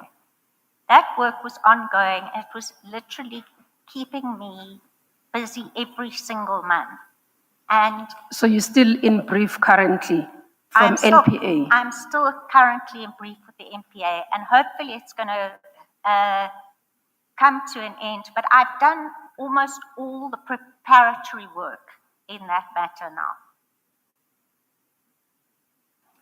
Your contract now is how long with the NPA? No, I'm not on contract. You're not on a contract. No. Just it's a brief. It's a brief. Okay. It's not on contract. And And do you're have working alone on that brief? No, I've got a senior on that brief. Okay. But You'd understand my concern from where I'm sitting as a Minister of Justice. yes, I understand your concern, but I've got a senior in the brief, I'm in the brief, and there's a second junior in the brief. We've worked together on it for a very, very long time. I think it's about to go to a conclusion, but I was concerned that I've waited since I got back from the commission in 2021. I've actually waited 4 or 5 years, and I was concerned that actually, if I keep waiting until this goes to finality, every year I'm going to get older, and the older I get, the more I'm going to get an answer that you're actually too old now to be appointed a judge. And I want to avoid that, because I would really love to be a judge. Thank you, CJ. Thank you, CJ. Good afternoon. Good afternoon. I'm this side. Commissioner. I'm this side. Okay. Thank you very much. It's Commissioner Marumu Wahai. I was looking at your CV, and I was convinced that perhaps maybe discussions relating to mercantile law will be worthwhile with you. That mercantile law is your area of specialization. Different parts, company law and intellectual property. Yes. Yes. I had a chance to read your judgment. Yes. United Manganese of Kalahari, that was taken to the Supreme Court of Appeal. Yes. And it was an interesting read. And from that judgment, I just want to ask you, because I've also read the Supreme Court of Appeals judgment also. Yes. I just want to know, what is the actual role of good faith in derivative action applications? And in answering that question, I just want to find out whether your view has changed in light of the Supreme Court of Appeals decision in relation to the minority shareholders in terms of Section 165 of the Companies Act, whether they bear the onus of proving the absence of collateral purpose as a self-standing requirement of good faith inquiry when they seek to bring this action to protect the interest of the company. Yes, thank you for that question. It's something that I deliberated on a long time, and I looked at a lot of international law, and I think if I remember, I looked at Australian law as well. And I obviously at the time believed, yes, I've come to the right conclusion. But when I did read the judgment of the Supreme Court of Appeal, I think they are correct on the onus. I think I got it wrong. No, thank you very much for that. My second question to you is, many people are starting businesses in townships and in villages, and most of them do not even worry about the intellectual property sort of protections that can actually arise from what they are starting, from protecting their names, protecting the goodwill, and everything else that comes with IP. I just want to get a sense whether, and obviously sometimes you find yourself having a company in the Northwest, and all of a sudden you get a letter from a company in KwaZulu-Natal where they say, you are using our name incorrectly, we want you to change your name and all those things. I mean, the company's tribunal is inundated with those kind of applications. I just want to know, and sometimes these are companies that are trying to protect their names, but they are not registered, those names. And you find that both companies' names are not registered. And the other one is saying, no, my name is a trademark and I've been using it for quite some time. Sometimes it's part of the same name of the family where they come from. I just want to know, in South Africa, is it possible to protect an unregistered trademark? And if so, under what circumstances?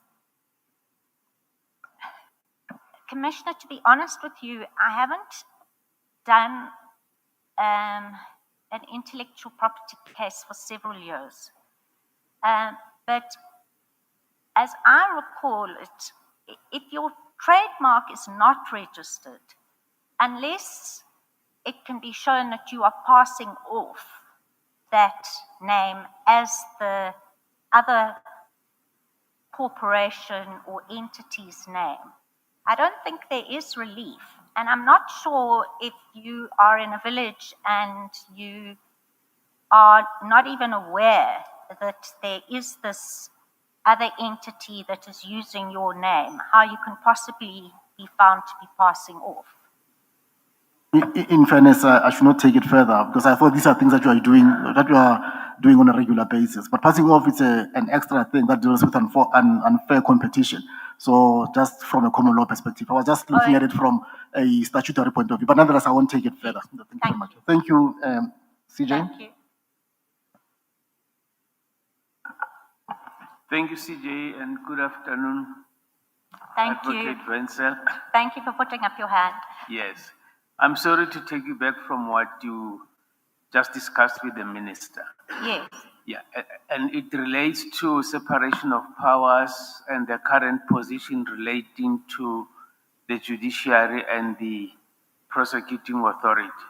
Yes. The other being part of the executive. Yes. And the impression that might be created might be that you are working for the NPA. Now, if you could just explain the nature of your relationship with the NPA and the kind of work that you were doing.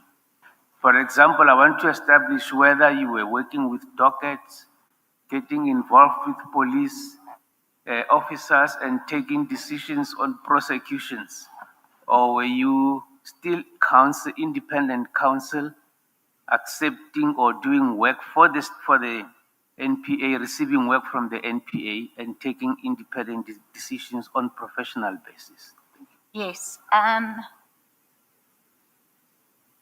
The work that we've predominantly been involved in for the NPA is running disciplinary inquiries.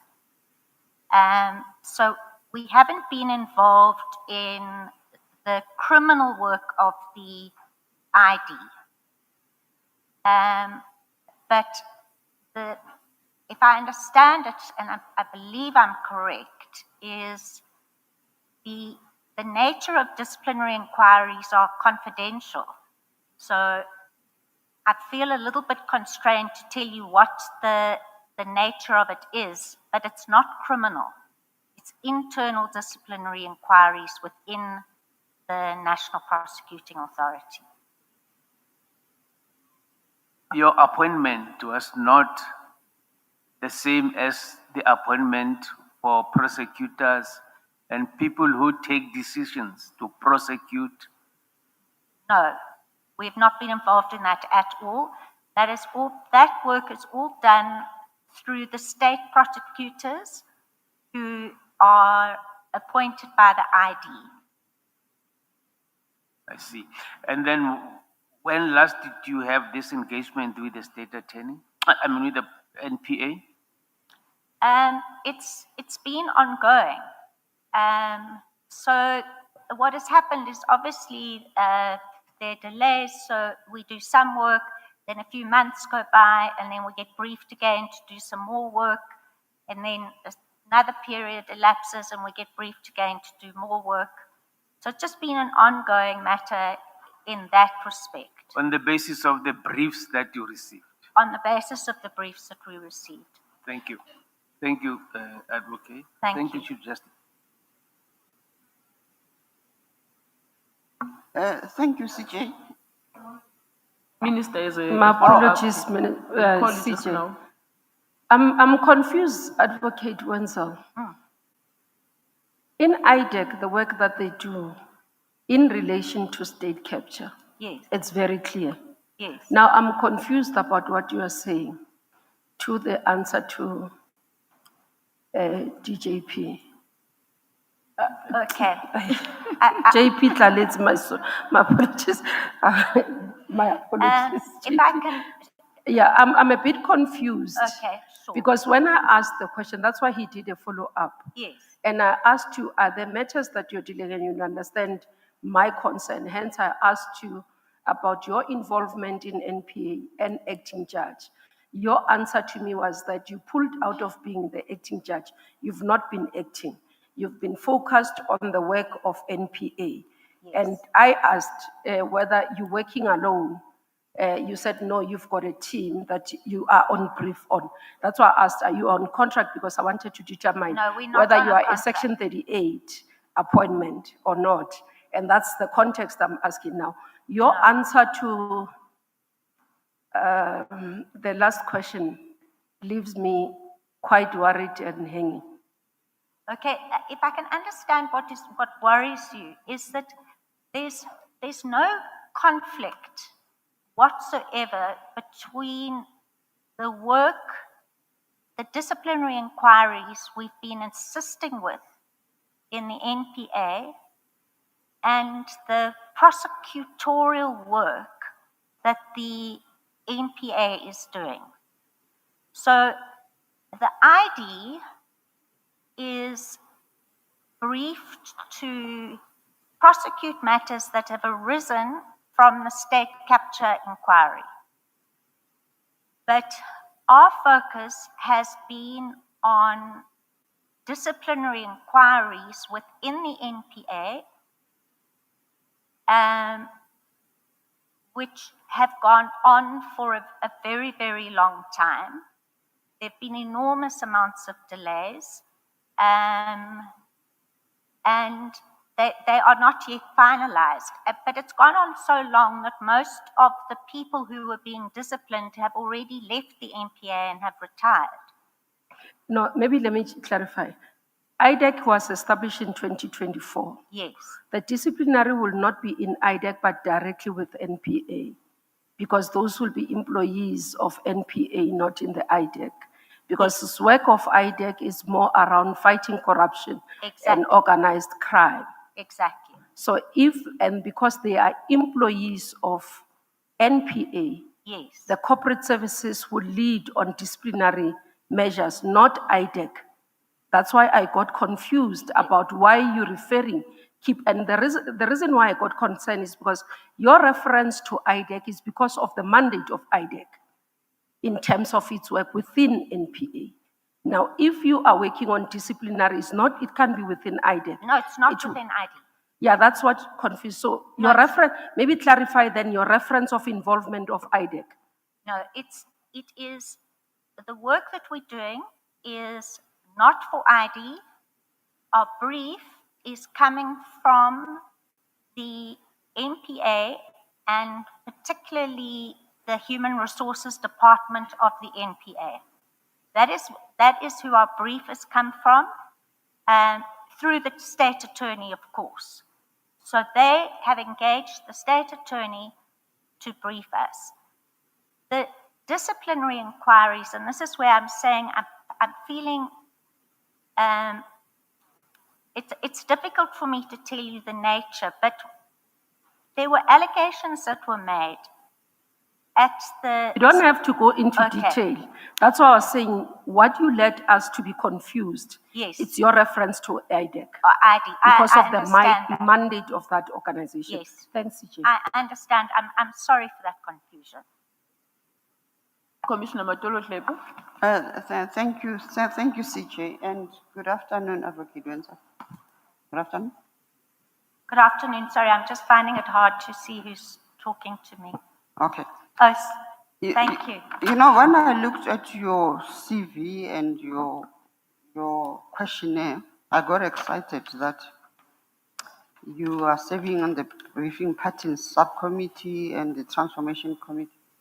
But whilst you're talking, I got worried that you don't seem to understand what these committees are doing.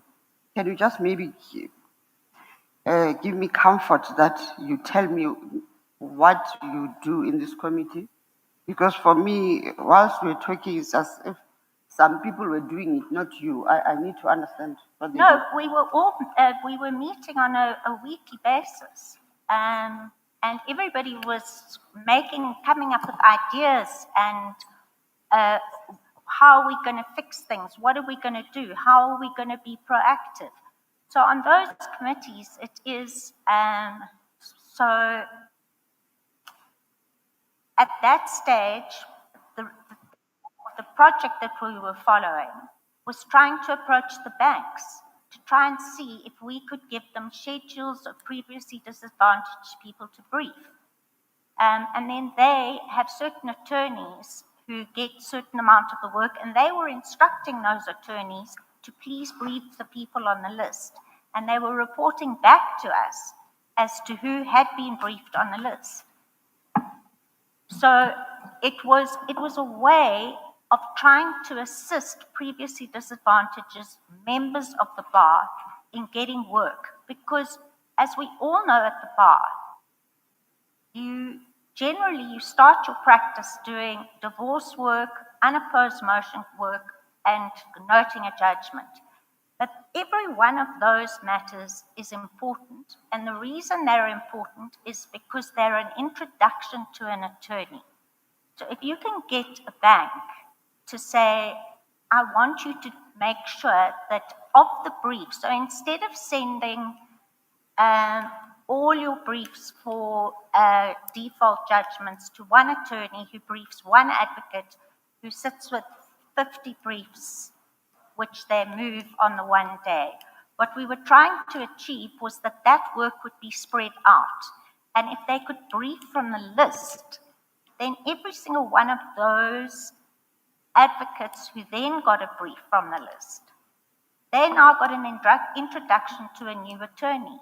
And that was a way of, you get introduced to an attorney, they think, oh, I like that person. I need to note a judgment. I'll phone them and ask them next time.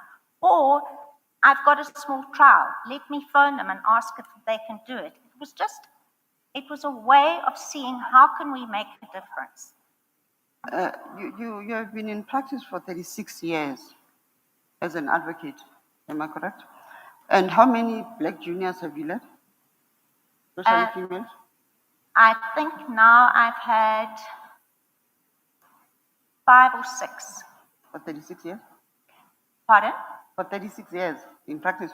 Yes, but that's what I was trying to explain to you, that actually in the way that my life went, and I think I omitted to say to you also that before I went to the commission in 2014, my husband died. And he died in horrible circumstances, and he left us with an enormous amount of debt. And I had 3 small children. I was completely shattered. And I had to support my children. I had to put my head down. And unfortunately, in those years, my life was inward looking. But the minute I got myself back on my feet, you will notice that I've taken every single possible step that I can to try and get black juniors. And the first opportunity I did, I paid for that junior myself. And the other thing is, recently now, I'm a member of AFT. A few months ago, I got a request to pay a contribution towards pupils at the bar who are struggling to make ends meet. I didn't hesitate to make that contribution. So I know I haven't done as much as I should have, but I've actually, things have been a little tougher for me, but I've done what I can, and I continue to do what I can. Are you still a member of this committee? Of AFT? Yeah, no, of Group 1. Yes, I am. I have come to Group 1, I think on 2 occasions. I haven't met you actually, talking to the Transformation Committee. Well, are you really active in this group? I'm active in that group, but I'm no longer on the Group 1's Transformation Committee. Okay. Thanks, CJ. President Moleman. Thank you very much, Chief Justice. Good afternoon, Advocate Vessel. This is just a follow-up. I'm following up. I'm over here, ma'am. I'm here. Oh, sorry, I don't know. Do you know when I had that stroke, I've lost my directional hearing. So I Okay. actually don't know from which side of the room the sound is coming. Okay, that's fine. Sorry. Yes. How are you? I'm fine, thank you. Thank you. I'm just following up on the question that was posed by Commissioner Matolo to you. So I just need clarity. Could you please just clarify this for me? Are we at a stage where we can say that the issue of skewed briefing patterns has now been addressed and it's now a thing of the past? Or is it something that is still ongoing? Thank you. Commissioner, the issue of skewed briefing patterns is nowhere close to being something of the past. And I'll tell you that I have felt it very keenly as a white woman trying to compete with white males in a commercial field. I will tell you that it's even harder for black males in the commercial work to try and compete. It's even harder and much worse for black females. Not that there are not some very successful people who have achieved it. But what I did get the sense when I was on the Transformation Committee was talking to the people who were really trying their best just to break in. And the problem with the bar is it requires someone to give you a leg up. So if you go to the bar and you join a group and somebody says, okay, let me help you do this, I'll try and do that, it gets you that one step further. But unfortunately, firstly, the bars become enormous. People don't really know each other properly anymore. And that's why I think you have to have some kind of system in place. That's why I thought of the pupillage system in England, because then the work comes to the group, not to the individual advocate, and then it gets spread out. But it's very, very difficult to address that, because so much is also luck that you manage to get a good mentor, and another is that people just continue to struggle. And the worst thing is that although group fees are subsidized, if you're not getting any work, it doesn't matter that your room is costing 5,000 Rand a month, because you can't pay for it. So it's far from being addressed. There's a long way to go. Thank you for that clarification. Thank you, CJ. Commissioner Sivan. Thank you, Chief Justice. In the review of your application by the General Counsel of the Bar, they stated that you had 3 judgments they found that were delivered after 5 months, 1 after 5 months, 2 after 5 months, and 1 after 4 months. Before I get to that, do you know the average time, the recommended time within which judgments must be delivered? I'm not sure which of those judgments that they are referring to, so it's hard to address it. But I know that there is now a rule. Sorry, I can cite the judgments. They've cited it if you want. Oh, have they? Yes. It's M versus S. It's 2018, and it's Johannesburg High Court. Yes. They have 19 April 20, I don't know if that was the hearing date. 19 April 2018. Then Kahalo versus Road Freight and Logistics Industry Provident Fund. They dated 19 April 2018, 5 months, and TABK versus LVK, JDR Johannesburg High Court, 4 months, 2023 case number. Okay, the last one I recall, and it's the matter that involved the interpretation on the Adoption Act and whether a foreign couple could adopt a young boy. That matter took me a long time because, firstly, I wanted to see the child, which I arranged. And then after it, I deliberated and deliberated and changed my mind and deliberated again because it was a massive, massive issue because these were Polish people who wanted to apply to adopt a little boy that they'd looked after since he was a baby.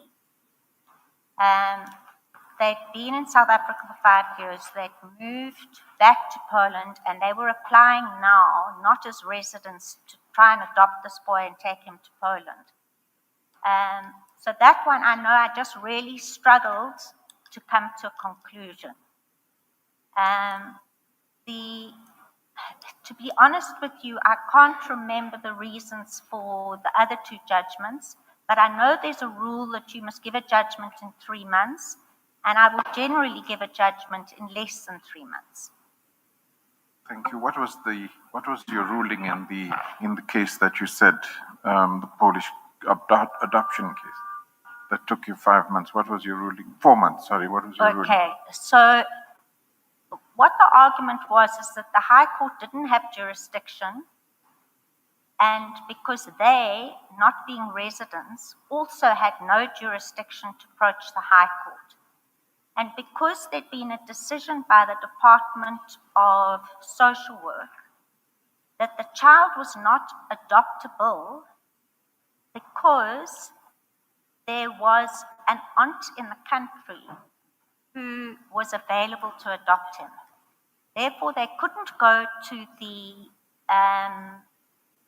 adoption court.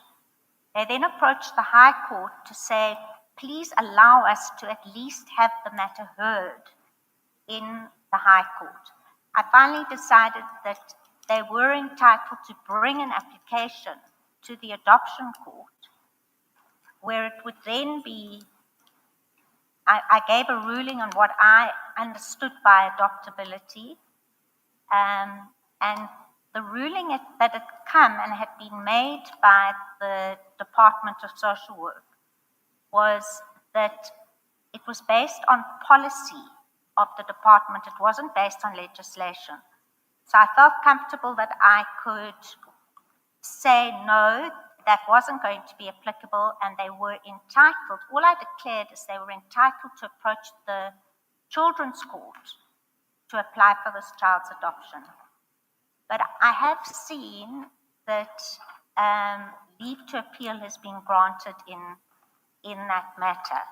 I haven't seen anything further as to what has been decided, but I have seen that leave to appeal has been granted.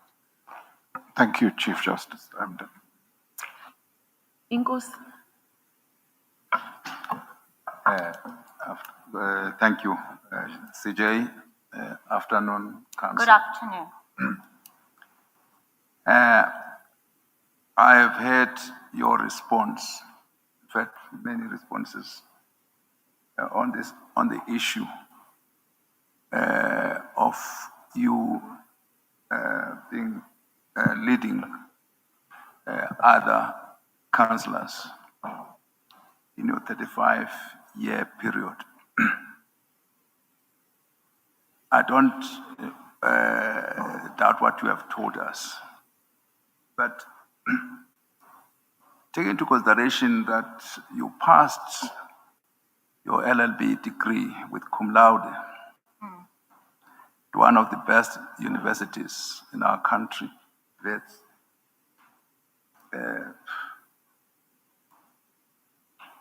Is there any reason that you could not attain silk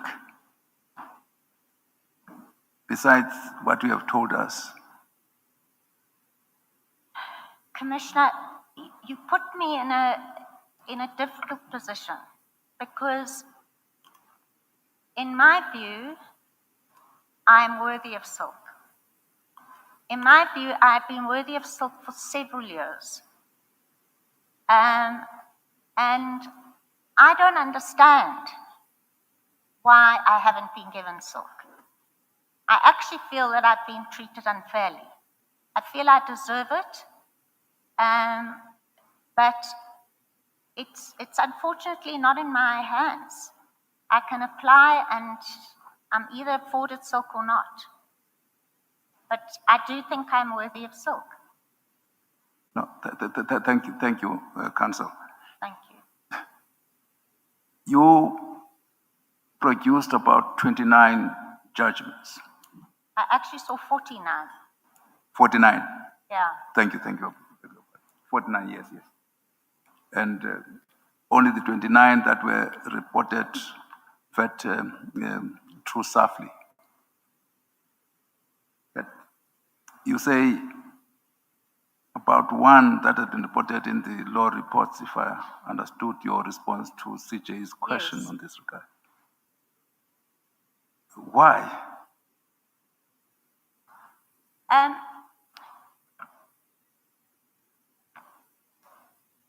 Part of it, I think, is firstly, I think that reported judgments should really only be judgments that introduce novel areas of law. I have written judgments which I have thought might be reportable, but to be honest with you, when you're an acting judge, it always seems to me a little arrogant to mark your judgment reportable.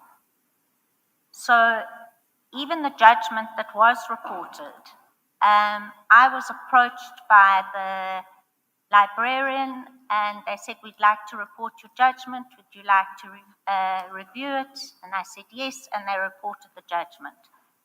I think if I was appointed a judge, I'd feel more confident to say, yes, I think this should be a reportable judgment. But I think while you're an acting judge, it's, I think it's a little assuming. Thank you. Lastly, as a senior junior, and you know that you are capable of leading other juniors. You seem to have led very few. You're correct. Yes, and is there any reason why? I'll tell you why, is that very unfortunately, as I tried to explain, what happened to me is that I first went back after spending a few years at home with my children. As soon as I went back, I got sick. At that stage, I had lost my attorneys. I was then reliant on senior people to be their junior. Then what started to happen is, as I got older, I got involved in more, even larger commercial arbitrations. But the attorney hadn't briefed me. I was brought in by seniors, and those attorneys didn't brief me on my own. And unfortunately, you can't go and tout at the bar, and you get the work that you get. And even when I started to get the state attorney work, I was trying to bring in juniors, but then the state attorney doesn't want to spend too much money. So they were saying no. But the first opportunity that I got where I said, this is a matter that deserves a junior. It can command a junior. Even then, I was told no. And it's only of late that the state attorney is now briefing me in every one of my matters with the junior. But those matters are also ongoing. So my practice isn't that I'm in court 3 days a week. The matters that I'm involved in are going over several months. The one is over 2 years where I've had the black female junior. Advocate on this side, Commissioner Hassan. Thank you. Advocate, I appreciate the context that you've outlined in a great level of detail of how we've gotten to this point. I think my concern is that it almost reads as if you had no agency to confront those entrenched briefing patterns that you've taken us through. Given your seniority and your relative advantages that have been held within chambers over the years and maybe even on the roll, what did you do personally, using what agency you have, to disrupt this exclusionary briefing system? Well, I tried to join those committees to see how you can change it. In our group, in Group 1, we've got an initiative, obviously, to try and assist the young female juniors in our group through a mentoring program.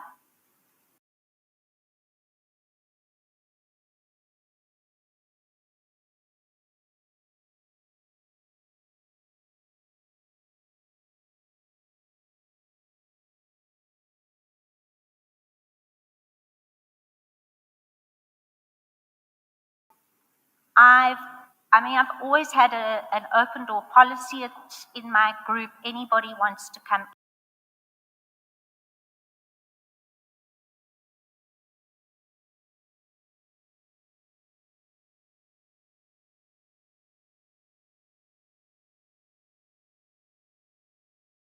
in, I will try and assist them. But ultimately, the fact is people have been trying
for 20 years to change those patterns.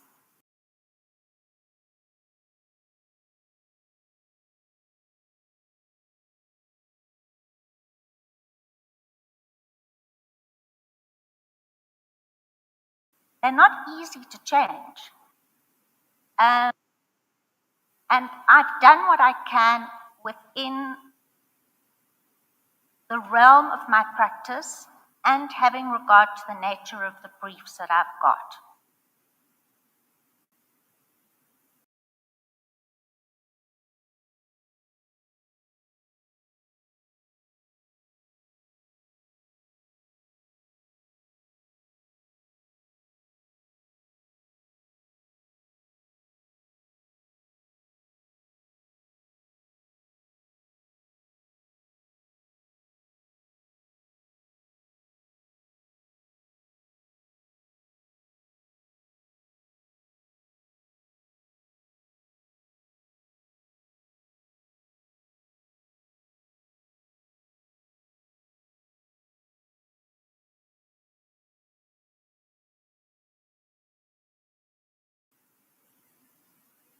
All right, thank you, CJ. I think you've also, through other questions, answered some of my follow-ups. Thank you. Thank